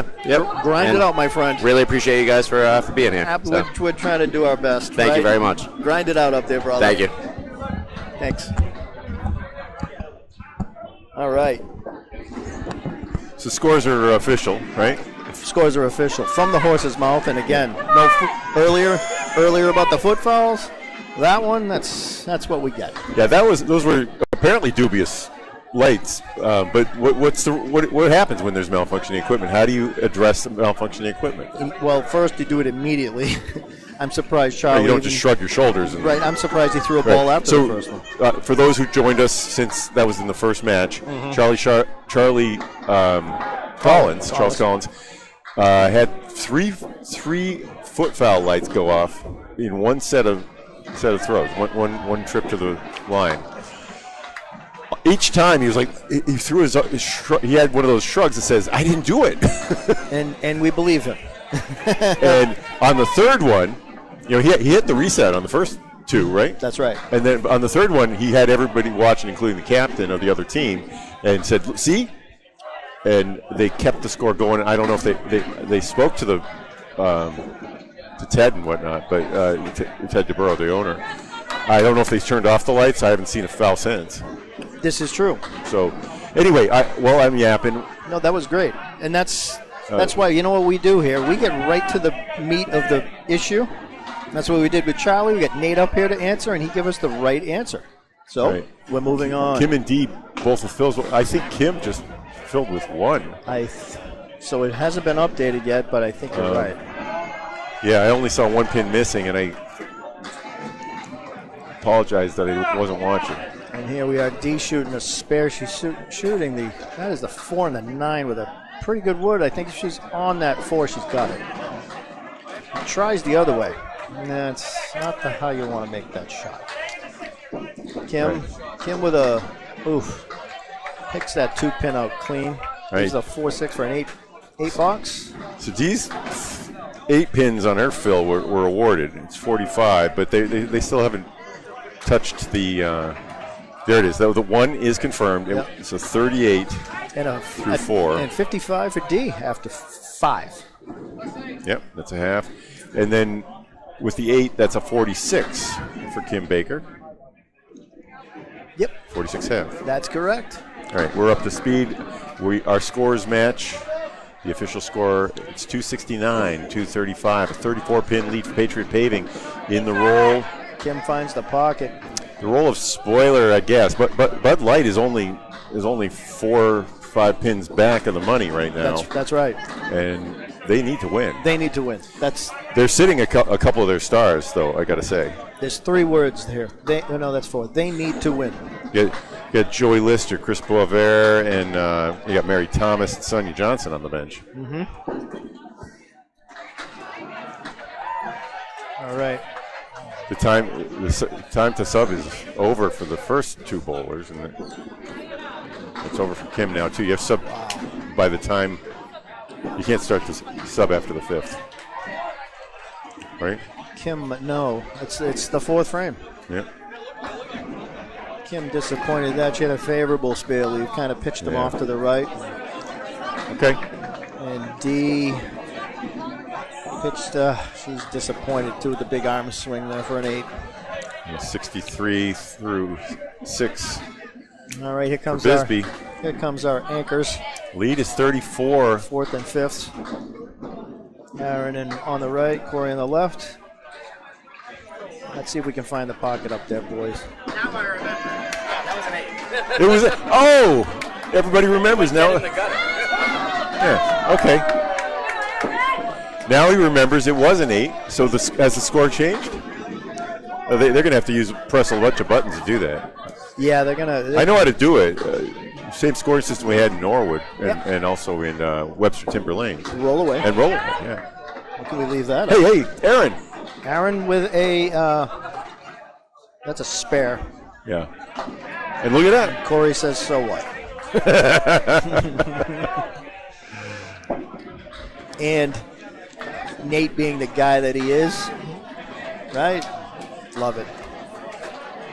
That's why this community should be able to grow and prosper. They're not trying to get away with anything. They just don't. They really didn't know. He didn't know it happened, right? There's no statute of limitations on when you can change your mind. And Nate's score now has been officially changed, and we're going to change ours. That is a 50. Justice has prevailed, as Corey Cooper says. Well, I will not give you karma for that. I will give you a strike on spare. All right, Aaron covers that spare up, though. Yeah. Now we're cranking it up. All right, 77 through 6. 66 through 6. For Corey, and 66 through 6. Correct. What is the tally on these marks? That's 3 spares for Aaron. Baker has 2. Kim 1. She filled it with 1. Lori 1. And Nate is still talking about 8s and 9s. Scott LaPierre has the weird spare. Peyton Dyer wide open, but 3 10s, 3 9s. Both anchors here off to the right on the 3-pin. Disappointed. D. Bisbee had a big 18 box in the fourth. That was big. On a spare.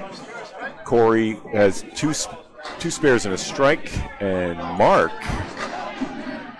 filling that spare with 4 has 2 spares as well. Yeah.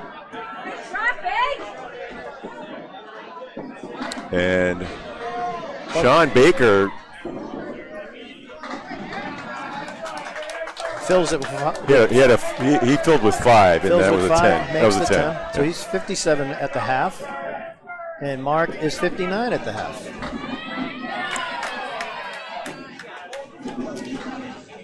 And Bud Light needs to crank it up here. I say so. Because we're at the halfway, and this is where it gets away from you right now. Strike hanging against a spare. Big ball by Mark. Baker's going to run this. Baker finds that. Wow. Yeah. Yeah, I don't like. So I've got a lot of data, hundreds and hundreds of 2-pinners and 3-pinners, and they both come in averaging at 51%. But it seems like the 3-pinners, because of that, you hit the 2-pinner and the 3rd pin stands. Why isn't it more difficult to make the 3-pinner? I don't know. I don't understand that. I need a bigger sample. That's all I can say. Sorry. 68. They're both open. This is another reason why we need that camera over the pin so we can see how much he missed that 7-pin by, because I think on that one we'd be... I saw it shaking, right? We'd be amazed. Yeah. I bet you that was so close. It had to graze, maybe. And why didn't that carry right? He lets the ball go. It looks like it's automatic, and it doesn't go. You have candlepins hanging around your house, your personal house at home? I do.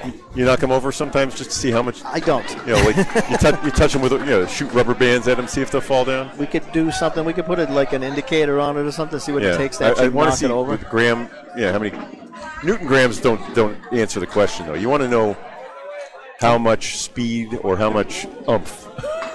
Right, and you also remember you got to actually measure that at what the height of the bowling ball where it's hitting it. Yeah, it at the really bottom. doesn't matter if you hit That's it right. at the top. And you end up grinding against the surface. Oh. So on different surfaces, it's a lot different pressure that you need. Nate's going to pull one out of his hat here. Oh, he wanted that one. He pulled the 3-pin out of his hat, but the 5-pin said, "So what?" Scott with a 9. Nate can gain a pin. Decides not to. All right, so that was the 7th. We're going into the 8th here. Again, Bud Light needs to grab that gear here. Grab for that extra gear. 36 is a pretty comfortable number. It's not, you know. Scott Lapierre leaving the door open for Nate. He's got the bunch in the middle over there. Nate with a good ball, and he touches the ball. His first mark is a strike in the 8th. So if there's karma, he got it by relinquishing the gutter pin. That's right. You know what? You saw it clearly. I saw it out of the side of my eye. That's a nice way to put it, and that's clean living is what that is. 84 for Scott Lapierre. Yeah. Scott makes the 10, so he didn't drop anything until the fill ball comes, but.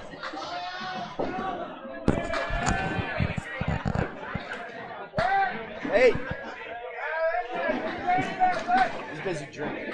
All right.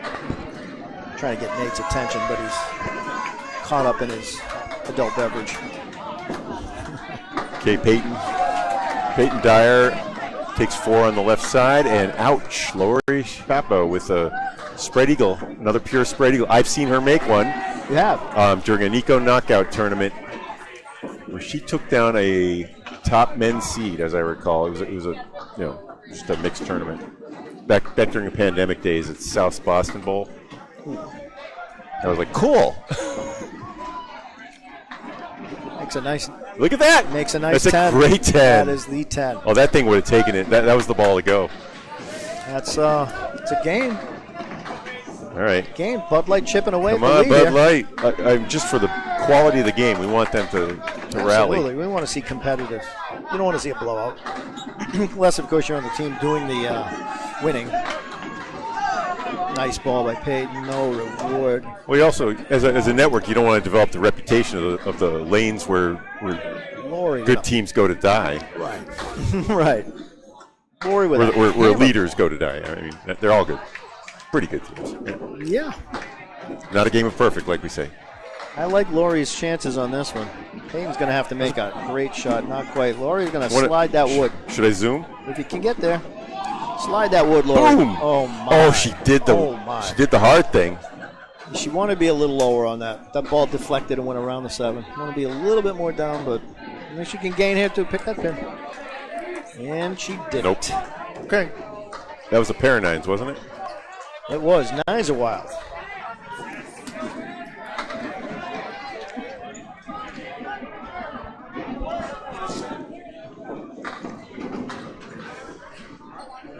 All right.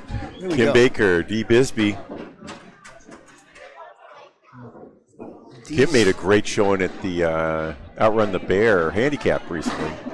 Took home money. That is correct.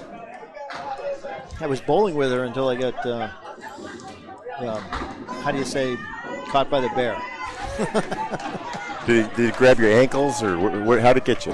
So he caught me immediately. Oh. And then ripped your throat out and threw me around like a teddy bear. How's that? Not my best day.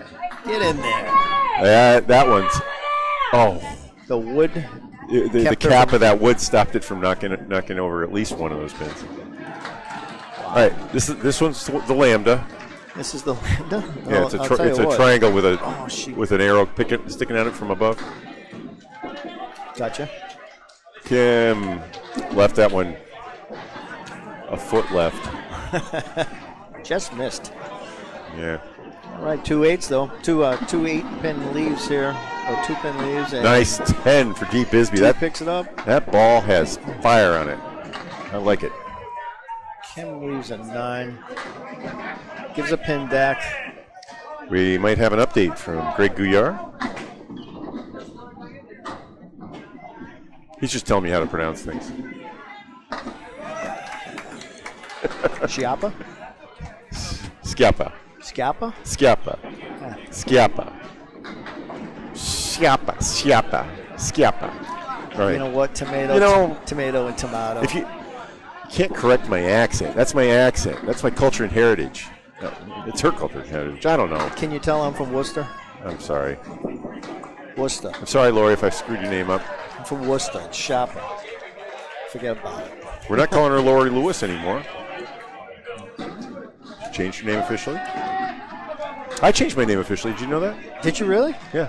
From what to what? I was named after a Civil War general, and my mom was, and my grandpa Archie Angelini.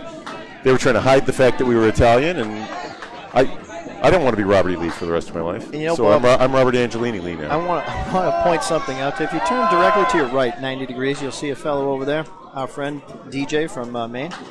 He has a hat on.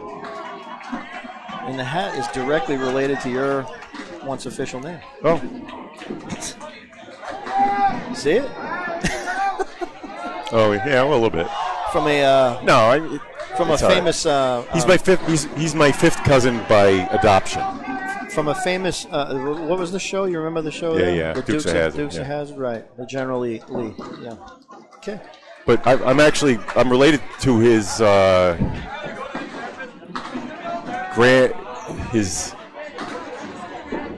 You realize his wife was the granddaughter of my second cousin.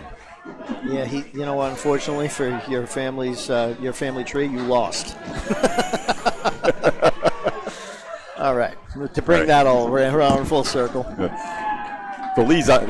My Lee family line comes from Germany. It was originally spelled L-E-I. So I can appreciate that, as you know, my last name rhymes with famous German, Austrian people. Sorry, Jim Nestor, E-R. E-R, please, thank you. Do you realize I just put something together? You know, you're Lee, Robert E. We got spare fills. We got a strike fill. Let's not get too far afield here. Yep. You know, there's another guy named Grant around here that won the war. Well. All right, enough of that. These are just names right now. Corey up there. Names do mean a lot, though. Corey and Aaron. It ended up being a 6 fill and a 6 for an 89 for Cord Cooper. He's leaving the door open a little bit, but not enough. Aaron really needs to make a move right now. Aaron got a 9 fill and a 9. 9-9, not happy.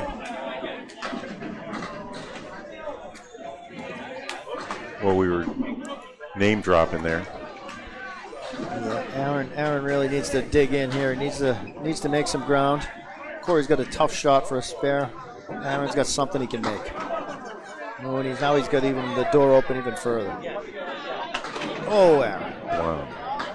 Okay. Bud Light and purple. Got to get that middle one. Fighting for a chance at the. What do we say? It's $15,000 in second through sixth place money. That's right. Still on the line. That's going to end up being an 8 for Cord Cooper, though, right? It is. Tough trip for him there. 97. Aaron shooting a 189 for 10 here. Easy to pick out on the first ball sometimes, especially with a ball that like Hugh throws, hard and straight.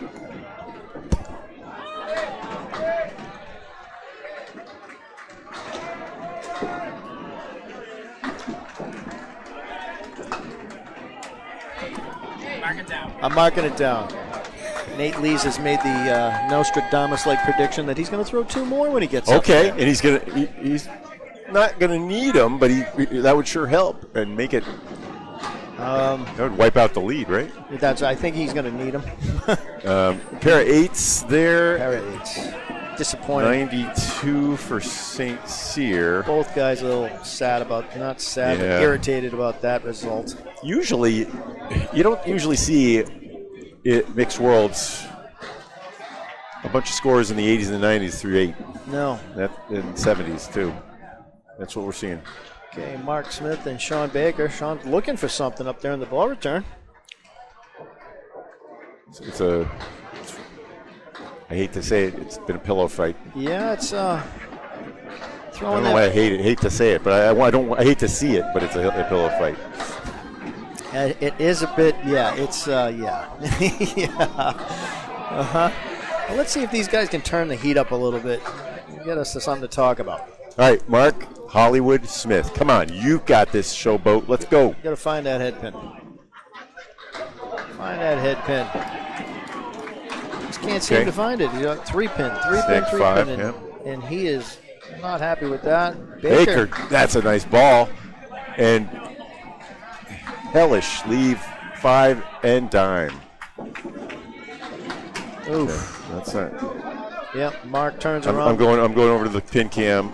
Come on, he plays the tip and gets a flip, but he was trying to get it there. Yep. Mark Smith with a 9 out of that. Baker makes the 10. That's a gainer. Hey, Maddie. You know that Maddie. Here, talk to Jimbo. Right? Take my. Matt Nichols coming aboard. Matt Nichols coming aboard. What's up, Jim? Hey, buddy. That video. Did you see the video of Maddie? Did you see the video of Maddie on Facebook? They made a clip when the pin setter came down while he was throwing a strike. I saw that. Yeah, the relay stuck. 260,000 views last night. It's nice to know that 260,000 people watched me mess something up.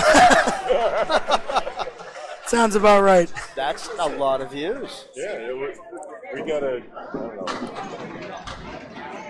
It's gonna happen more and more as we become a real network, but we are a real network. Hey, any views are good weird views. Stuff, like we said, you know. And when we start making clips out of it and put some context in it, and people get familiar with the weird game we play, I think we're gonna see a bit more of that. Maddie's got a ball. Yeah, he's got a ball. Matt Nichols running off into the west. Matty he's an over. Last year, you know, he was second at the mixed worlds. Was he he was really? second in average, but Chris Bovair got him in the last game. That's a good bowler. And that means he was an over, but nobody wanted him, you know, because the way they pick teams, as that's a 10, a pair of tens for Smith, puts him at 87 through 8. And Baker's 86 through 8. Who would have thought that? Nobody over 100 through 8. And, you know, just to underscore that, I'll talk about Maddie later, it's 396 for Bud Light through 4 complete. Wow. Well, not complete, 4 plus Nate Lee's strike field coming up. So it's 423, 396 for, it's a pillow fight. So let's see if Nate's. Let's go, guys. Let's see if Nate's bowling skills can match his prediction skills right now, and see if he can do what he said. He said what he did. You know, the averages, these guys should be 110 to 115, counting the men and women on these teams. There it is again. Did he guarantee a triple? He didn't guarantee it, but he did predict it. Okay. And if he's that one is that was a good ball right there by shaky. Scott. That's 9 and a wiggle and a Goodwood. Now, what do you call Goodwood? Oh yeah. You call that a candy bar? You ever call that a candy bar? Yeah, he's not going to miss that, unless catastrophic failure is how you miss this. There it goes. Oh my God, he made on it. Strike. That's life. Nate made the shot. That is. Put that one down too, of course. But Nate with the finally, I saw the 4 horsemen. And for a spare. No catastrophe for Scott LaPierre though. No, Scott. That's the beauty of that good first ball. He was shooting at what we would call duck soup. Yeah. Duck soup. Great Marx Brothers movie. Here we go. Nate maybe with the third part of the triple. Come on, Nate. Wow. Oh. Make it interesting. And the wood is not bad, but the cap is. It's a hay bale. Scott with a good ball. Little heavy, chunks it out. The old 4, 6, 7, 10. He's going to bash that wood over there and cross his fingers and toes. Scott LaPierre is the first to 100. Nate out in the abyss. He's trying to sweep it, but there's watch it bounce. Only dark matter out there. Only dark matter. The blackness of the abyss we call the curtain. There's the cap. 7. He's in 3 digits. Nate. Just barely. Angry about it. 101 through 10. That's complete. And 8 is a 108 for Scott LaPierre. Scott has been averaging 110.5 this season with 1879 through 17.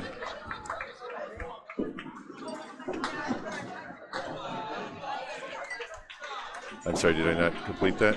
No, you got it. I'm just double checking us. That looks like a 74 to me up there on the official scoreboard. So let's correct it. That's Peyton Dyer's score. Maybe there was a correction I missed. I don't think so. Just double checking us, so we're good. We're good. 449 to 428 is matching the official score now. Yeah. Lori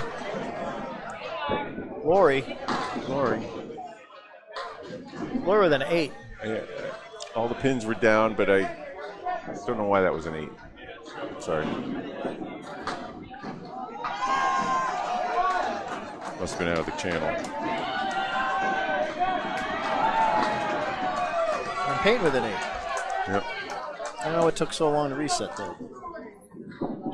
Not sure.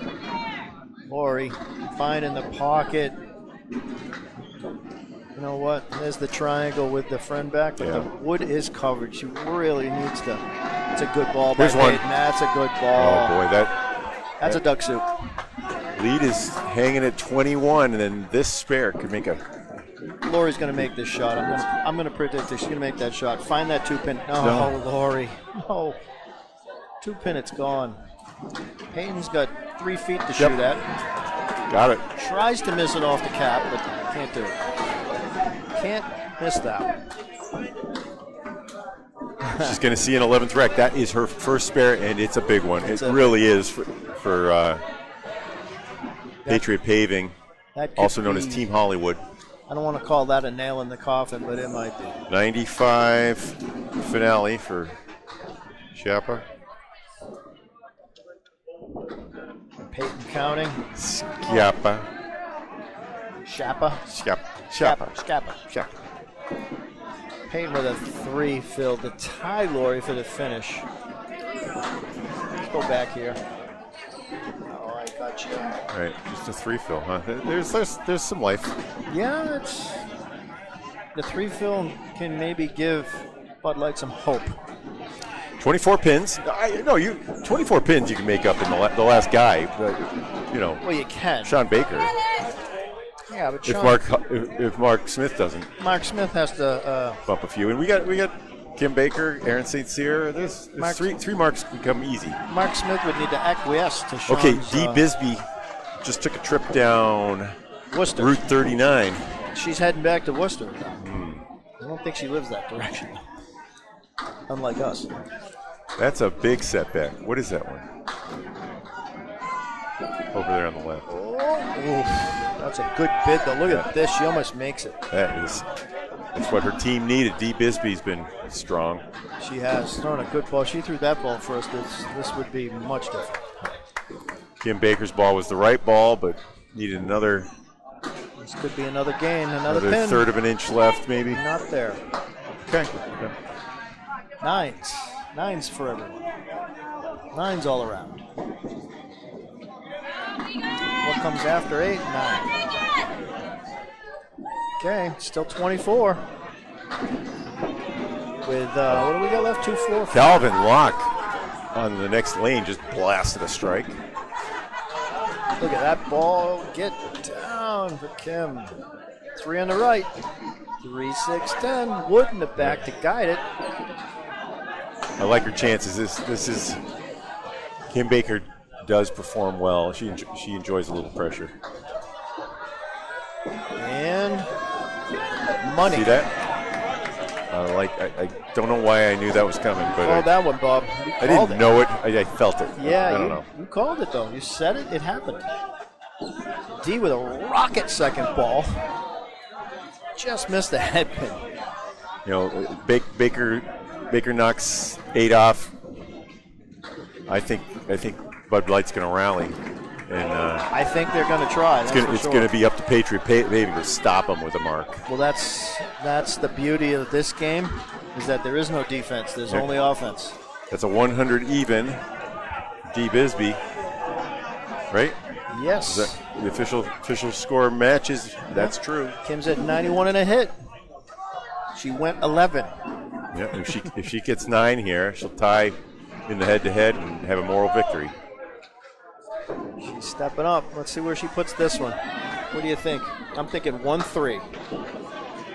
Come on. Called it. Yeah. Okay. It was a tough 6. She hit it right. So she put the ball there. That's a 6. 97. It's a good 16 bucks on the end. That's gain. Yep. So the lead is down to 16. That's right. So that 16 is opposite a 8 frame. So that's a big game. There is nothing hanging on the board. That's right. Bunch of guys throwing 1s and 1-0s. That is 16 and completed everything. So we are up to date. Aaron St. Cyr now. Going to try to cut in. Pitch out. He beat Danny Harris in the 2-string final at the Tournament of Champions. That is probably quite a match. That was about as much pressure as you can get. Danny Harris would just flip the pin and made it stand up. Oh, that was that match. Yeah. That was in the prior match, but the semifinal. Aaron just had to get away from him. I don't like it. Oh. Yep, Corey puts a, it's not an exclamation point, but it's a big semicolon on it. I don't know. I think Corey just said, "You miss, I make." Okay. Yep. So 107. With a spare, yeah. That's a big spare, especially if he goes 8 or better on this. Ouch. Well, Bud Light, they sat 3 of their starters. They're not looking at the standings as being as favorable as I think someone from the middle could jump up and grab money. I do too. They're too close right now. How about a 7, Phil? Is that enough to start singing yet? No. No, but it's. Oh. Wood blocked. That was a good bid by Aaron. Now, you know what? Before Aaron threw that ball, I wouldn't have sung. Now I think you can sing. Okay. Ooh. Okay. Well, how about a double strike from John Baker though? Well, that takes into consideration that Mark Smith does nothing. Okay. That's a 9 and a 110 for Aaron. That's a big 10. 124. He's going to be the high scorer almost certainly now. That was a big bailout 10 right there. Great job. Nice Corey Cooper. Corey. Nice bowling, Corey. So again, star of the game. Baker's going to reach scores 5-14, 489. Anchor bowlers, 9th and 10th. 25 to catch. Yeah. I think Mark Smith is going to have something to say about any catching. That's what I think. This first ball, I think he's going to throw what we expect from Mark Smith. He's going to label that head pin. Nice ball. We know that guy is. That's a half Worcester leave. Yeah, there it is. Okay. You can still get the triple in the set in the 10th. I wouldn't be surprised if. But he got. You can't miss it. I'm sorry. It's too bad. It's too bad because he hit it right. He hit it Mark pretty Smith full. runs that triangle down. Mark Smith shaking. Like to see. It's all but over now. Make a triangle, pump the fist. Every time. Baker takes 9. 95. So Mark, lead is 26, and Phil coming. Mark needs 5 to close it. Yep. 3. May I add one factoid on the end? Coca-Cola just threw a 629, their tournament high single, after they're already first. Wow. The winner, they'll be taking home $11,000 plus that. That's right. The 660, the tournament single, by the way, Baker made a spare. He'll get an 11th rack, so he doesn't have to. Mark filled his spare, though, and then made a great shot on it. He filled it with a 5 and made it. He had the bucket on the right and a 10. No wood makes the shot. The cows have come home. Yep. 11th rack for both gentlemen. Playing out the string. determine the size of the victory by Patriot Paving, Team Hollywood. The spoilers, they almost did it last night to Coca-Cola. They had a lead with 2 to play. Both teams having some fun up there. That's Spread really eagle great. with a talent, a 3-fill on that for really great. Smith. Both teams, nice handshake. We're all smiling. That was again. It's a 112 for Baker officially and a 115 for Hollywood. And congratulations, Patriot Paving. You're going to move to 16 and 26. Bud Light drops to 500, 21 and 21. 2 to play. That might have taken them out of any chance for money. Yep, I think so. All right, I'm going to leave that score up on the board for those joining us, and let's put a note up that we remember to take off that match 22 is coming. Right, 2 left, 2 to go. And our next match will, I wrote it on one of these sheets of paper here. 2 to go. Got high-low dispensary against Stars and Strikes. Stars and Strikes is in the hunt. So their high-low dispensary will be. High-low dispensary is they're in 21st place. So they're I knew they were spoilers, but they're big spoilers. They were at 10 and 30 going into the round that's finishing up now. And Stars and Strikes got defeated a moment ago in the 20th round. Mm-hmm. So why don't you find out how they're doing, because they're at 24 and 16 in 7th place by virtue of pinfall. Yeah. A few pins out of the money. Jim, I'm gonna put the sound down. Yep. People hear it ambiently, so don't make strange sounds. We're gonna sign off for a minute. We'll be right back. Okay.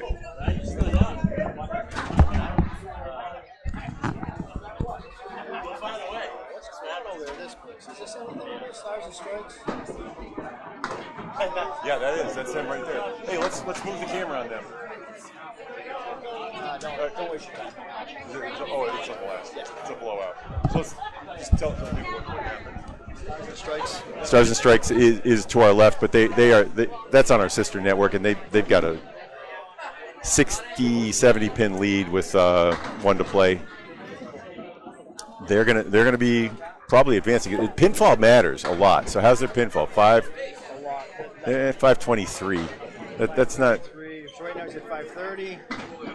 That helped. Chris Merrill just finished that one off with a 121. That's going to be a 532 to 478 victory, I think. 470. Just to get to 480. Yeah, 479. Underrated and overlooked falls to Stars and Strikes. They'll be here next. That's the team of Chris Merrill, Mike Jakes, Russ Neely Jr., Shannon Scribner, Bobby Joe Chase, and others. Cole Fry, too, on that squad. All right, I'll see if I can get a snapshot of the standings when they print. Seems like they print the scores first and then the standings. And the standings takes like 7 minutes.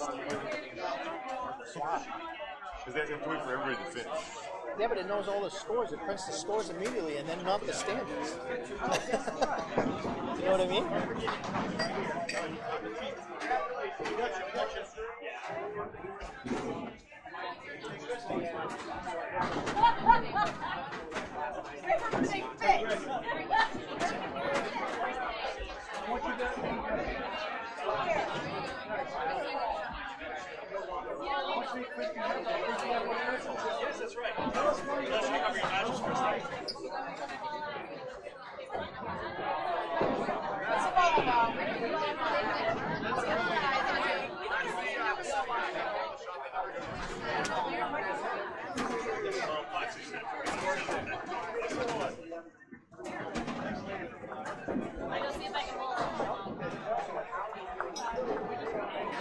That's like a match. It was good. It was an upset, really. Bud Light just ultimately got knocked out. Can you do this for this restroom? Yeah. Just do the colors. Stars and Strikes is going to be on the right. Okay. Make it red.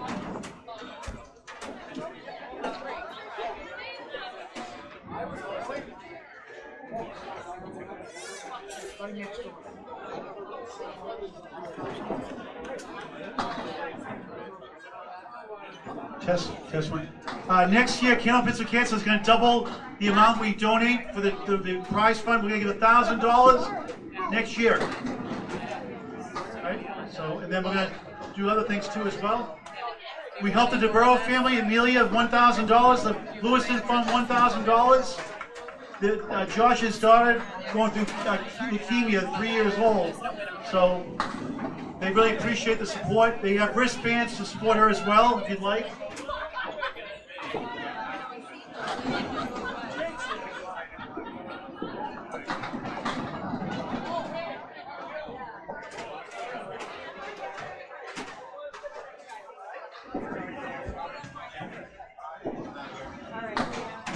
So this is going to be a last call for the bowling ball raffle for Candlepins for Cancer. Last call on that. We're going to do the drawing for that at the end of the string. Patriot Paving is doing our last 50-50 for the day, this string. I have to check who's doing it next string. So anybody that wants 50-50, go see them. Last call for the bowling ball raffle, and then I'm going to pass it off to Teddy here for a second. Just want to let everybody know that we're doing this donation because one of the first groups to step up and help our family out is Candlepins for Cancer, which hit our family 8 months ago. So we really want to push this. When it hits you, you know it. Please support it. It's a great cause. Please support it.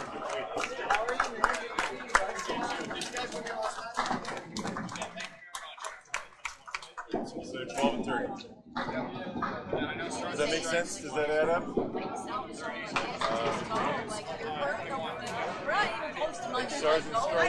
And Joey Lister is proclaiming a perfect string next. So Joe, if you don't do it, you're making a donation, whether you like it or not. The freight train. Need me on this one, or is Jimmy going to be here? Yeah, well, I got Jimmy. He's just getting the records right now. I'll be on for the last one, okay? Okay, thank you. Executive producer way home. All right, I'll go get scores and bring it up. Yep. Yeah, okay.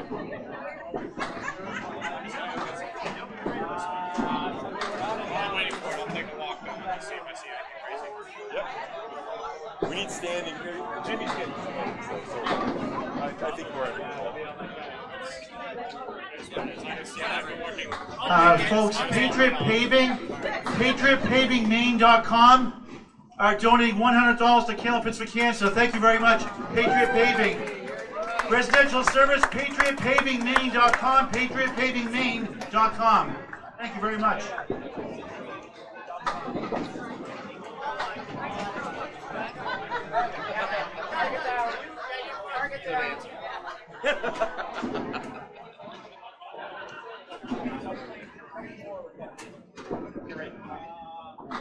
Lead off, strike, target it.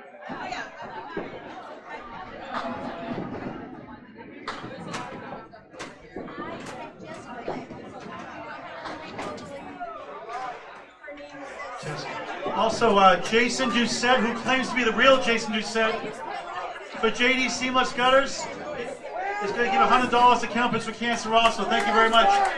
The real Jason Doucette, he claims, right? Thank you very much.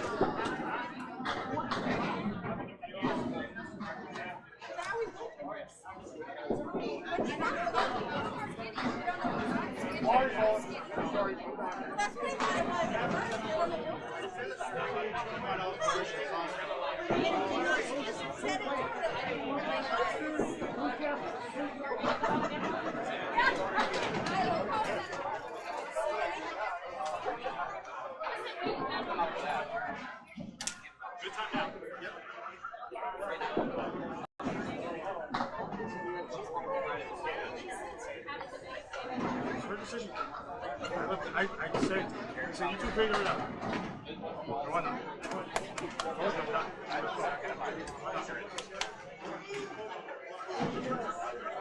It's really not that hard.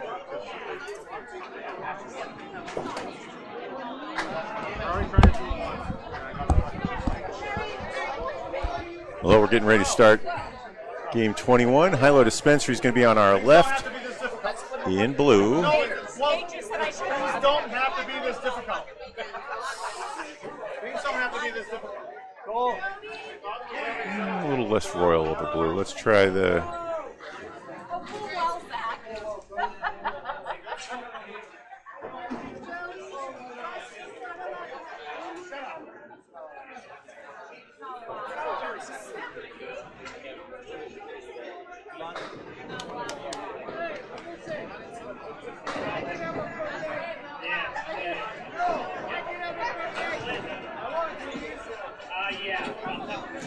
Stars and Strikes.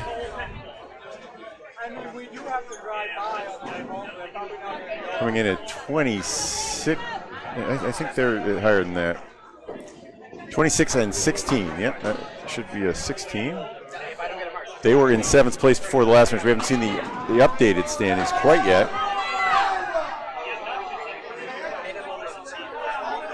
They are pitching. That's Cliff. All right, running solo here. Cliff Walker. Glenell Duguay. Strike.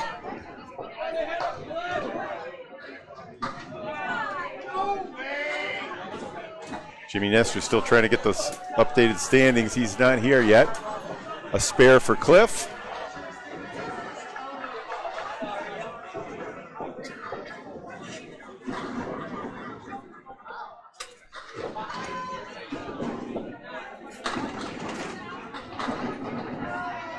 Those scores are from the last match. This is the stand. This is it right now.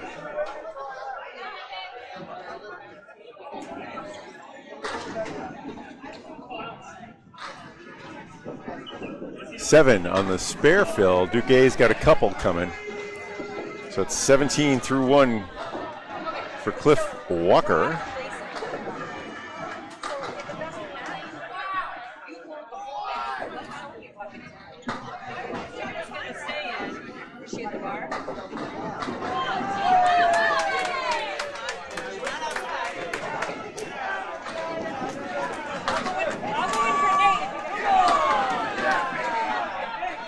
All right, spare on strike, 30 and a ball for Gwenelle Duguay.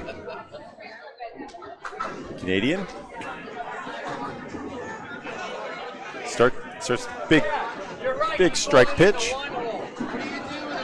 He was measured at 40 miles an hour earlier. You saw the speed there. 27 and a ball, 2 spares for Cliff Walker, and this one's going to be a little more high scoring maybe. It's on its way there anyway. Stars and Strikes have got to also be concerned about the pinfall. Prior to the last match, they were in a dead heated tie on record with 4 teams for 4th, 5th, 6th, and 7th place. And Drywall Concept, Stars and Strikes would have been out of the money by 32 pins if it had ended then. They need to catch JD Seamless, the High Rollers, Drywall Concepts. They were all virtually tied. All right.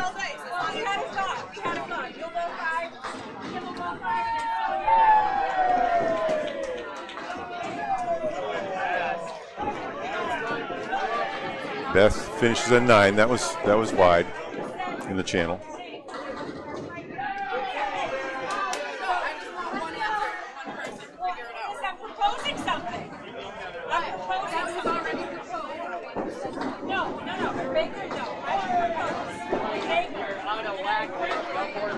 That is Bethany Esposito. The team captain that's not fucking here.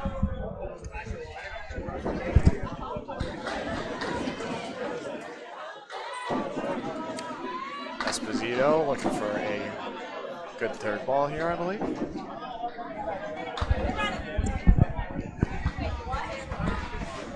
Thank you, sir. Bob Lee helping me out. Bobby Joses, Cole Fry, Chris Merrill.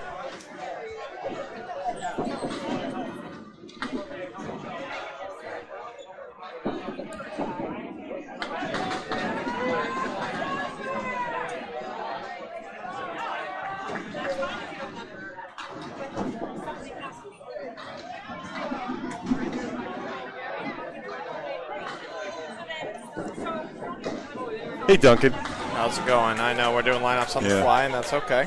We'll get there. Is this high-low dispensary? Let me pull it up for you. Sarah Kenny. Sarah Kenny, that's right. Yep. K-E-N-N-Y. And she's got the Avon Valley shirt. That's what a lot of them are. It's not Avon, the way we pronounce it down in Connecticut. All right. Jim Nestor on the call here. Totally up to you, my friend. No, I was just coming in while you were waiting. Okay. While I was politicking? Yes. Looks like Renee and Skinner, most likely. Yes, definitely. All right, back in action, Bob. Beth is a. We've got. By the way, we're just racking up the spares too. I'm going there. Cool.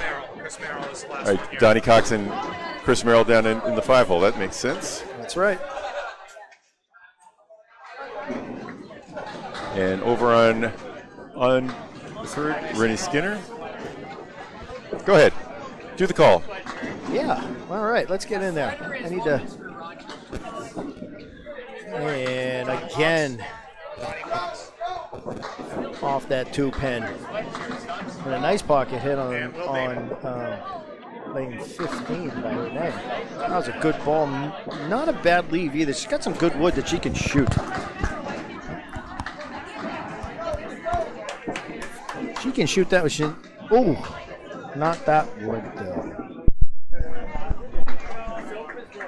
Okay, let's try it now, Jim. Yeah, how's that sound? Check. Sounds check. Pretty good. Yep. Test. Okay. That ends up being a 6. That's an unfortunate for Bobby 6. Joe. Yep. Yeah. And a 9 for Renee. Not the start we wanted there. Okay, you're holding the standings there, huh? Yeah, we've got some standings updated, and it's pretty obvious what's going on here, right? Stars and Strikes was in 7th place prior to the last round. Looks like they've moved into the money spot, right? Yeah, they've moved up. They are now currently in a 5-way tie, but by pinfall, they're in 5th place. So they are in the money. Are they tied for 4th with Drywall? 4th, pardon me, 4th place. There's a number of teams at 26 wins. That's right. But by pinfall, they're pinfall, good. we got to write down what the difference is between them and Drywall and the one behind us. I can do it for you. It's 79 pins. 79? They're 79 behind? They're 79 behind. Drywall? Wow. Okay, that's a lot, but not insurmountable. So Drywall is 79 pins ahead of Stars and Strikes. Drywall is, strangely enough, 29 behind Penny Lanes. Okay. Interesting. Yeah. Cole Fry.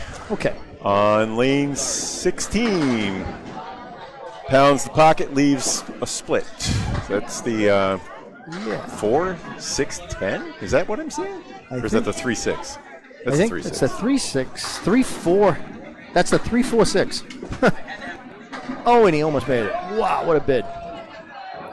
Donnie on lane 15. Oh, whacks the head pin out hard. He carried a couple extras, but not what he was looking for. Cole with the easy 10. And a ball trying to make its way back. And Donnie tries to cover it up. Can't carry that last 6-pin for a 9-box. All right. If Cole can get back in that pocket. We watched him yesterday. We had a match here with Stars and Strikes in front of us. Cole was struggling a little bit. See if he's shed that. That's a good pitch. Good pitch. He's got that's the 6, the 7, and the 10, but he's got a piece of wood that he's going to use to get that 7-pin out of there. He's going to get way down low on that. Way, way, way down low. Donnie on that 3-pin again. Attaboy. Great shot. Right on it. Donnie finds the hole, unfortunately. That was a great shot by Cole. Working for a 10-box. It is going to be a tough 10 on 15 for Donnie. Oh, no, he found the hole again. disappointing 4. Ouch. Ouch is right. So 20 in the ball for Cole, 13 for Don. Okay, Avon Valley Lanes is the home for the Canadian side from Nova Scotia, I believe, of the high-low dispensary squad, and good number of Canadians in there too. This is Will Damon, one of them. They're a combo team. I see. The Stars and Strikes mostly, I think they're all out of Maine, right? I think so. I'm not sure. I recognize everyone. I recognize is from Maine, and Chris Merrill's one of them. 2-time Easter Classic winner and champion bowler in many respects. Yeah. And I asked about Avon Valley Lanes. That's a 10-hour drive from where we're standing right now. Wow. 10 hours. Okay. Maybe that's partly because of the time change. I drove 10 hours for bowling this week, but I just bowl a lot. Yeah, I do it every week. It wasn't all in one sitting, I guess, is what you're saying, huh? Yeah. Imagine that, 10 hours. Oof. That's like driving to Washington, D.C. Well, I had to drive into Canal from Sharon and back. That is quite a ride. After you get past Sturbridge, it's really boring, isn't it? It ended up being a 10 for Will Damon. That's right, 10. Will coming back now with a big first ball. Bam. Nice hit. 4-6. He's another reverse righty, throws to the left to right spin. 4-6. Chris Merrill more with a right to left traditional spin. I've watched his action on slow motion. I love it. What a shot. I love what he does with his left foot and his slide. Under control every time. That was a spare on a 9. It was a really great shot. 19. Will gave it a run over there, but the 4-6 is no bargain. He's going to pick the 10. And he does. Oh, just sneaks by. $9 for Will. 19 in a ball versus 19. All right, second trip up. Second trip up. So we're going to call him G. Yeah, it's Gwinnell. It's Gwinnell. Gwinnell Duguay. How about Gwinny? He's G. He's a big tough dude. I like him. He's friendly every time you see him, but like a big guy that breaks your hand when he shakes your hand. He is one of them. He's awesome. He just is. You remember how to spell my name? He says, yeah. I'm like, I don't know. Gwenael. Spelling bee. He was hiding his shoulder. He's got it written on his sleeve. He was holding his. How about that one? Great shot. Great shot by Cliff. 7 fills for both of them and a spare for Walker. Right on the triangle in the corner. Love that shot. I know somebody that we used to talk about all the time, and I bowled with him, and he was like the best shooter of the 3, like a triangle like that I've ever seen. I believe he made 24 in a row once. Wow. Name to be withheld. But if you know, you know. 2-pin smash in the face by our friend G. Cliff loads it up. So Gwinnell, yeah, I jumped the gun on his spare. I was, yeah, a minimalist 4-fill for G. That was a 9. Cliff drops a hammer down there. Can't quite carry the 7, but plays the cap and pushes it back. All right. Cliff Walker. Cliff Walker has 4 spares in a row to start this match. 63 in a ball. That? 63 in a ball after 4. High fives all around for everybody. Fills of 7, 7, 9, and to be determined. And G leaves. Ooh. I think that's not good. G, I don't know if you could see his reaction there as he was going off the lanes, but he made a face that echoed the words you just said. That's not good. All right. That's 50 after 3. After he started with a strike and a spare. Maybe we can get him over here to comment on that 4 box. I love that. You know, everybody, oh, yeah, tell us about all the strikes and spares. Who cares? Tell me about what it feels like after throwing a 4. Plastered the curtain. Well, I left a small dent in it, I'm sure. Yeah, see, that's what I mean. It's like, what's the response going to be? All right, not a couple of first balls off the head pin again. Let's see if Beth and Sarah can run some stuff down here. No, wide to the right. Wide to the right. Okay. Good try over there. Great try.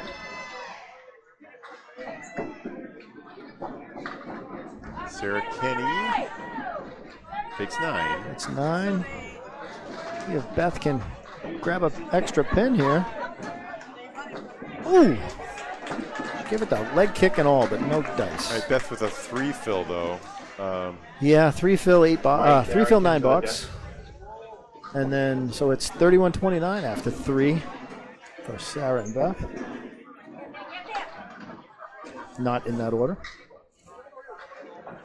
I smell Ben Gay in the air. I don't know what that is, but I smell it also, that's balm. I don't like muscle, it. That's muscle balm. I don't like it. Yeah. We used to have a lot of that in the locker room. Well, that's why I don't like it here. Well, after 3 days and up to 20 strings, some folk. For some folk, that's a lot of strings. You know what? For any of my fellow bowlers, men or women, your first training session with me is free. I can whip you into shape in no time. Diet, exercise program, you name it. All right, that one. No promises on improving your bowling game. Third ball's here. Sarah Kenny on the right. Good ball. That's a good ball. Yeah, that's an 8. Not the 8 she wanted. That was a better ball than that. Oof. But she picks up a pin. It does the pin gain. 8 beat 7. Yep, and the face reflects that. Right. So there's a lot on the line today for Stars and Strikes, who are showing it with a 21-pin lead early on. That is true. We had $11,000 went to first place, but second is worth $5,500. I think they're in the running for that. Yeah, so they're in a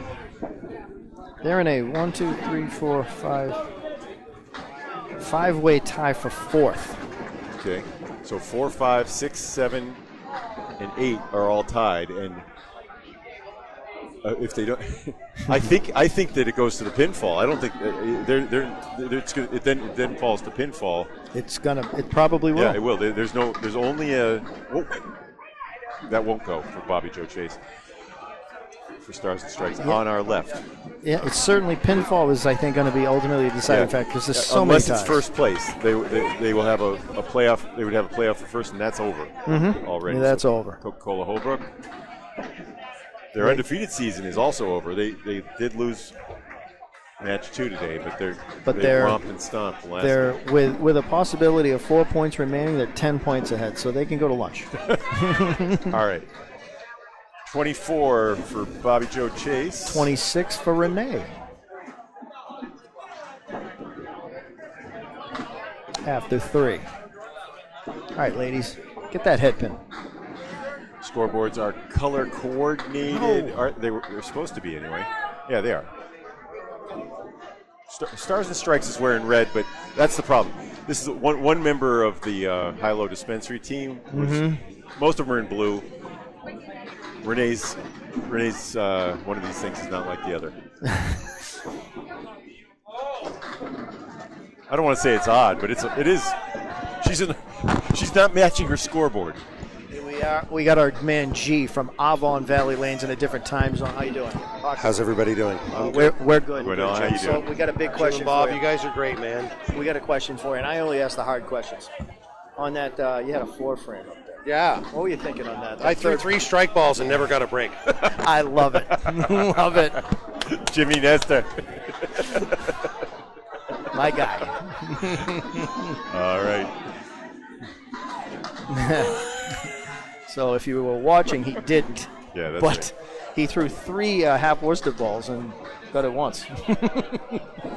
Renee ended up with a 7 in the fourth, 33, and Bobby Joe took 10 for 34.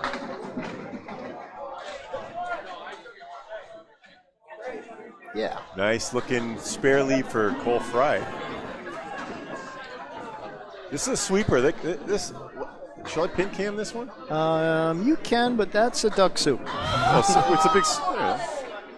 It's got a clip and go weird off that. 16. It's too far front. Oh. Yeah. Oh, I see what you mean. Yeah, you really gotta smash that and then cross your toes. And that's how you make that 9 in wood. Yeah. That's why we come bowling, by the way, to get that shot.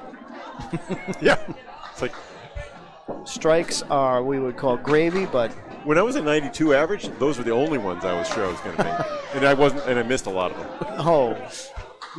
Some of them. I missed some of them. You know what? We all miss one here, but for the level of bowling that's in front of us, that's what we come for. You don't want that 9 in wood like that. By the way, Cole also filled with 9. So he did. He had 29. Good ball there. Mix them up. Solid. 9 drop. Cole off the head pin. Donnie with a great ball there. He vaporized all 9. Left a 5 pin. No wood. It's all gone. Hopefully they can find it.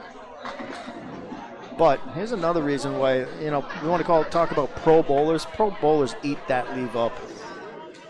9, 5 pin, I can't shoot at it quick enough is what we're thinking, right? Give me that ball. I'm going to get the spare. Repeat and rinse. That's right. Rinse, repeat. There's a real confidence builder, too, when you punch it out. Boom. Look out. That's how to do it. Great bowling, Donnie. Cole's got a shot, though. Can he make it? Oh.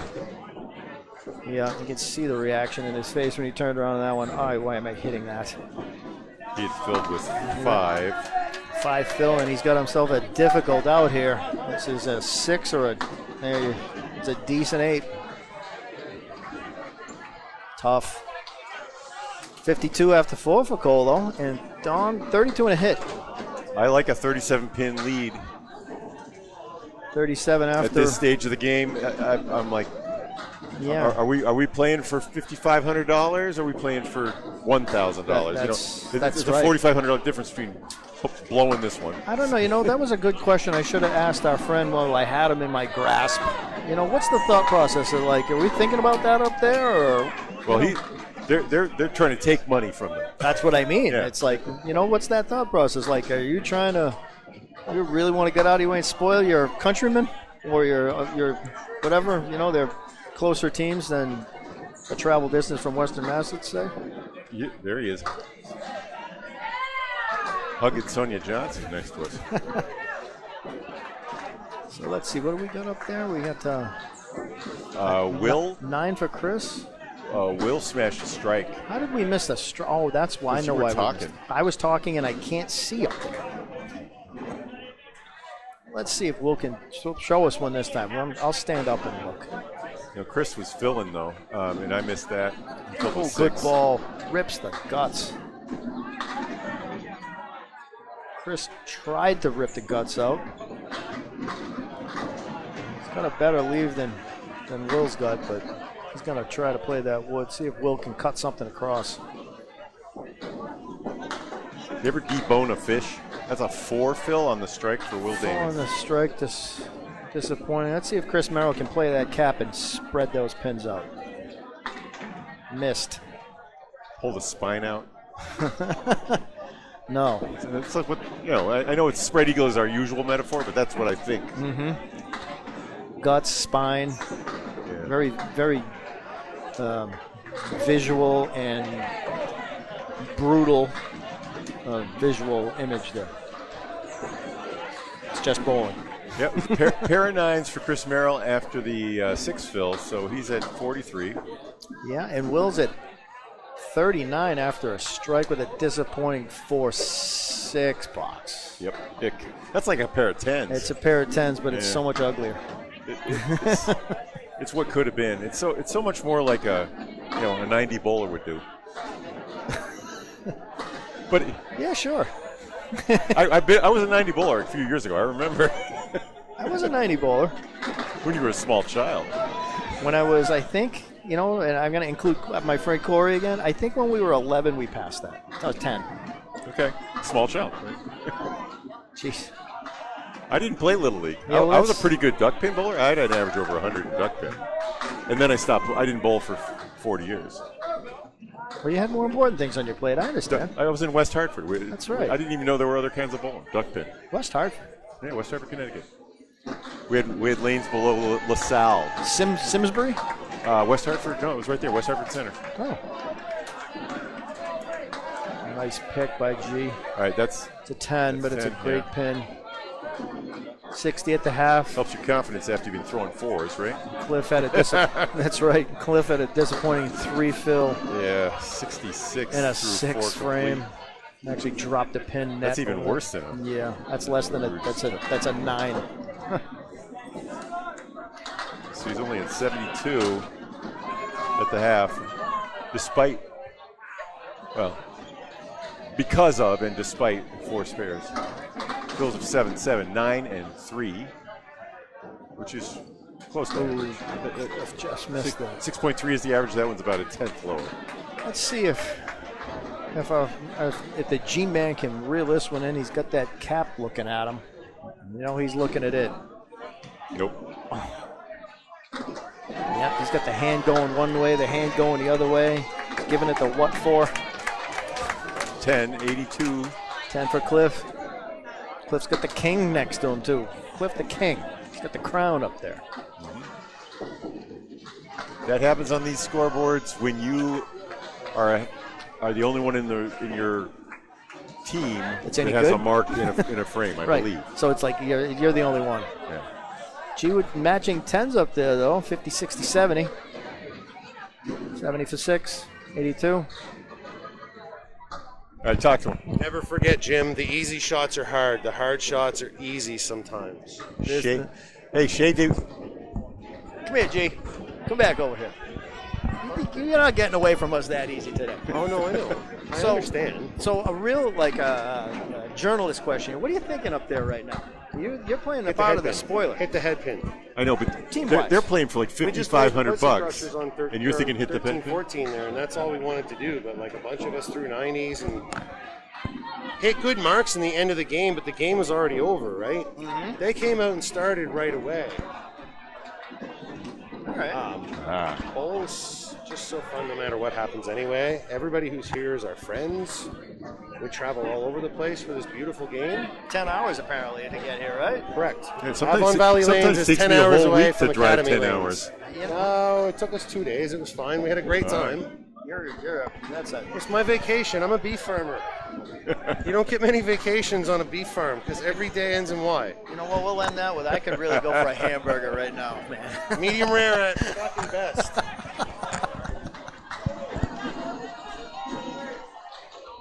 Oh, that's great. Sarah Kenny at 46 through 5. Bethany Esposito at 46 also. That's awesome. And it's like we're trying to make it, Half Worcester. Beth. Like you do the that's why I'm asking about Sarah Kenny finds it, shakes it, rattles it, it stands. No roll. All right. Back in the sack.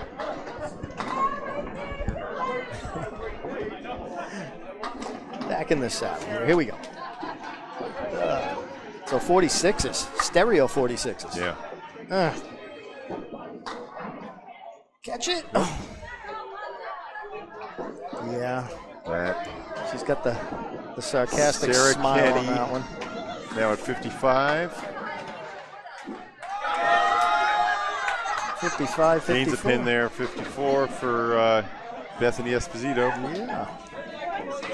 We got Renee and Billy Joe up there. So there you go. Bobby Joe? Bobby Joe? Billy Joe? Bobby Joe. Bobby Joe. Bobby Joe. B-O-B-B-I-E. I don't know why I went all... Hyphen Joe.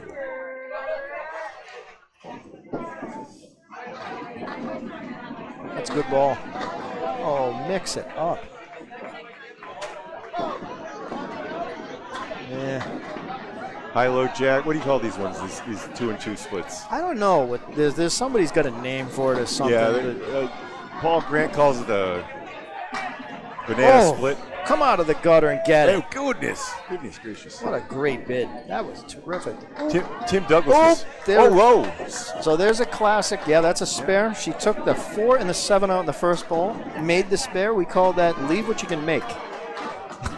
Yeah. You can't make a single, leave something you can. Great ball. She wants to throw that ball again. I promise you that. 44.5 for Bobby Joe. And a 43 plus this ball for Renee Skinner. Plus. Another good ball for Bobby Joe. Renee's the one who's wearing red, but on the blue team. Renee crosses it over and does not get a reward off a nice pocket hit. 4, 5, 7. No wood to help. We'll call this duck pin style. No wood. That's right. Sweeper came and took it away. That's right. So see what I've done here? Renee Skinner is in red, even though she's on the blue team. So I have her marked that way. I see. The visual aid helps, especially people like myself. Maybe I should change stars and strikes into gray. I don't know. Nah, they're fine. The print is in red. Red is their color, but gray is their background, I think. Yeah. All right. Oh, that's a good 10. Good 10. Nice bowling by Renee there. She filled with 7, and the 10 brings her up to 60. She left the leave that never goes with no wood and made it for a 10. That's really good bowling.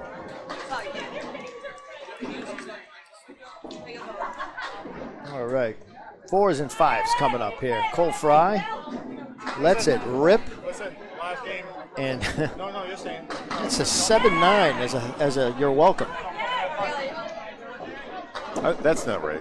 Sorry, I have a scoring error on the board. Oh, Donnie with what we would call a strike. Oh, well.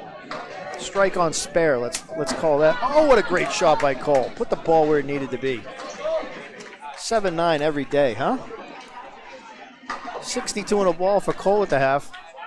52 and 2 hits for Donnie at the half. Donnie Cox. Do you know Donnie? I do not. Other than a glancing blow again from, not quite in the head. Yeah, disappointed with that. Shaking his head. Same with Donnie, way outside on that one. Cole might run this. Yeah. I think he's found his stride a little bit here in late innings. He might do it. Nah. He's been measured up at 44, and I can't remember if he's one of the few that made 45. Really? Cole's a zinger. No kidding. Yeah. Donnie misses, but 7 on the fill.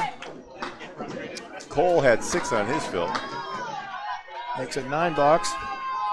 And Cole's at 71.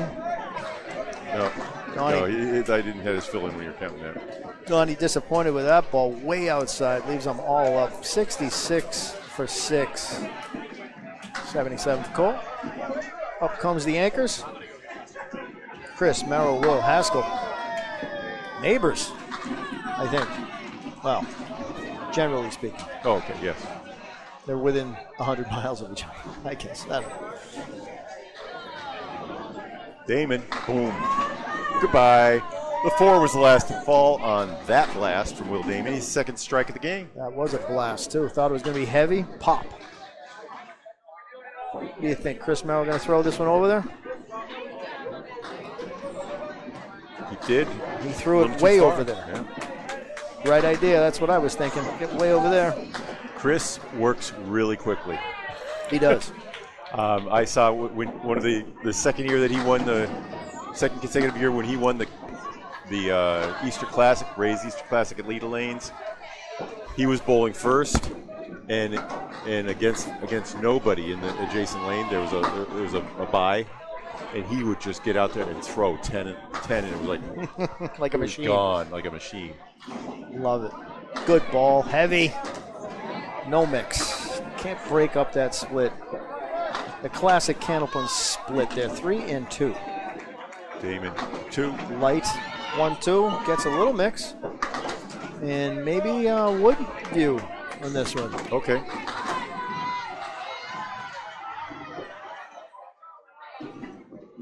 There we go. See if Will can, I think he's going to try to touch the end of that wood.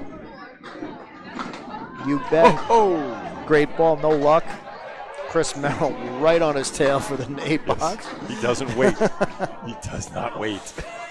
Will's got no bargain here. He's praying for a 10. Got to hit it way high, get lucky. 9 in the fill, which is a blessing after the last strike where he filled it with 4. Okay, 9 there. What do I have wrong? Let's double check. I messed up Will's score somehow. He's at 67. He's at 67. I'll just put that up there. 6. He had a 19 box. Okay. We have an official score correction on Sarah Kenny. She's at 54. And how about 60 for...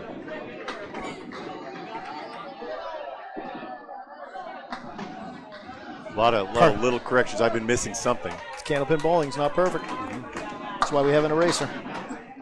Now our score matches the official totals, and it's close. It's 9 pins. Stars and strikes by 9. That is not comfortable with $5,500 on the line for second place. That's right. Not big scores, but a really competitive match here. These guys are grinding it.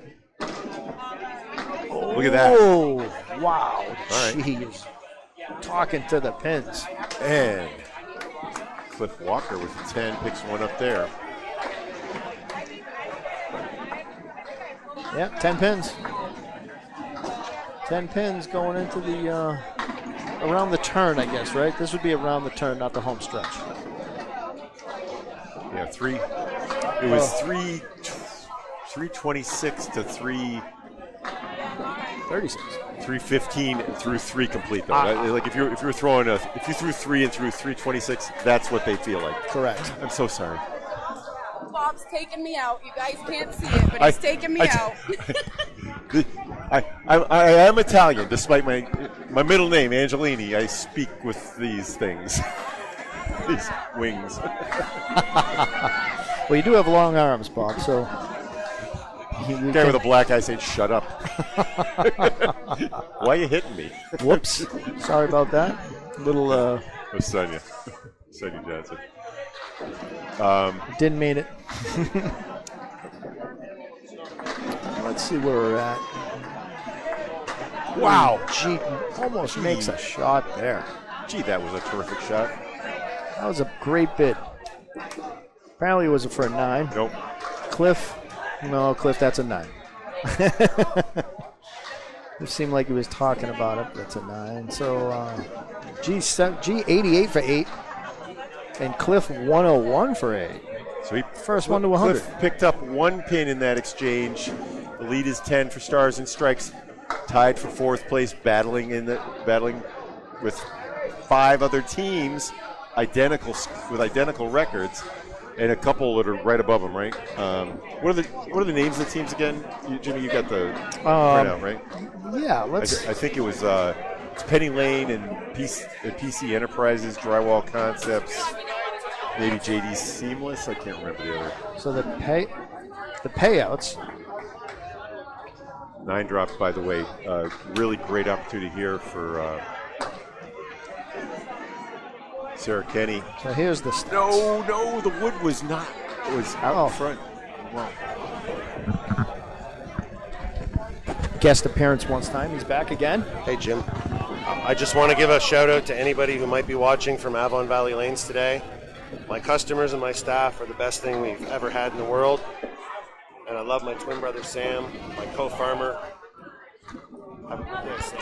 And Bob and I are going to get up there to see you one of these days, I promise. It is cool. I do hope to make that trek.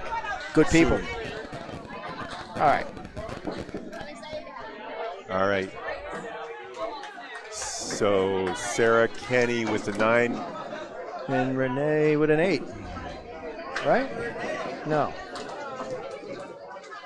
Yeah, Sarah 9, Renee, Beth 8. Beth 8, Sarah. Yeah, Bethany 53. 63s. Be matching 63s up there. Lead. What have I done wrong here? Nothing. Nothing wrong. Oh, that's a 63. That's right. Easy fix.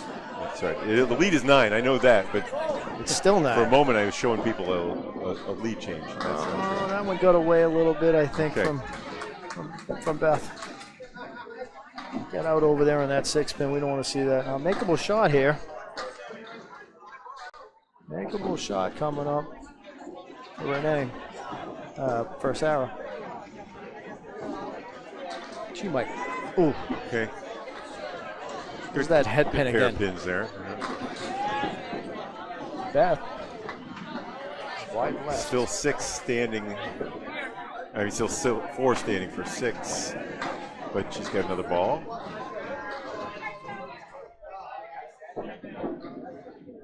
Two 9s. For Sarah. And just 6, like I was foreshadowing there.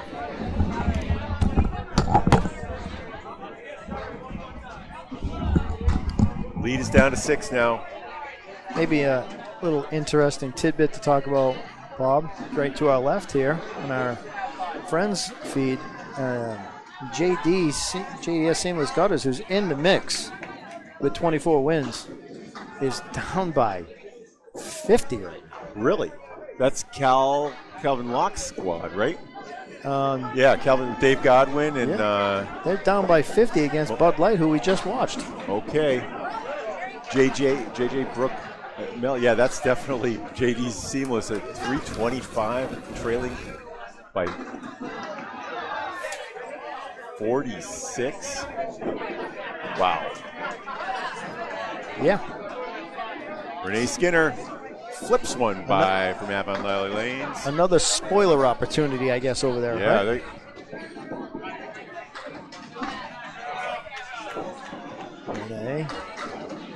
Renee will take a 9. That's ooh.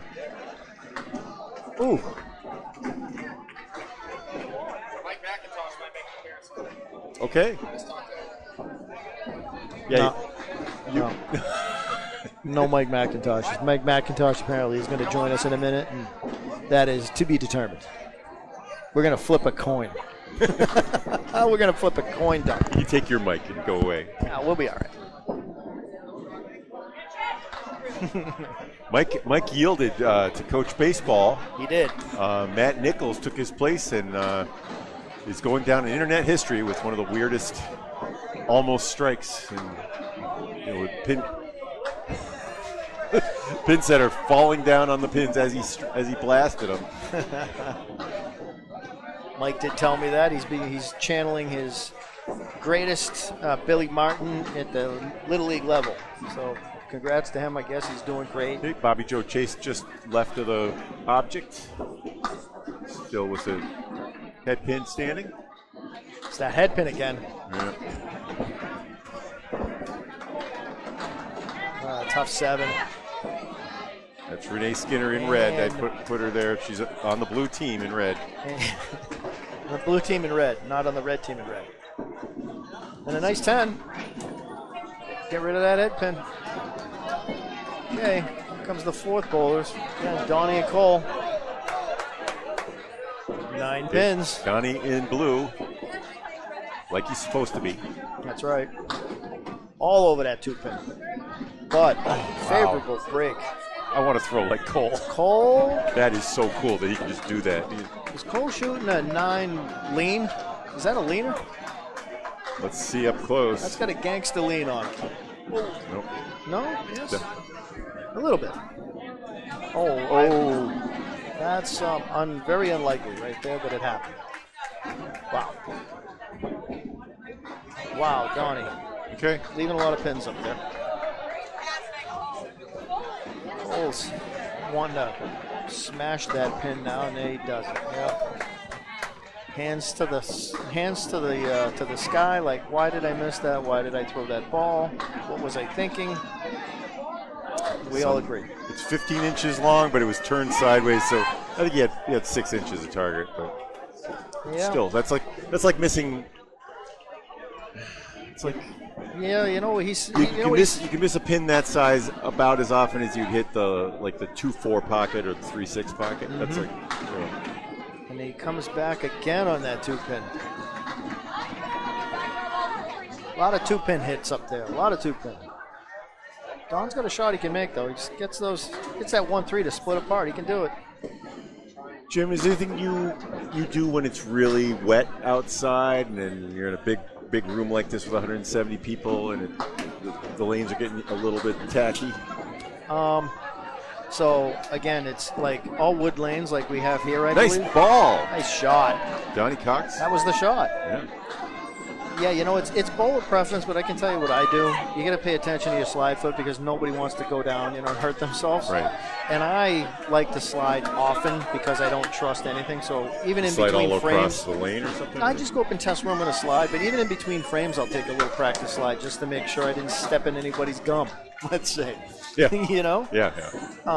Synthetic lanes, synthetic approaches on a day like today are how can I say it politely? Bad. Difficult. They could be super slippery. Oh, sure. Or it's the classic hot like cold beer on a hot day. It condenses. Oh yeah.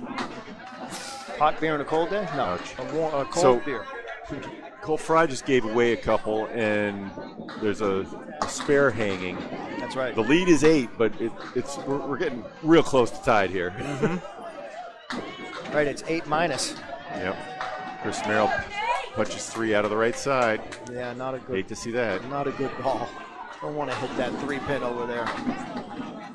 Will. Wow. Runs it down. Wow. Will Damon. Chris Merrill almost third makes mark. Great shot by Will, and Chris wishes he had thrown that second ball first. That wood's a little tricky too. Let's see if he goes right. Okay, he just went right at it. Yep. I think it was far enough back. Nice 10. We're going to see a lead change. We are. This is a big ball right here for Will Haskell. What's wrong with my scorecard here? He's only at 70. That's right. Yeah, look, Chris, I counted his score twice, I think. No, you got it. Big ball from Chris Merrill. Same leave. Oh, and he's got a good lead. But an 8 fill for Damon. Chris Merrill has what, again, I've been referring. They both have the same leave, and so Chris is duck soup. Will's going to be a little careful here. Let's look at it. Will does not want to shoot the 7-pin. He wants to go anywhere else. Chris? No. Yeah, I was thinking right. You into the cap zone. Chris has duck soup. Oh, that's big. That's a big exchange. Yeah.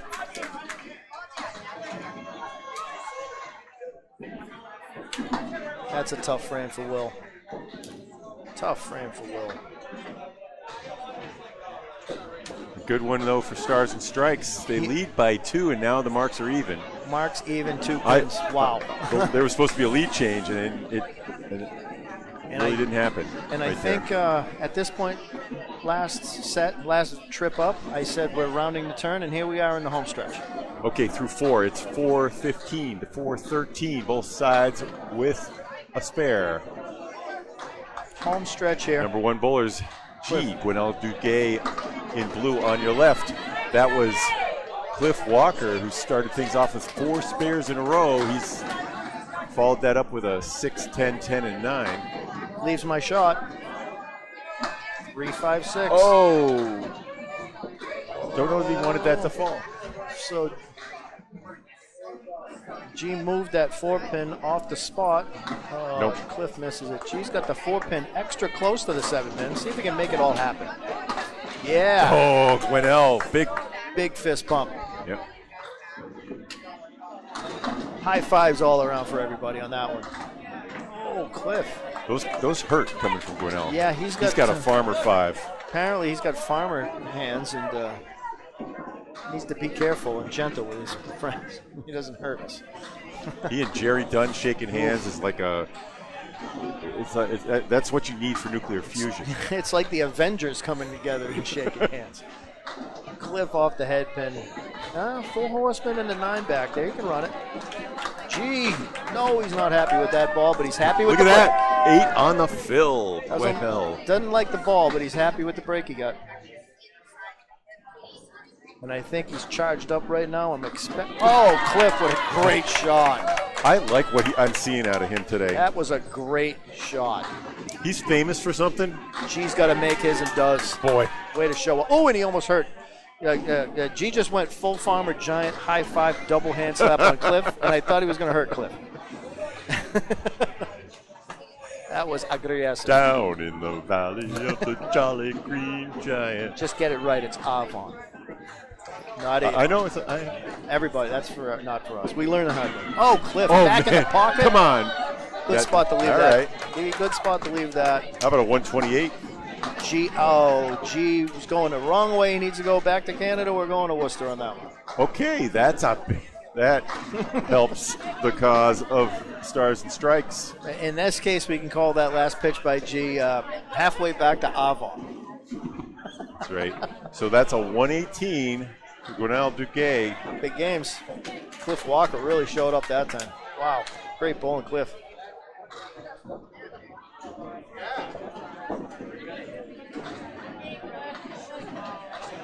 The lead is on the blue side, though. It is. One pin. One pin. That pin is worth not its weight in gold, but it's worth its weight in Could be worth copper. a few $1,000. You know, right? Oh, one pin weighs 2 pounds 8 ounces. That's like a $80,000 chunk of gold. It's not worth that much. We could do the math quick at 2,000 an ounce, but that's what? All right, hey, back to the action. Half Worcester. Half Worcester again. Half. The bowlers are on the side of their score. Beth Esposito on your right. Sarah Kenny on your left. She's wearing maroon, but on the blue team. That's right. That's how they're trying to trick us. Okay, still 6 standing there. That's two pins behind the 1 and 2. Beth not happy with that ball. Wow. Sarah makes the shot. Okay, that's that was a 10. That was a 10, but that means that was a 4 on. That's right. On our right. That's Beth Esposito at 73, correct? That is correct. Beth at 73 after 9. Sarah 82 after 9. So what we just saw is a 6-pin swing, and the lead is 7. Yeah, not optimal.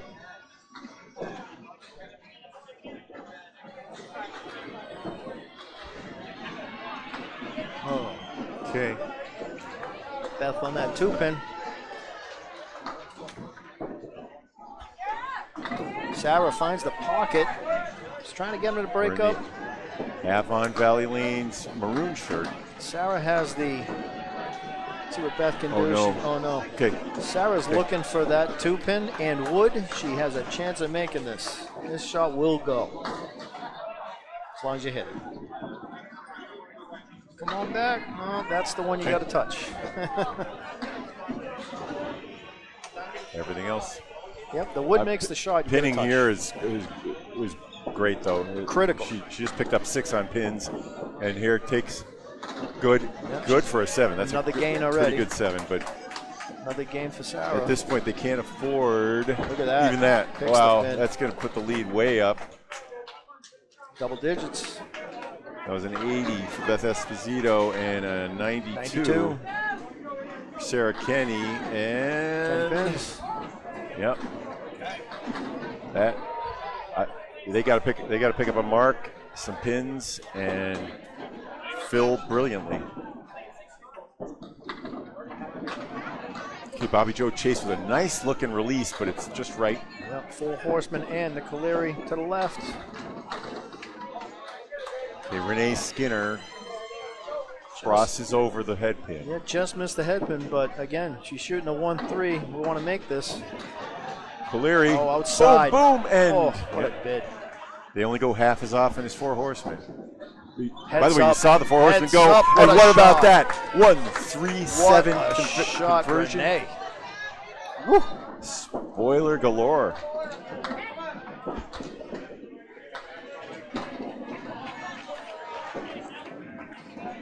Good 10.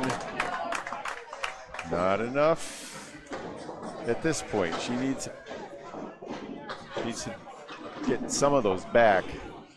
Renee's about to Her next ball will add to the 10-pin lead. Down to the last 5. High-low Dispensary, 12 and 30, beating Stars and Strikes, 26 and 16. Like 10 pins. Let's see what she fills that great shot up with. Oh, It's right in there. in the puck. Get down. All right, 7 is a 17-pin lead. 7 in the triangle, right in the middle, 5, 8, 9. And I like this shot as, you know. Oh my God, what a try. That's what you wanted to do. That was, she wanted to catch a little of that, wouldn't have got it, but look at this. Oh my God. Oh. That'd have been too much. That might have knocked him out. That was, I'm surprised it didn't go really. A little heavy in the middle, but. This may be happening all over the building, though. You know, who knows how all the other leaders are doing. We saw that we see Bud Light is taking down JD Seamless. Big time. They're up by 70 now over there. Okay. So that's not a competitive match over there. The leaders are all falling. They're all losing right now. I don't know. Do you know about the others one down there? Okay. Right. I got to catch up here. 102. And that was an 89 for Bobby Joe Chase.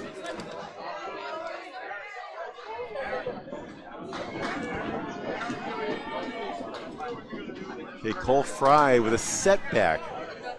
Yeah, he's got the shot that never goes, but you know what? Donnie Cox filled with 6 too. Donnie filled with 6. And he grabs 3 of them. Wow.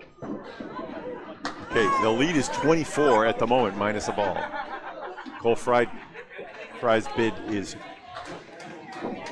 not sufficient. And Cox takes 10. He's at 100 through 9. Wow. Okay, so 102 v 100 right here. Cole with buck 2. Don with 100. Lead 26. Cole needs to make some minus noise with this one here. Needs to make some big noise. No. 2 pin. Okay. Donnie can slam the door hard right now. And he's trying. Oh, he gets a nice break, though, off the 2 pin. He's a big right to left swing on that. That was headed for the head pin and shifted away. We just no saw, mark. We just saw Don's teammate Renee make this right in front of him. Yep. See if he can do it. Oh, not happy with that one. Cole for a 10. Okay. 112.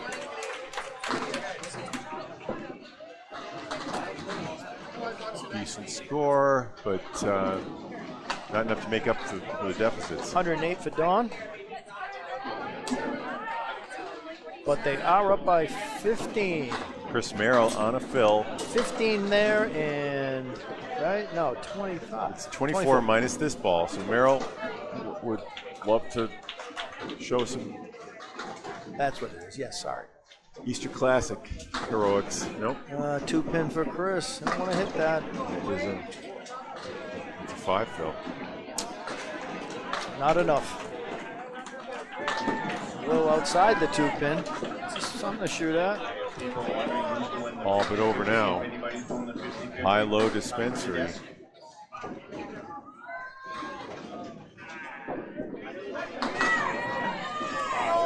What a try by Will. Almost got it to move.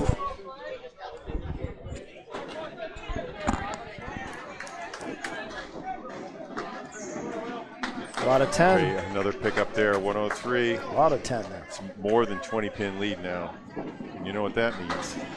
Well, it's a 20-pin lead. That means got to get a triple strike, and Damon can even win without a mark. There's one. Okay, there's one. Chris Merrill. So Will can really kind of close it out there. Just got to throw a good ball here. Just got to get one in there. Let it do its, not that one. No. Okay, you don't do that. No. That's right. If he leaves every pin he leaves, if Chris gets his double, that means they can win if he leaves any pins. Bud Light with the official upset over there, by the way. What a ball, and that will do it. I mean, now he's clinched a tie. Will just did the old leave what you can make.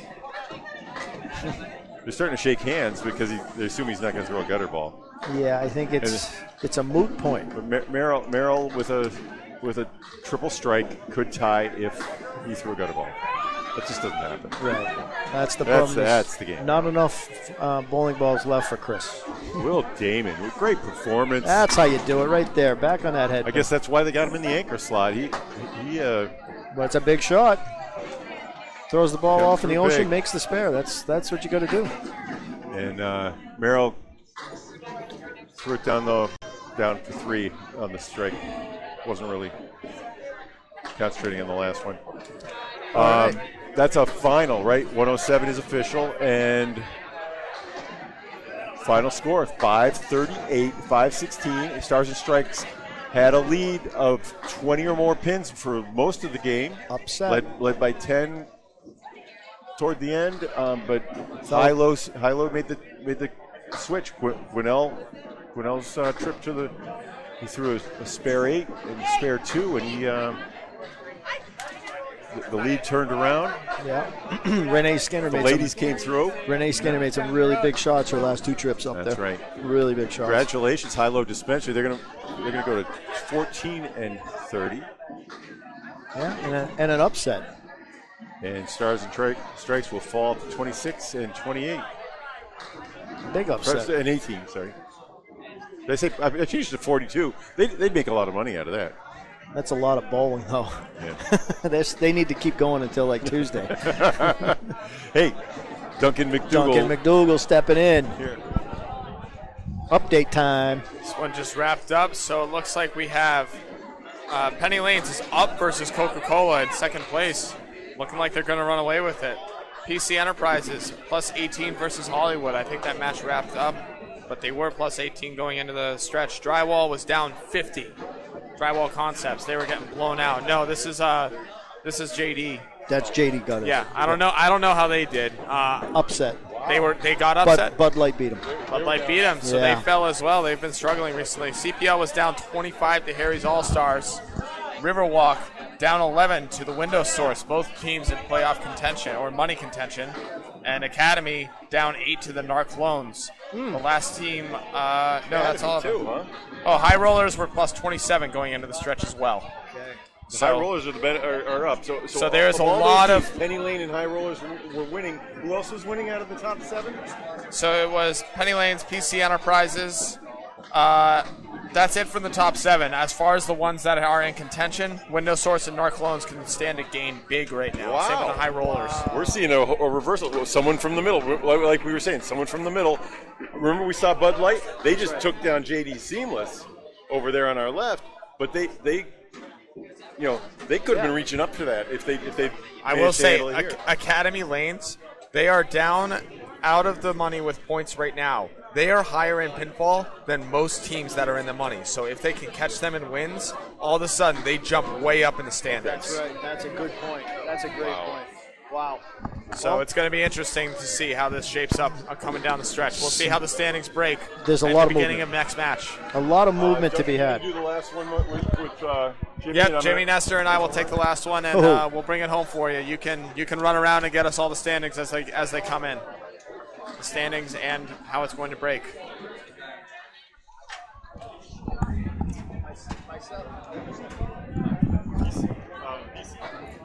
PC Enterprises should be arriving. We have PC and underrated and overlooked. Awesome. Oh, we got this guy again. Linehan, the Roadrunner.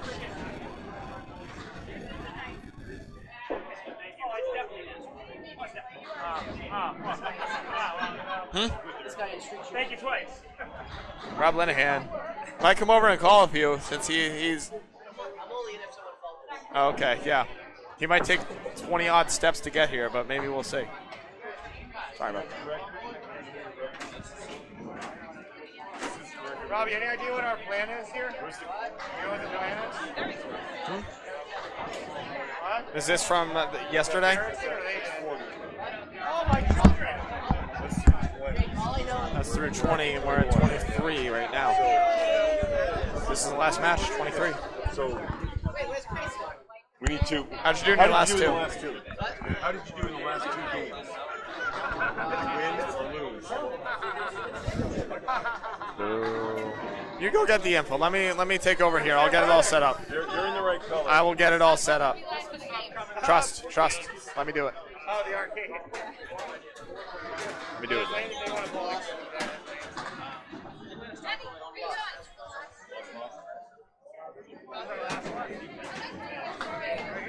So 8 and 32. So they are now 8 and 36. Sounds right. Yep. We'll confirm those standings for you folks before after we get started. That looks bad. Yeah, the standings aren't officially updated yet anyhow. So we're waiting on that. We are going to adjust this on the fly. Hey, how's that? That looks better.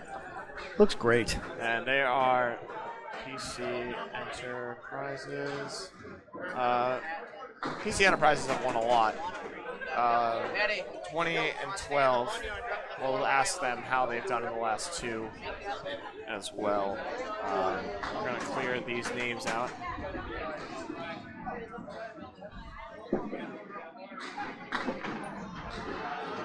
Wait, folks, see if we can get someone over here. Hey, Eric.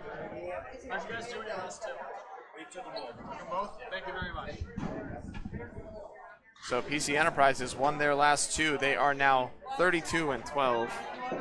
If the math is right. Hold on. Rob Linehan trying to give us the lineup a little ahead of schedule, but we will take it nonetheless. Starting now. What do you got, Rob? What do you got, Rob?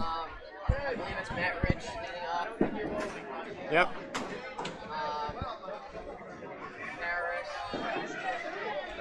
That's Panicali. How's that? That's a guess. That's correct. Jeannie or Bev? Mr. Icy Hot. Make us look good. Matt Rich is asking me to do the impossible. Fernando and the 4. He's asking me to make Jake in them the look 5. good. I am not a magician. Thank you very much. Matt, you have to make yourself look good up there. We can only do so much.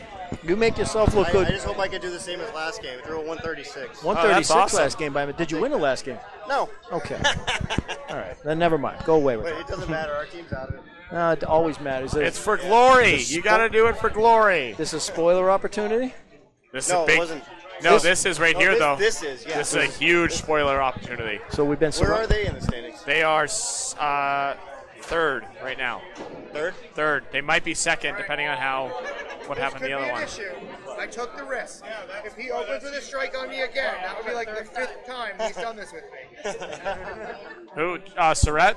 No, every time I bowl with him, he throws a strike in the Harnett. first box. Okay. So I almost didn't put him there. Didn't want to automatically throw a strike in the first box. We will see.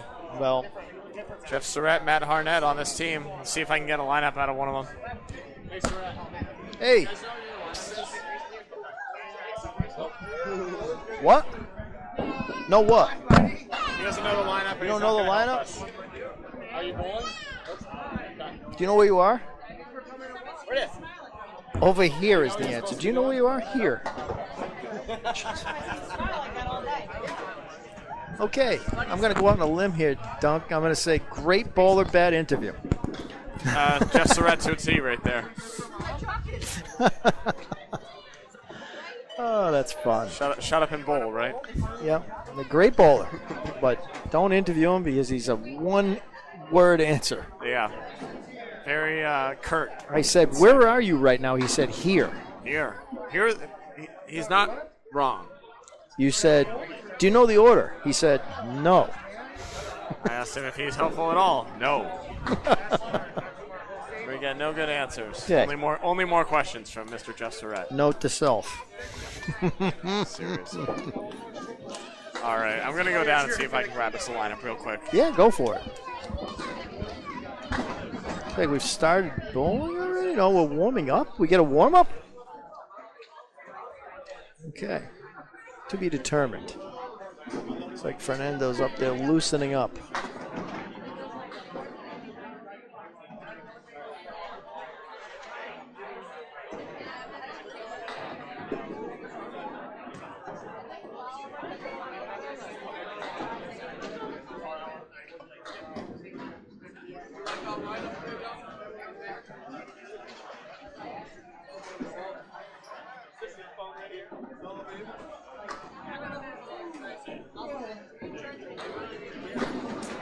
Meanwhile,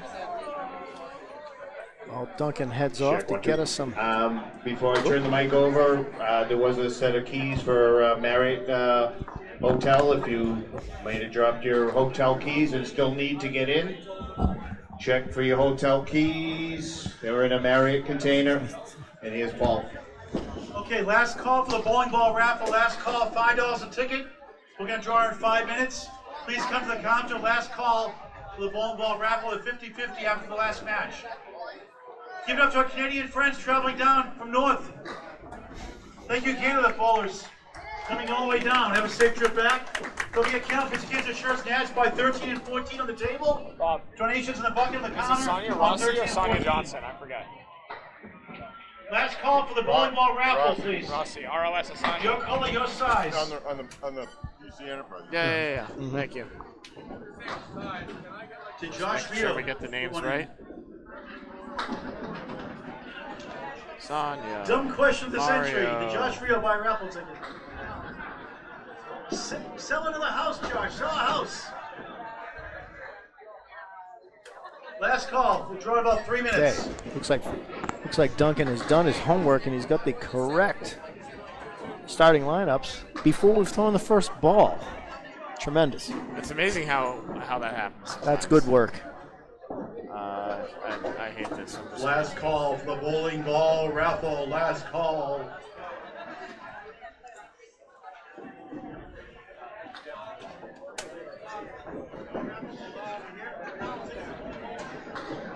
That's been making me mad all day. All right. We are just about ready to go, just waiting on the first balls here. Bob's going to go and get us the standings, it looks like. Fingers crossed. Yep. Is this you or him? That's him. It goes into the ocean. Scatter chart? Oh, That's yeah. definitely him. Yeah. I didn't know, but I should have just opened it up. What a nerd. Bob Lee, executive producer. Bob Lee's homepage on his phone. Great guy. One of the biggest nerds I know. Yeah, raffle right here. See Lee's. Has a See scatter Lee's, chart on bowling it. ball raffle. Scatter plot. It's a pretty scatter plot. Lots of Get your colors, chance. but nonetheless. Oh, sure. See, mine's And I have a dog. Duncan's got a pretty dog. A Pretty gold, dog. he's Looking got at the ball longingly. yellow lab or golden retriever or Golden something. retriever, yep. And I've got a picture of, Is that Cillian Murphy? yeah, that's actor? Tommy Shelby from Peaky Blinders Oh, okay. Yep, that's Cillian Murphy. with a motivational thought. Do not let others control your One more emotions. thing. If you need help financially, Easier going said through than done, cancer or relative, message me on Yeah. Facebook. Bob A Grant. snapshot Send into a our check out. personalities, huh? Name, address, apartment number, zip code. It's all we need. Radioactive phone. We got to keep that away from the Searching. RF interference abound.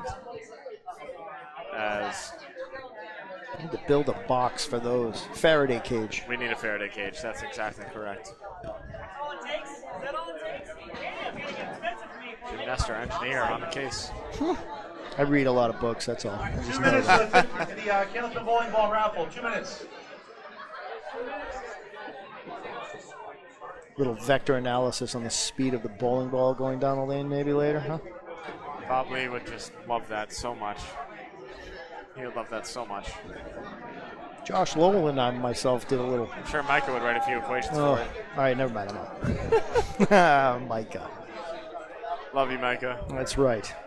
You are the uber nerd, but love you anyways. No, that's not a spare. We're here. We're back. That's right. Filling the time. What can we fill the time with? How'd you ride home? You go to Worcester, right? I'm going to Worcester. It's about an hour. It's not too bad. I'm going to bowl out of spare time this evening, though. See if I give the old leg a shot.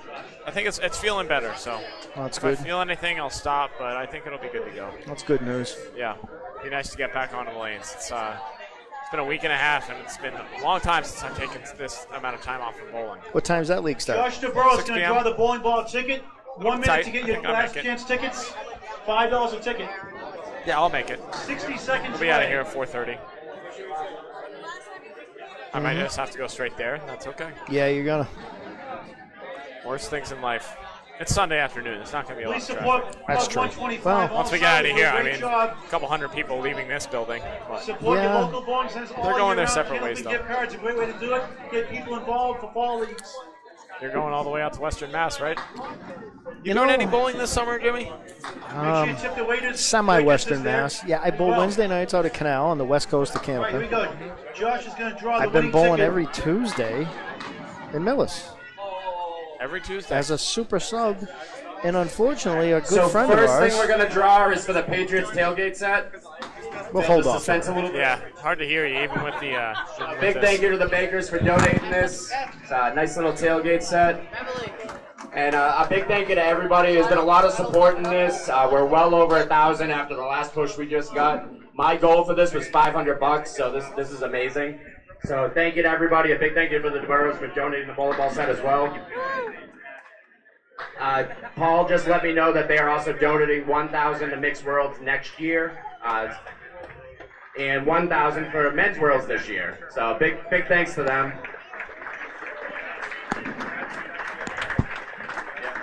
So winner of the Patriots tailgate set, Eddie J.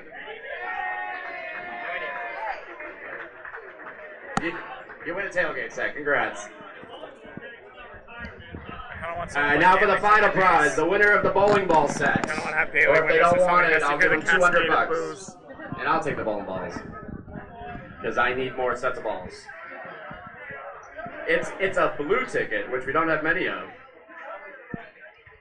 Brian Moore. Are they in the house? Congratulations. You get to pick any set of bowling balls that they have. Or the cash, one or the other. Yeah, big thanks to Teddy, the DeBurro family, Josh, for obviously everything they do. You know, I'll give my speech after the last game, but one game left, guys. One game left. We're almost there. Okay, there you have it from Nate Lees. And I'll talk to everybody after the string. Good luck. Now there you have it from Nate Lees. Does a great job of running tournaments. He does. Here, everywhere.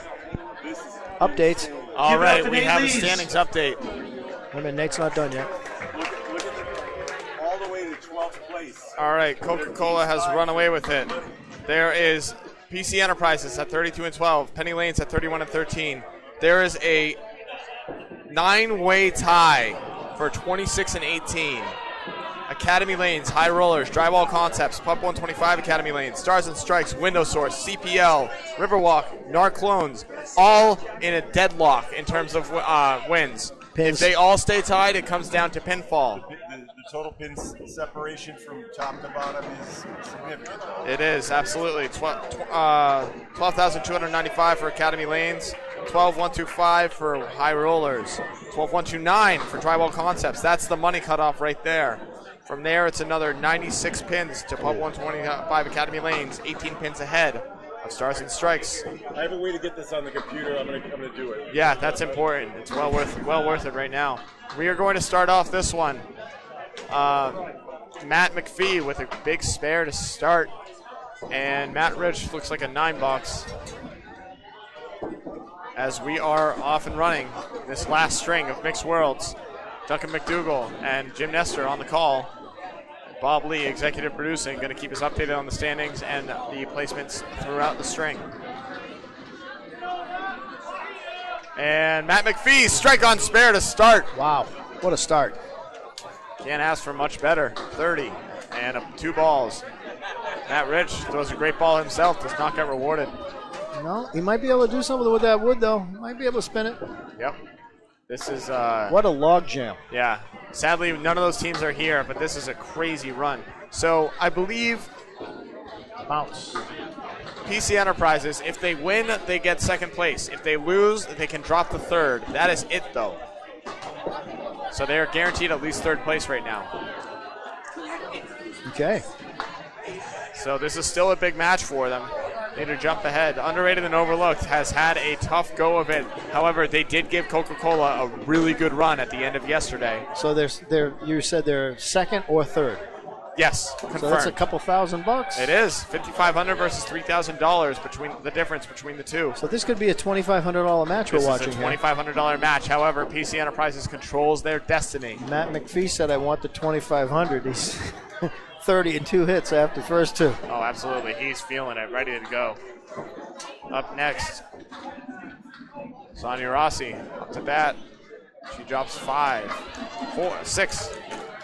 1-3-7-10. Jim Nestor doing play-by-play. Bev, outside. Yeah, she's been struggling today. Struggling a little bit there off that 10 pin. We don't want that. First ball went in the gutter on the TV lanes last time. It's been a tough day for her. Look out. Ooh, just missed. Just missed. I know Jeannie Reynolds is also on this team. I don't know if she's able to bowl right now.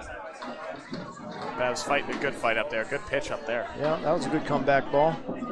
Leaves herself no bargain though for a 10, a 2, 4, and a 6. And we get a high-low jack for Sonia. Rolling wood. We decide not to wait for it, and we almost make it. It's a great hit. That was. That was. All right. 9 for Sonia, 8 for Bev. Off to a slow but optimistic start. Well, not slow from Matt McPhee. No. Matt's full speed. Sonia all throws gas, a good no ball. brakes. All gas, no brakes. Oh, that's a 9 drop. Sonia with a 9 drop, 5 with wood duck soup. Go hit it. Bev wide left.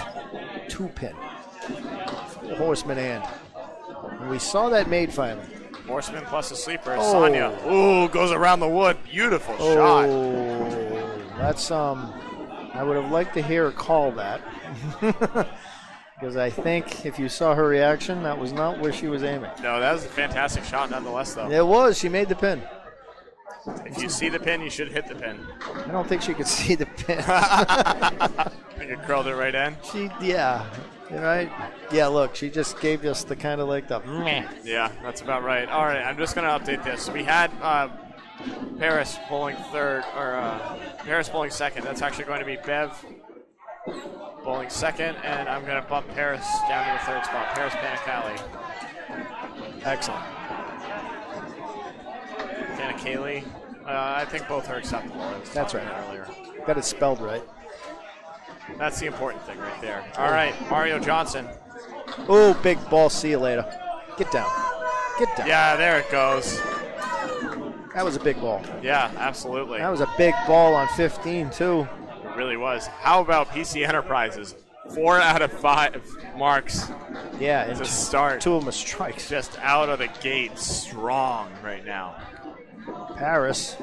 No, that's going to be wide. Not happy with that. Paris throws a really good ball, struggling with her accuracy a little bit. I think if with a little more practice, she can be a really top, high-caliber bowler. I agree. She's got a great ball, great delivery. Look at that. It's always easier in the third. That is a Paul Grant special. I was arguing with Paul about that earlier. He said any time where you don't get the single and then you pick it up again, it's a Paul Grant special. I said, no. There are some roadblocks there where you can hit it just where you want it, and it just doesn't want to go. There's nothing you can do. That's not a Paul Grant special. No. I agree. You have to miss the second. Miss. You have to miss. That's a big caveat. A PGS. Oh, Mario back in there. Can't break it. Uh-oh. It's not even $1 when you get to 10. All right. Mario shooting the 2, 4, 7, 10. Weird wooden back, shouldn't be any help. Throw it over there. All right, cut that 2 pin right across. She's gone. She missed. Still a just 7 missed. fill. Had a nice curse word for it after she turned. Harris, again, missing that head pin back on the 2. It's got a bunch in the middle in the 4-7, shooting for a 10 here. It's going to be a tough one. Bob's doing some executive producing. I'll update the scores as soon as I get the mouse back. A lot of noise coming from our neighbor lanes here. Somebody made a spare and it carried on endlessly. All right. Harris with a 7 for 17 after 2. Mario 25 after 2. And then Gachana coming up, first time we've seen him. All right, Where are we? 25 for Mario. Yeah, 25 for Mario, 17 for Paris. Thank you very much. Fernando's first pitch finds the head pin. Bangs him Wow, out. what a Put bomb. down in the corner there. What a good ball. Pelletier with a tough 2-2 split. Eric Pelletier bowling great for PC Enterprises. You see the name on their back. We're not going to say it, but you can see it. That's right. We don't want to get demonetized here. The P Crushers. P Crushers indeed. Spare Fernando. Fernando all over that one. Eric with a great bid for the 10 there, and instead he gets 9 and a gift. 2 gifts coming back. He's got wood that could make the entire trip. What's going to make it first, the ball or the wood? Oh, man, the ball almost took both. Expert ball clear where you're using both gutters. The wood's going to make it about about 30 feet. 31 feet. The gutter. It's not gonna. No, Jake's going to have to Jake send Cook it home. Pulling a Candlepin rodeo here to go retrieve that. Gives it the football move with the left boot. Sends it down. And he laughs about it the rest of the way back up the alley. Wanted to make sure of that one. It was tight. You can tell it's the last game. All right, back up, Eric Pelletier. Finds the pocket again. How about it? Wow, big ball. Big ball, and he's going to get a semi-roadblock. Get out of there, Wood. Fernando filling. Wow, Fernando, same pitch, same result. What's he got for Wood this time? Eric's off to the races. Yeah, blows it up. Fernando's wood is going to fall off. He gets to make it clean. Eric takes all wood and all pins off the deck.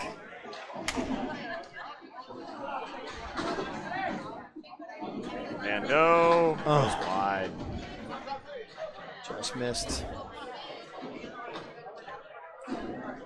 PC Enterprises, everyone has marked so far. Matt McPhee has done so twice. All right, 28 Fernando. Now here's a fun thing real quick. Yeah. Jay Cook was saying he has bowled Matt Harnett 5 times in his life. This is true. Matt Harnett has opened up with a strike every single time. This is also thus true. far against Jay Cook. So let's see if it continues. I mean, what do you do? Do you throw like your towel at him when he's going by? Jake Cook said it's in Jake's head a little bit. I wonder if Matt's thinking about it too. Just this guy watch, because again. here it comes. Do it. Throw a bomb. Do it. Why not? Oh, nope, not today. Could have witnessed history there. Jake Cook also finds the pocket. Oh, takes the 7-pin on a walk. And sends everything aloft. Matt Arnett covers that up. Right spare. That's where we would expect a guy like that to throw the ball. Right Jake, there. Yep. Let's see Jake make a good shot here. You know, I like these shots. These go. Look oh, my that. goodness. That's just a bad break. Yeah, it really is. He threw a really, really excellent ball at that. Trying to send something over. He did. He just missed the 5-pin on the way. Mm-hmm. I don't know if you see that ball ball retrieval on the other lane there next to us, but that was Mark Smith, who does not throw the ball slowly. Ball never made it off the plate. Hold on, let me get the score for Jake at least. That was a 10 box. Jake had a 9. Matt's got a spare. Thank you very much. All right. Once again, Bob's going to see if he can get the standings up for us. So pause on the scoreboard real quick. Yep. I will update it as soon as I'm able. We'll tell you about it and then update it later. Matt misses the head pin, disappointed. 4 horsemen right, 7-8. Jake also misses the head pin and leaves the entire right side of the lane up.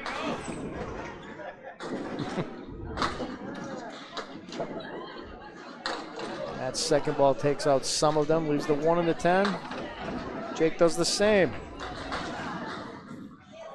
My 1 and 10 is better than your 1 and 10. And Matt's going to make it for a 9 box. Can't quite carry the 10. Jake says, oh yeah, I'll make the 10. Nice ball. All right, let me do a little mental math here at least. So Matt's at 23, that gives him 13 extra pins, and Jake has 10 more. So it's a 4-pin difference. PC Enterprises finds themselves on an 18-pin lead with 3 extra hits. Something like that, yeah. Pretty excellent. After the first trip, right? The first leg, 20% down. All right, awesome. Yep, we'll get you the standings after I fill in everything and when we get a good pause to do so. Yeah. So Jake's at 19 through 2, Matt Harnett 23 through 2, not on a mark. Matt McPhee not a strike. Chunks the middle right out. Matty Rich, tough first ball, tough second ball. Get the 1 and the 7 for a 10. Let's see what Matt McPhee does here. He throws a rocket at it. That's a good bid. 8 fill and a strike. 38 for 3. Not terrible. Matt Rich with a 9, leaves the head pin. That's the worst 9. You did everything but your job. And Matt McPhee continues to hit the target and makes it 10. Ho-hum 48 through 3. Has not missed his object yet. Yes, sir. We're going to flash you over to the standings real quick. Look at this. Coca-Cola ended up losing again to Penny Lanes, who advanced up the standings. So Penny Lanes and PC Enterprises, you can see, duking it out for first and second. Here we go, Matt Rich back on it. Matt Rich leaves the bucket. And hey, Matt McPhee missed an object. Matt McPhee is going to give us a shot to see a 4 horseman, and I think there's a 5-pin back there? Yep, the sleeper's back there. Oh, Matty Rich makes a great shot. I like to see those shots. They're so fun. That's good bowling. They're so fun. This guy. Oh my goodness. Oh, the wood blocked it. It was going to take it. What? Illegal block in the back. So let's see. We'll give him credit for making this 10 because I expect him to make this 10. He's thrown 1 ball off the spot. You said it. I'll put it up.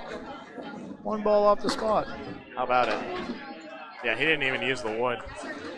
That's confidence. That is good bowling. Great shot by Matty Rich. 26 and an extra hit for PC Enterprises thus far. They win. They get second place and $5,500.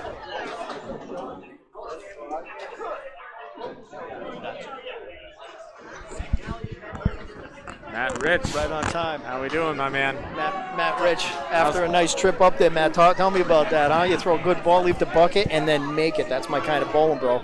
Good. Hey, just trying to throw a good pocket ball that works. It's not hard. It's not easy this week. This weekend. Man, hit the pocket, get left with a bunch of garbage sometimes. I've seen so many 3 and 2 splits today. This whole weekend, nuts. It's ridiculous. If I'm hitting the head pin, I'm all right. But 3 and 2 splits, 4 horsemen, Caleries all weekend. But that's, you hit the head pin, you threw the ball in the pocket, and then leave it great, right? You leave it in the bucket. That's a tough shot, but you put it there. I love seeing that shot. That's such bowling. That's actually the 3rd time I hit that today. So. That's the 3rd time. My favorite leave right now. Awesome. Yeah. Well, listen, thanks for stopping by. Keep up that. Thanks, Fill Matt. that Appreciate it, as always, my man. A couple of 9s and a 6 fill for Sonia Rossi.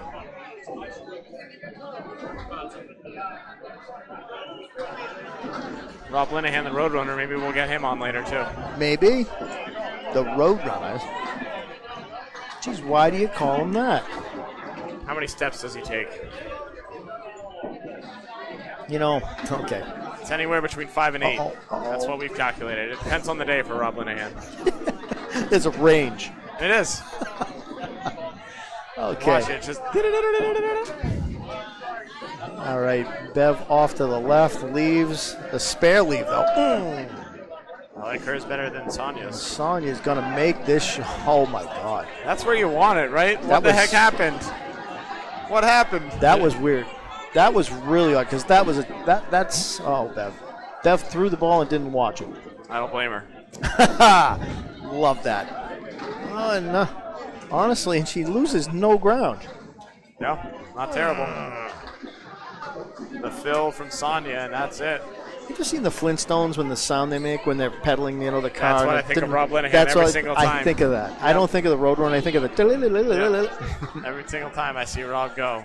Just short little steps, just one after the other, rapid fire. I've had the opportunity to bowl Rob Linehan once, head-to-head, during a TV taping. Oh, yeah. And he beat me, so I should just be quiet. Tip your cap. That's right. Hey, he's in the SCSA. You were in the B. I'm just saying. Well, maybe I get a shot at him. Yeah, you'll find yourself in the A next year. So Oh, if Mario. He's back. Oh. Is he back? He's back. I believe so. Paris on the I 2-point. haven't heard anything else. So. Me neither. Paris making the shot. Go get that. That is an outstanding ball. I know it didn't go, but she's got to be happy with that one. Mario gets the 3. That's the goal. 3 and 3. Yep. 3 objects for a 10 bucks out of the spread eagle. That's right. 3 and 3 is like a little spare sometimes. You have to throw a really hard ball. Like we just said, she makes it. It's a little spare. It's a spare 2. It's a win. That's for sure. Right, it's great bowling. And she gets pins off Paris Panicale. That's right, 35 to 25 now. Putting some distance. 34. Marks are even. All right, after this box, we'll show you the standings again in the log jam. That's for 4th place right now. Paris off wide right 3 again. She leaves up the 1, 2, 4, 9, 10. Mario. Symmetrical leaves. Paris has an extra pin, though. That's right. It's almost mirror image without the 10 or the 7. It's that head pin. Yeah. There's only 1 pin to hit up there. And that's all Mario hit. Mario hits it. Much to her chagrin. Couldn't have called that one better. Sorry, Mario. Oh, Paris. Leaving a lot of pins up there. Yeah, 32 through 4 for Bev and Paris. 9. Struggling a little bit. Again, a 9. 9 beats 7. 9 beats 7 every day of the week. Look at the standings real quick. So. Look at this. So PC Enterprises, Penny Lanes. Look at how many teams are at 26 and 18. 1, 2, 3, 4, 5, 6, 7, 8, 9 teams are 26 and 18. There are only 2 spots in the money. It will come down to pinfall. 3 spots in the money. It will come down to pinfall. Currently, it's Academy Lanes, High Rollers, and Drywall Concepts that are in the money. There's a big drop-off between those 3 and the next in terms of pinfall. Anything can happen. Wins are the most important thing. Bob Lee is going to get us updated as we go. So what is that? I'm looking at. That's pinfall right That's there. Narclones, right? Narclones is 11.855. Okay, so who am I looking at then? That is JD Seamless. They are 2 points out. But they've got a lot of pinfall. They have a lot of pinfall, but they're 2 points out. I don't think it's. They need to win, and a lot of teams need to lose. All of in them, order yeah, for them that to can't get happen. the money. That's right. Not all of them can lose, I don't think, because they're bowling head-to-head a couple of them. Well, it Right? depends how it breaks out. We'll take a look at it again and see What a who shot. they're beating in pinfall. Great spare, Fernando Gacharna. Nando runs them out. Yeah, that was a 6 fill for Eric Pelletier, I believe. Yeah, and couldn't quite carry that extra pin there. He's going to shoot the 10 though. 38 in the ball. Fernando Gacharna starting hot. And he needs to. Pelletier stays perfect. Yep. Is he perfect? Yes. Nope. Never No, mind. 9 in the first. There's already no perfect strength. That didn't take long. 35 for Eric. Nando's got 38 and a hit. It's a big hit. Oh, 5'10". 5'10" naked. So many of these today.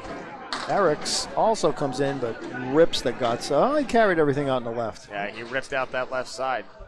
Triangle. Shooting my shot. Triangle 6. Jimmy Nesta special.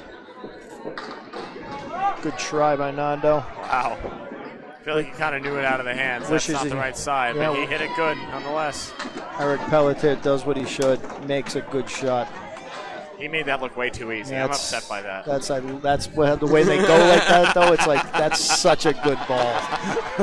He made that look way too easy. That's so frustrating. It's not an easy shot, I promise you. Love it. All right, so let's take a look. So JD Seamless, 12-166.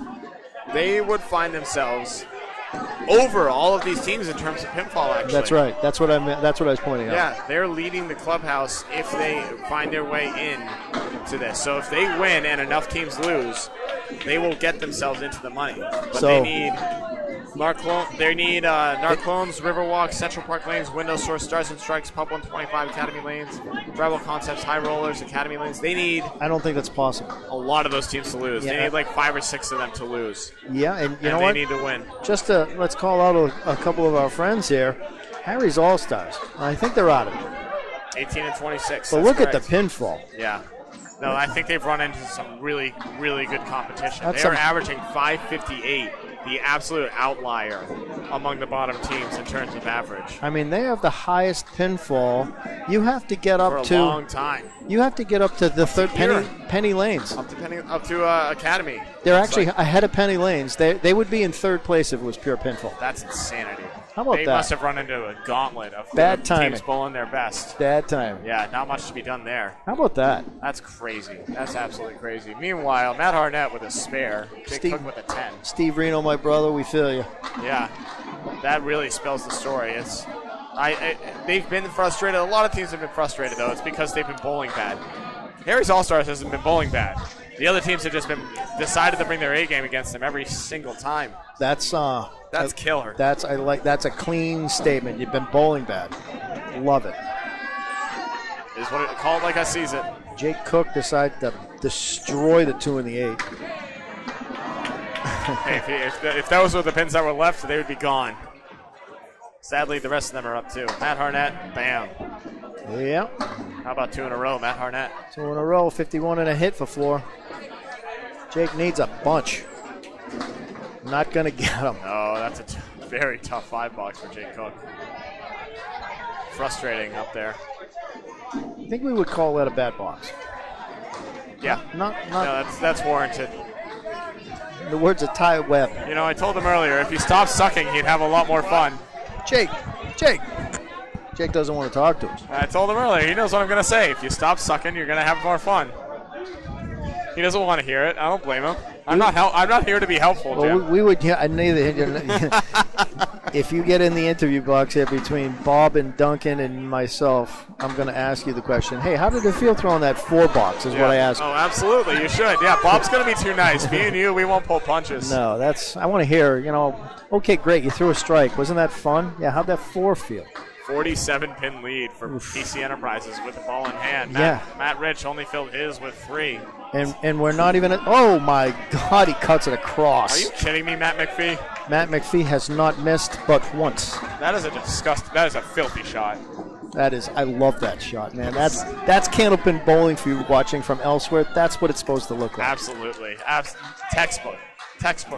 10 pins get strikes, duck pinners get strikes, and 9s. We make shots like that. Yes. We have to. We have no choice. We're giving them all the time. It's a lot of pins, though, for our friend Matty Rich, though. A lot of 10 there. 68 and a ball. Matt McPhee putting the hurt on. Yeah, 68 and a hit. Where's he going to be after this one? I think he's dropping 8 more. Okay, a miss. Mark it. 6, though. Not many of those for Matt McPhee. 76 half. Matt Rich outside on the 3-pin. Disappointed. Shaking his arms. Talking. A few curse words in there. He's off his objects. What's Matt McPhee going to do with this? I wouldn't be surprised if he gets 3 of them. He tried. Wow. That's a tough shot. He put such a good bid on that. Look at that wiggling 7. Matt tries. And he carried it over to the 10. Just not quite catching. Oh. Ooh, that got away. So that was an extremely bad ball. Yeah. Mark that down. That's the first honest-to-God bad one that he's thrown yet so far. Oh, Matt. Yep. Tough 7. Angry. Yeah. Overrated and overlooked. Giving away a lot of pins early. 53-pin lead for PC Enterprises. We're not even halfway done. This could get real ugly. We're not even near the turn yet. This could get very ugly. Not even near the turn. No, we are. We're 3 boxes away.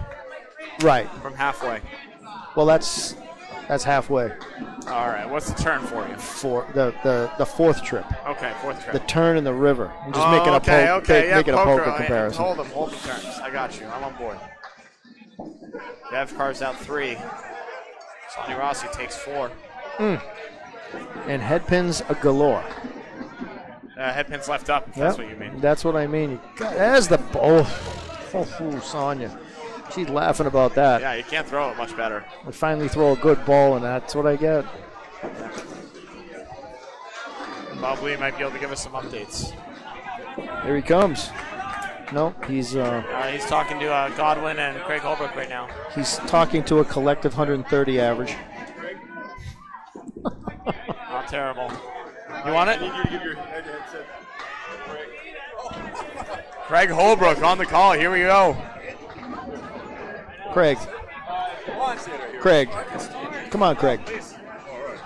Come on, Craig. Get that thing on there. Come on there, Craig. Uh-oh, I'm almost falling over. Craig's falling off the chair. Boy, he can throw strikes, but sitting is another thing. So, hi, Craig. While we keep the scoreboard, Duncan will take the scores over there. I'll tell you what's going on. PC Enterprises has got that one point lead over Penny Lane. Penny Lane's was down 12, but just came back, and now they're up 12 over Harry's All-Stars. So that means PC has to win. Penny Lane still would be in third place. The tie for 4th through 12th place, Academy Lanes, is down 30. They're in 4th place, down 30. That's the Corey Packer team. Down 30 to Riverwalk. High Rollers are tied with Marcotte Ford. They got to win or they're out. Drywall Concepts up 47 in their match against 24/7. Pub 125 up 15 against the Hurricanes. Stars and Strikes up 25 versus JD Gutters. Windows Source is down 5 to the Narclones, who are in this tie. And Central Park Lanes is up 7 against Team Holbrook a minute ago. That one's really close. And Riverwalk and Narclones we've already talked about. Anyway, what imagine, Craig?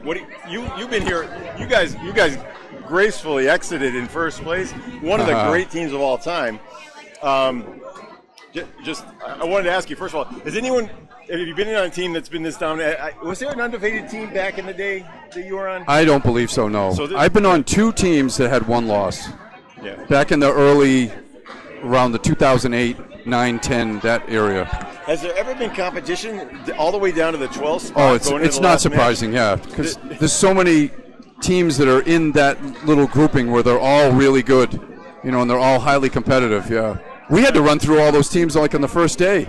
You had a tough schedule at the beginning, and you ran the table until today. So I am not surprised at all to see all those teams so closely together. Talking about JDC was too. They have a higher average than all of those teams. Now, did they say too what's going to decide if there's like a tie for 4th, 5th, 6th, 7th, 8th, 9th? It's pinfall. Okay, purely pinfall after that point. We were just pointing out something. The outlier here, Craig, and a good friend of yours and mine, Steve Reno's team, Harry's All-Stars, they've got a higher pinfall than all but you and the second place team, and they're in like 15th. Yeah, it's amazing. Well, that's like bad timing. the no defense in Candlepin. That's exactly right. Yeah. That's exactly right. I know. We had a year like that last year where we didn't bowl that well, but teams bowled great against us, and we had no prayer. I think we were under 500, our record. With almost the same team we have. It happens. Oh, it does. It definitely does. To the best of it. It's timing. Yeah. Josh Daly definitely helping. Yes. Yeah. Yeah, he found his rhythm after a little bit there and was just blasting stuff. Well, he throws so many, electric balls that eventually it's going to happen. Yeah, for sure. At 112 miles an hour. Oh, I know, yeah. Well, that's a funny thing when I went out with family and things like that, when we went out to go bowling. They saw me throw a few balls, and they're like, Craig, are you throwing like 70 miles an hour? I go, no, it's really 33. They're like, 33? No, that seems slow. I go, no, that's what it is. It's 33. Is it still 33? Yeah, I'm like 32.90 to 33.11, depending on. That's very specific. If I throw it hard. Well, some of the houses have the miles per hour things on there. Yeah. So that helps me. We were checking you.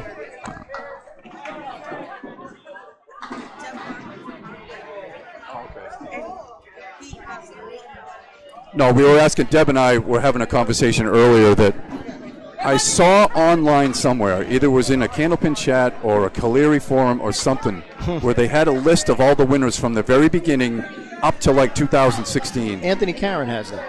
He does? Yeah, he's the one that posted. Okay, we have to look it up because they want to put all the names on the new trophy. Oh. You know what I mean? So a Stanley Cup.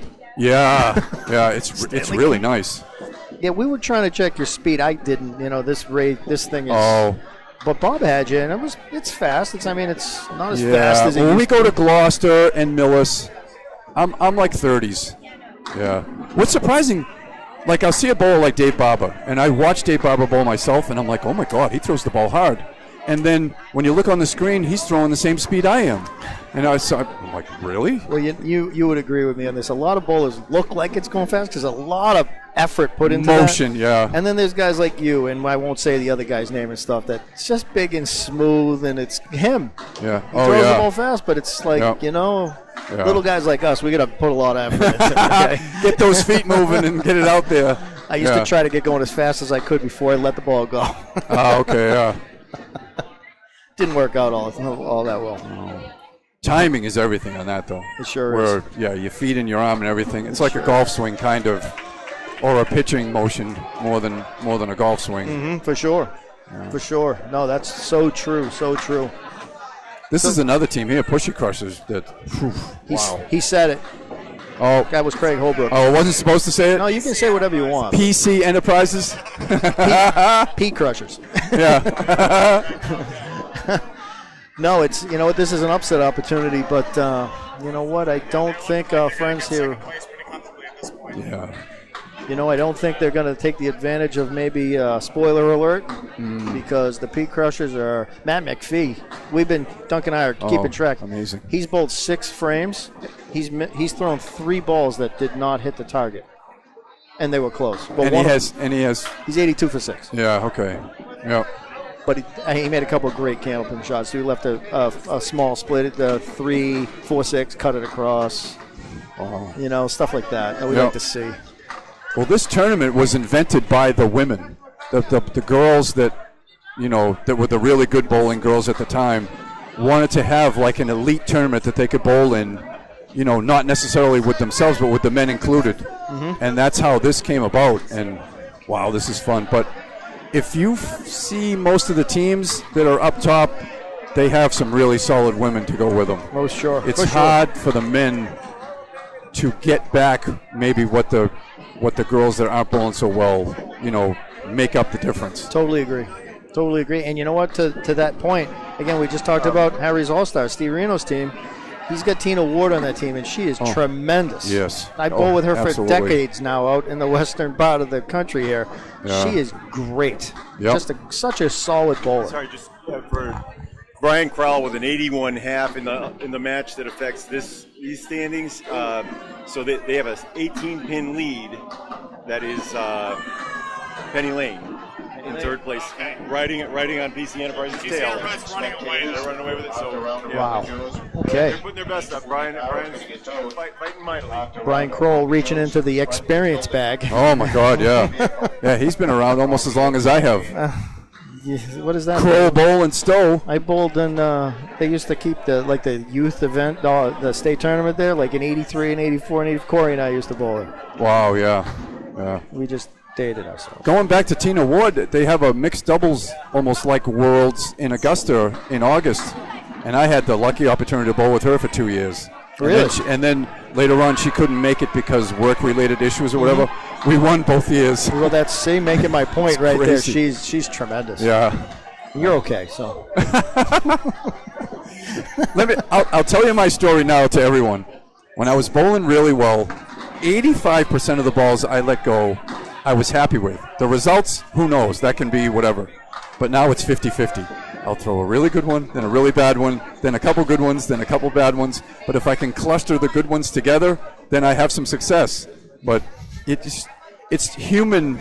It's the human element. We're all humans, and I don't have the body control that I had, when I was 28 or 34. Now that I'm 63, so yeah. Well, you know what? I'm glad you don't have that same body control, Craig, because you would be alien. I know, you're right. You know what? Yeah. Let me ask you a question, though. We were talking about this for the past 2 days. How much do you bowl now? Okay, so compared to how much you bowl when you were 28. Well, when I was 28, I was probably bowling on average like 14 strings a week. 2 leagues of 6, and there would be weekend, either a TV roll-off or a tournament. So, 10. Now it's, Closer to 8, maybe. Yeah? Yeah. So you didn't bowl that much? No, not really. And there isn't, I mean, now there's more tournaments than ever. But there's no TV roll-offs or anything like there was before. Right. God, you could go anywhere for those back then. Bowl 10 strings on a weekend, yeah. But you know what? It was also different. Like Corey and I were talking. You know, when you're bowling bad in your league, we used to go to Thunderbird and fill a whole sheet up and bowl like 25 games or something like that. And nobody really does that anymore. It's funny. I don't practice. I don't practice. Okay, rub it in, buddy. No, I don't. I don't practice. My practice. Kick us like while we're down. No, I know. I know it's terrible. But say I'm going to a place that has synthetic lanes with, and I have a certain set of balls, then I'll use them in my league the day before I go up there so that my leagues are like my practice. Sure. I hate to say that because I have ultimate importance in my leagues and I love my league teammates, but that's kind of my practice. Yeah, and that's, you know what, back in Channel 5 days, that's how it was. The leagues were practice for that. Oh, no, you're right. There were years I had 3 leagues that I bowled in. Yeah. There's no doubt about that. Okay, so we all did. Yeah. At least. Yeah. At least. And then you know what I miss is the Pro Tour when we used to bowl 10 strings. Because you would bowl 10 strings, and for 3 weeks you were good. Because you had the rhythm of all that. This here is different, though. This is more taxing on the mind and the body rather than, getting your game together. Because it's so long and so emotional. You know what I mean? And especially when you're winning a lot. Every string means something. There you go. Craig Holbrook takes another shot at us humans there. I'm rubbing it in. I know. I wish I could say I practice, but I don't because, family. I bet you did once upon a time, though. I bet you did. Right. When I was probably 19 or 20, I was in college. I was working part-time at the bowling alley. So, after it closed, I would throw some strings. Okay, we got it out of him, folks. Yes. We got it. Yep. The guy doesn't bowl 3 games a week and average 130. No, he doesn't. No, like I said, it was closer to 13 or 14 a week. Yeah. You had to keep your game together. Sure. Yeah.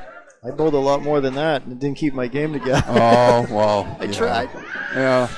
No, you were pretty good. Yeah. We had some fun together, too, for a while. You know what? I'm fortunate to be able to say bowl with Craig Holbrook in this tournament. Yeah. And if you remember that team. Yes. Well, Dave Dupuis was on it. Why didn't we win?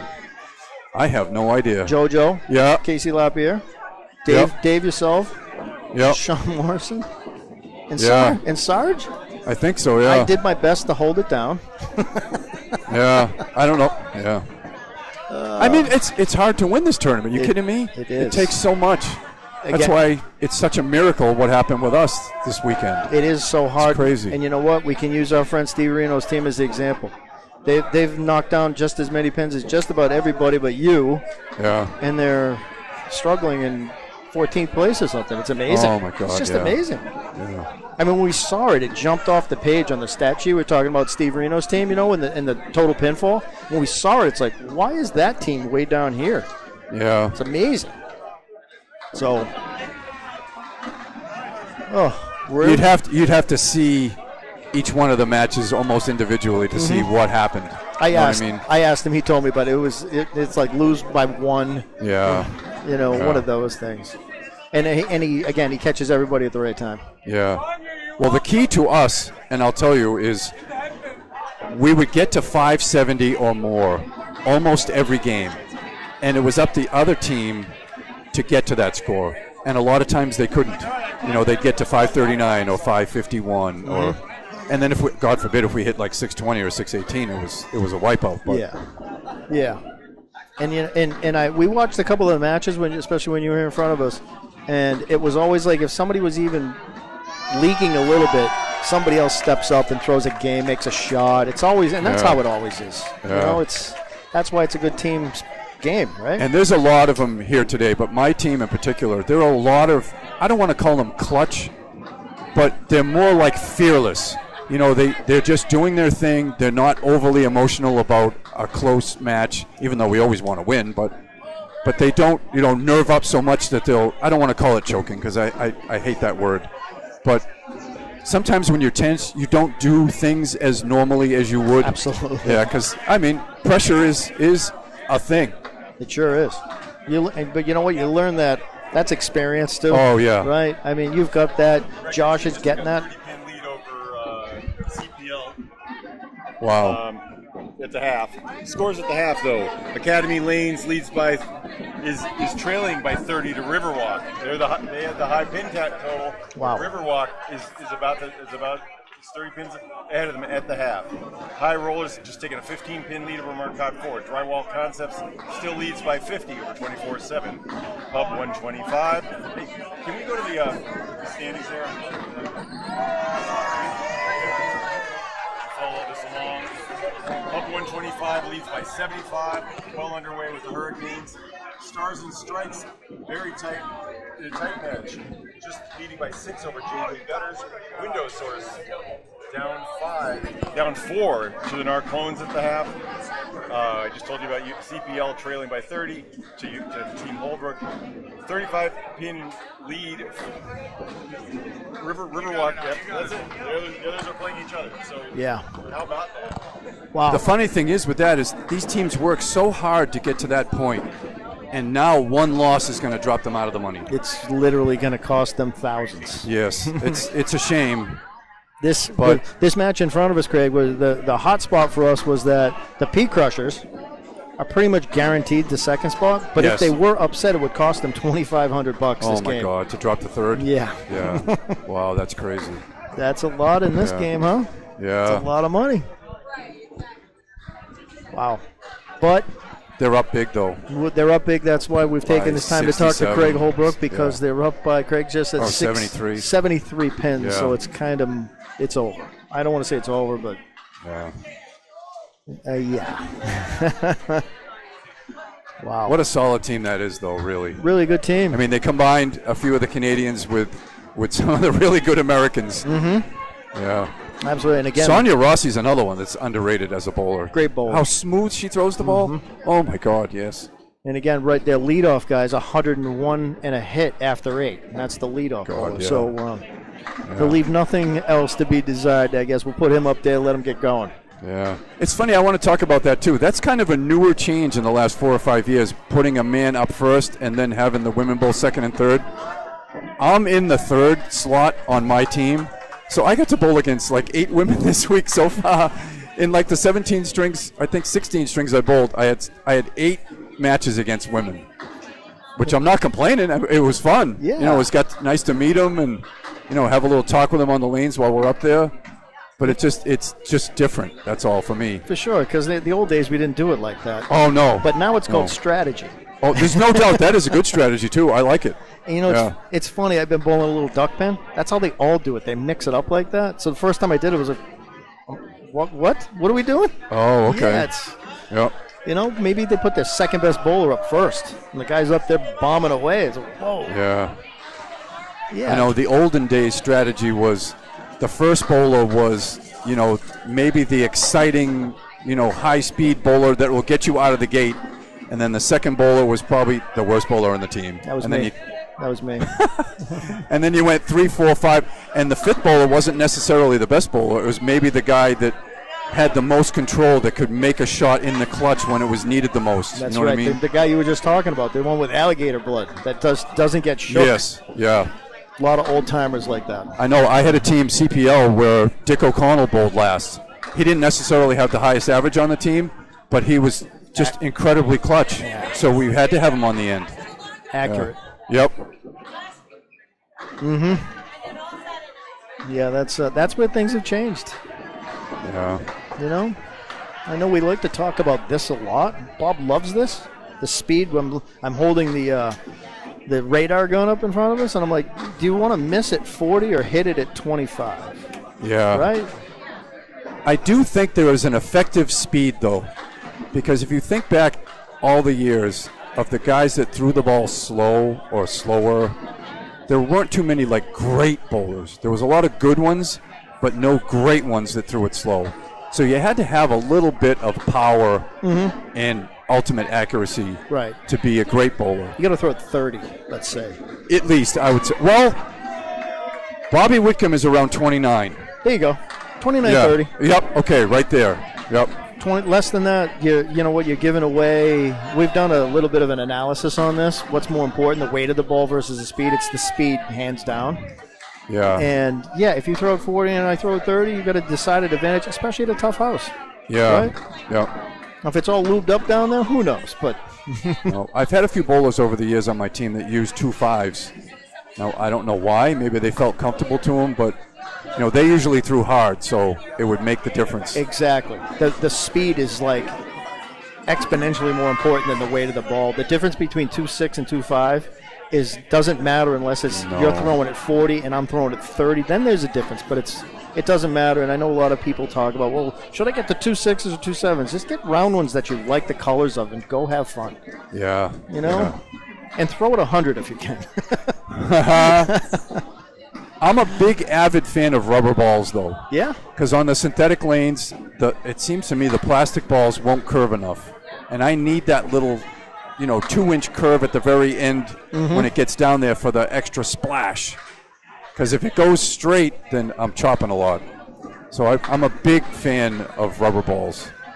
There's so many different kinds of them, so I can't really say which one is my favorite, but I do have Cobras, and you do too. You got the orange and black Cobras. I have a set of those that I love. Those Cobras now, those are my synthetic lane balls. Then I have a set of green and blue Paramounts. Those are my wooden lane balls. Okay, absolutely. That's they perfect. They grip the same way on the different lanes. Yes. Because if I throw my rubbers on the wooden lanes, all of a sudden those are tailing way off when I don't want them to. Yep. So I've just made that adjustment. That's what I found. I'm sure you found perfect. a similar thing. That's the exact strategy you should be using. Yep. I find that I miss my shots effectively, whether it's rubber, plastic, make them out of stone, I can miss it. It's just, it wasn't always this way, but this is how it is now. We all go through that, though. I have a joke now in my summer leagues when the bartender knows how well I bowl, because if I bowl well, I'll get like an Alabama slammer, just one before I head home. And if I bowl really bad, I'll get sex on the beach because it'll make me feel better before I go home. So that's the kind of fun I have. Well, this is a little insight into the bag of tricks that Craig Holbrook's got.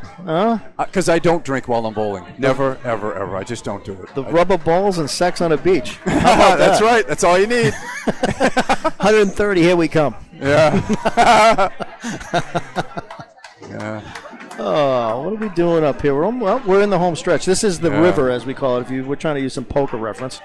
Everybody's at the river now, and I am going to kind of feel bad for the teams that lose this last game and then don't cash because they were there. You know what I mean? It's a lot of work for nothing. I know. Well, not for nothing. I mean, you gain a lot of experience and it is fun. Oh, Matt McPheel's made that. It is fun and experience, but at the same time, we want money. Yeah, I know. Yeah, you're right. Yeah. Wow, Matt McPhee with a miss, a rare one.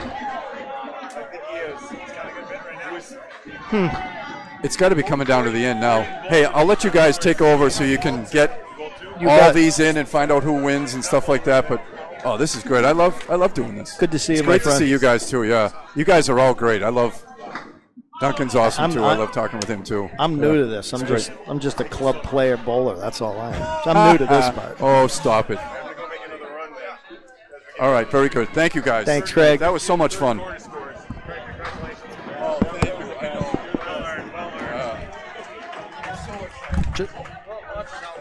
you know what's a good thing is for my teammates. Me and Lynn have won before, but all my teammates, this is their first. And you know, like anything else, the first one is the one you remember the most.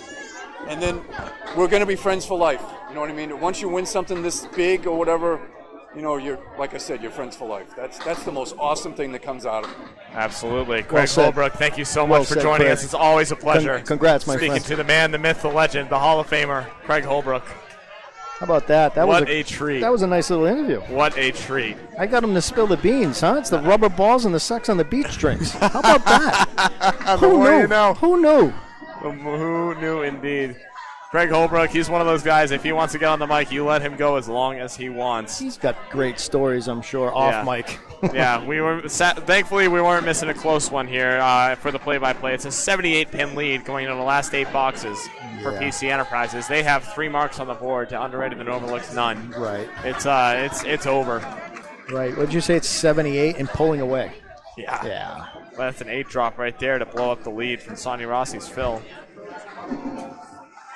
This is getting real tight, though, for the teams up top. PC Enterprise is going to be in second place, which means that If you want to grab last minute tickets. who was the one that was below them? Penny Lanes is going to be in third. Are they? Yep. They're winning? It doesn't matter. Oh, it doesn't matter. Yeah. So 4th, 5th, and 6th then are the 4, 5, and 6 are in a mix right now.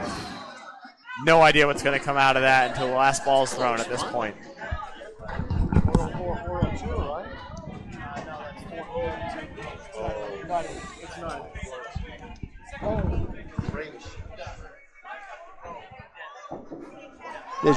Okay, we got one over there that might beat that. Are you ready?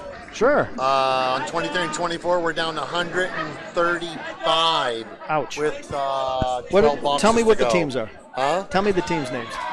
Tell me the teams' names.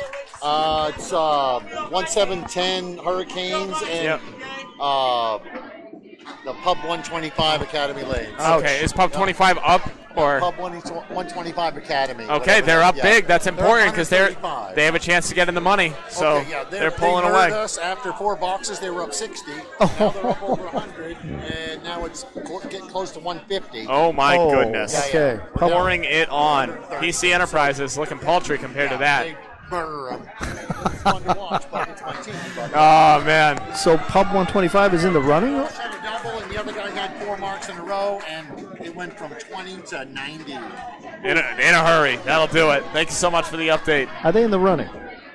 Yes, Oh. Pub 125 Academy Lanes is in that mix. So they want that money. Yeah, we'll take a look at that after I get these scores up. Bev D'Amico finishing with a tough 82. Matt Rich, by the way, a 103 up against Matt McPhee's 125. Ouch. And a 104 for Sonia Rossi. Versus 82. That's a 22 gain there. And It's all but over at this point. So let's take a look. So Pub 125 Academy Lanes, you see them right in the 7 slot right now. So if they Fighting. win big, that actually could bump them up even in pinfall, depending on if they have a huge game compared to the ones above them, Drywall Concepts and High Rollers and Academy Lanes. We'll get an update from Bob Lee momentarily when he comes back about those 3 teams. Those are the ones to watch. If any of them drop out, the door opens for other teams. Yeah, I wonder what that's going to be interesting. See how that pans out, because there is, again, thousands involved there. It's not like we're just going to. 5,500 to second place, 3,000 to third. That's all squared away. However, I believe it is 2,000, 1,500, and 1,000 to 4, 5, and 6. Yeah, I think you're going to confirm that. Appreciate it, man. After I. Is that an Irby card? John Kafalas, did I see that? That was Irby, yeah. I got a chance to chat with him. Haven't seen that guy in a long time. Oh, what a great man. I love Irby. Only shows up to tournaments, but he tends to show up big. Yeah. Gary Santora confirming Craig Holbrook's. Hi, Gary. Yeah, confirming Craig Holbrook's suspicions. Rubber balls for synthetic lanes. What is it? Urethane balls. That's right. Yeah, rubber balls for the synthetic. He needs it to grab. He needs that he said whatever at the You end. need the extra grip on the synthetic lanes. Yeah, right? that's it. Need the grip. And it's not the grip on the ball. It's the grip of the ball to the lane. That's right. That's the difference. The friction coefficient of ball to lane. That's exactly correct. If you want to get nerdy about it. Can't help it. That's correct. It's not a want to, it's a need to. I get it. Eat your heart out, Micah, on that one. I didn't want to say it. You were going to get mad at me. I appreciate you dropping it. What was I doing? Oh, yeah. I'm sure you got an equation for that somewhere. Yeah, the payout. No, that's not the payout. 106, by the way, for Mario Johnson, up against a tough 85. The payout we were talking about. So first, second, and third are pretty much set in stone, right? First for sure, they're second done. for sure. So. And third for sure. So fourth, fifth, and sixth are 2,000, 1,500, and 1,000. So it's kind of lumped together, but still it's money. $500 difference, 100% difference between sixth and fourth, and that's going to probably be decided by pinfall more than likely. That's right. So right, because it's going to be It's not even about winning anymore. It's about winning big. It's about knocking as many pins down as you can, which kind of is. Well, that's kind of the whole root of it all, anyhow, isn't it? Well, it depends. Honestly, sometimes you're happy to win if it's a 520 to a 515.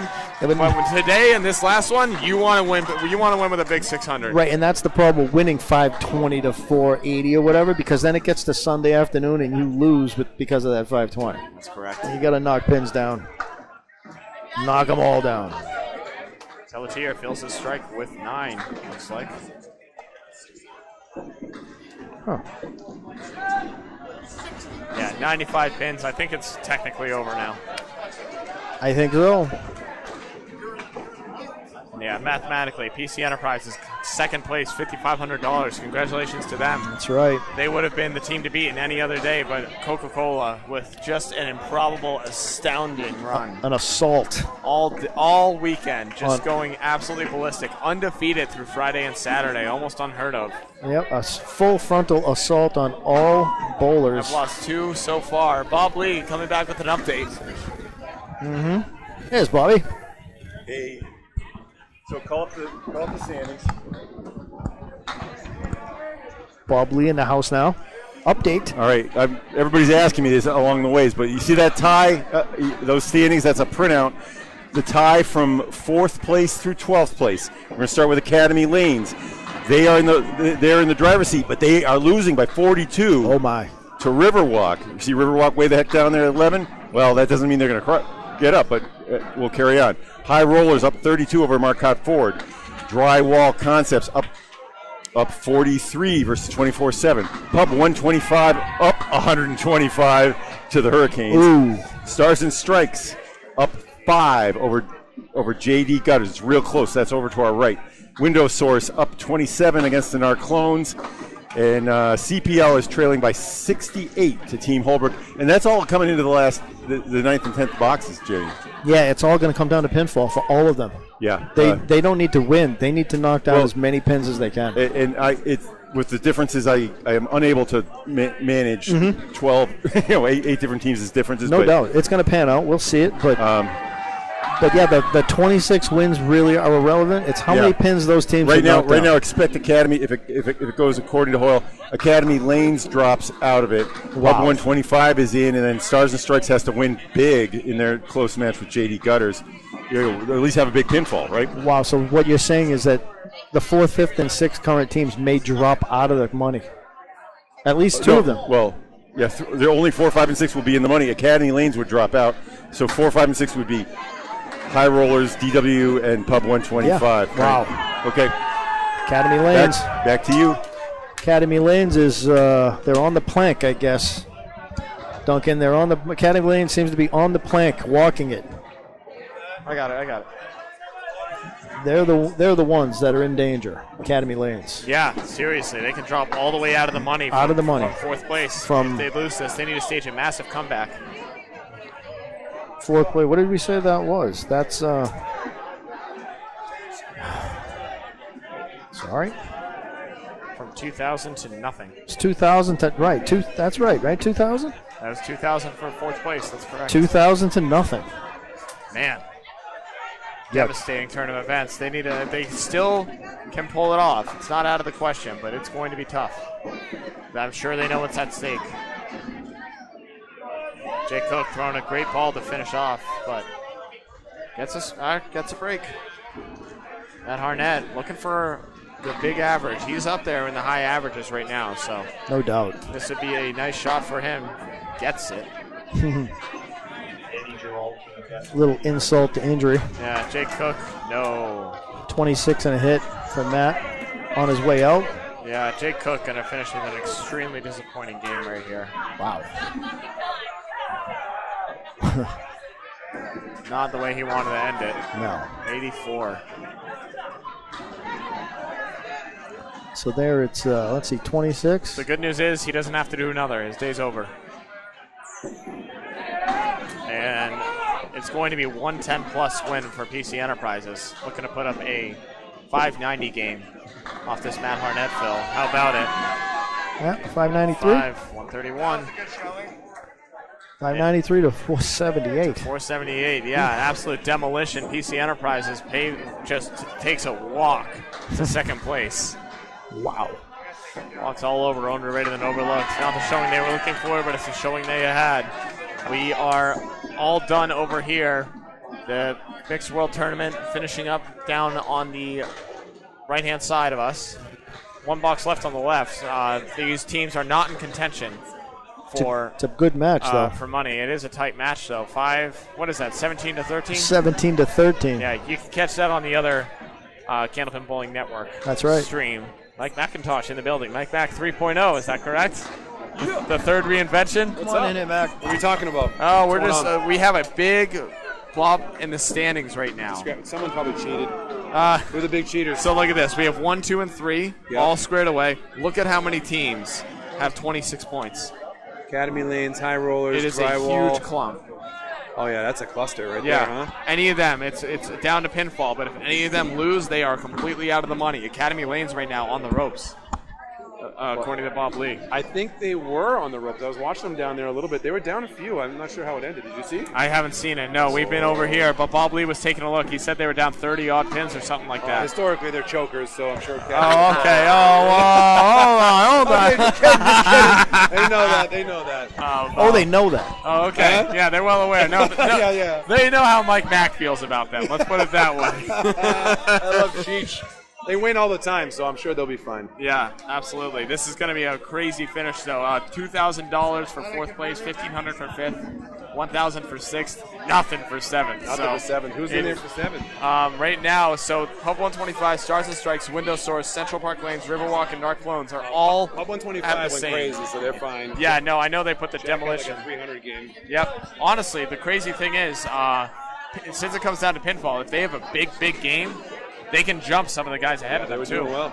Yeah, and that was the question about Academy Lanes. If they weren't really bowling well, it's not about winning this game. Yeah, but if pinfall. some pinfall, we don't know if it happened, but we're thinking they could have gone from fourth, $2,000 to out. If they lose, they're out. If they win, they're probably still good based on pinfall. They had a very large lead. It looks like a 143 pin lead. So unless they went 510 and someone went 650. But if they lose, pinfall doesn't matter. They're done. They don't get anything. They may have lost. Oh, Mike McIntosh on the loss. That early, but when I was seeing it, it didn't look good with like 6 boxes to go. But Yeah. It didn't look We'll good. have to see. Bob Lee's going to give us the update later. Mike Mack, thanks so much for joining us, bud. Yeah. Enjoy you guys doing that. I'm going to join you sometime soon for real, all right? Oh, of course. Please do. Hey, if not, we'll see you at the Worlds Tournament for sure. Coming up in November. I'm sure you'll be there, and we'll have a great time. All right, absolutely. Thank you, sir. Greg Gouillard, what's going on, my man? It makes more sense, right? Yeah. Let's do it. Let's do that. Yeah, no big deal. We already had Craig Holbrook on here for about 15 minutes, so he was just talking over the instead of doing play-by-play. This match was a blowout. Yeah. So, these are the not current standings. These are the ones from before. Yes, we are live. Okay, good. Yep. Yeah, this is the log jam that we're looking at right now. Nothing to see up on the lanes, so we're just kind of waiting to see how it breaks out. Bob Lee's going to give us the update as soon as he gets it. And I think the last ball has been thrown. That'll do it. Let's go full Worcester in Boston. It's over. It's over. The Mixed World Tournament has finished up. We don't know exactly how it shook out in terms of the money. Bob Lee's going to provide us an update as soon as he gets it. It's going to be very interesting to see. I'm sure a lot of teams doing a lot of score watching. Mm-hmm. A lot of asking, hey, what'd you get? Hey, how'd you do? All this stuff. Well, that's what's going on right now. It's a massive people. Absolutely. Some long faces, some smiles. I do want to come back. Harry's All-Stars with that high 558 average. Unbelievable, right? Just an 18-26 record. How does that happen? It's crazy. They must. What would be interesting to see? They have the average. What about the average against? That would be an interesting thing to. That'd be an awesome stat. Because that would be a fun stat to have in this tournament. Because that would probably show us what we're thinking, that every team they bowled had their day against Harry's All-Stars. If someone could put together, every team has their book. Who they bowled against, who they put up against them, what the final scores were. Get all those books together, give them to Micah and Parada. I was going to say, Micah, are you listening? Put it into an Excel document and make it look real pretty for everyone. Micah would crank that out in under 30 seconds. That might be a lot of fun. If you can get in touch with the Micah, if you're listening, talk to Academy Lane, see if you can get all the data from the weekend. That would be incredible. That'd be really a cool stat to check, though. That'd be because fantastic. They bowled great and just could not. If I had to guess, the average against for them was probably the high average against out of the whole. High out of the money. Everyone. High out of the money. Yeah. For sure. Yeah. I mean, what did we say it was? It was like. They're 558. So if they lost that many, the other teams probably bowled 570 against him, something like that. Yeah, and their overall average is 30 less than that. Yeah. It's amazing. It's bad timing. Yeah, the anomalous. JD Seamless as well. They're only one win out from the cluster, but a 561 average, nothing to sneeze at. They lost one extra game, and that's the difference right now when you have a big cluster like this. Mm-hmm. A lot of good parity, Coca-Cola Holbrook aside in this. You look at this, the second place team, they still lost 6 games out of 23. True. It was very a fair playing field after, right. Yeah, after Team the one Holbrook. runaway. But I think it wasn't even a fair thing. There were a lot of other high wire teams. That was just lightning in a bottle. Mm-hmm. Yeah, they bowled great when they needed to. Absolutely. By the way, if you're sick of hearing us, Craig Holbrook's back on the other stream right now with Paul Grant and Greg Gouillard.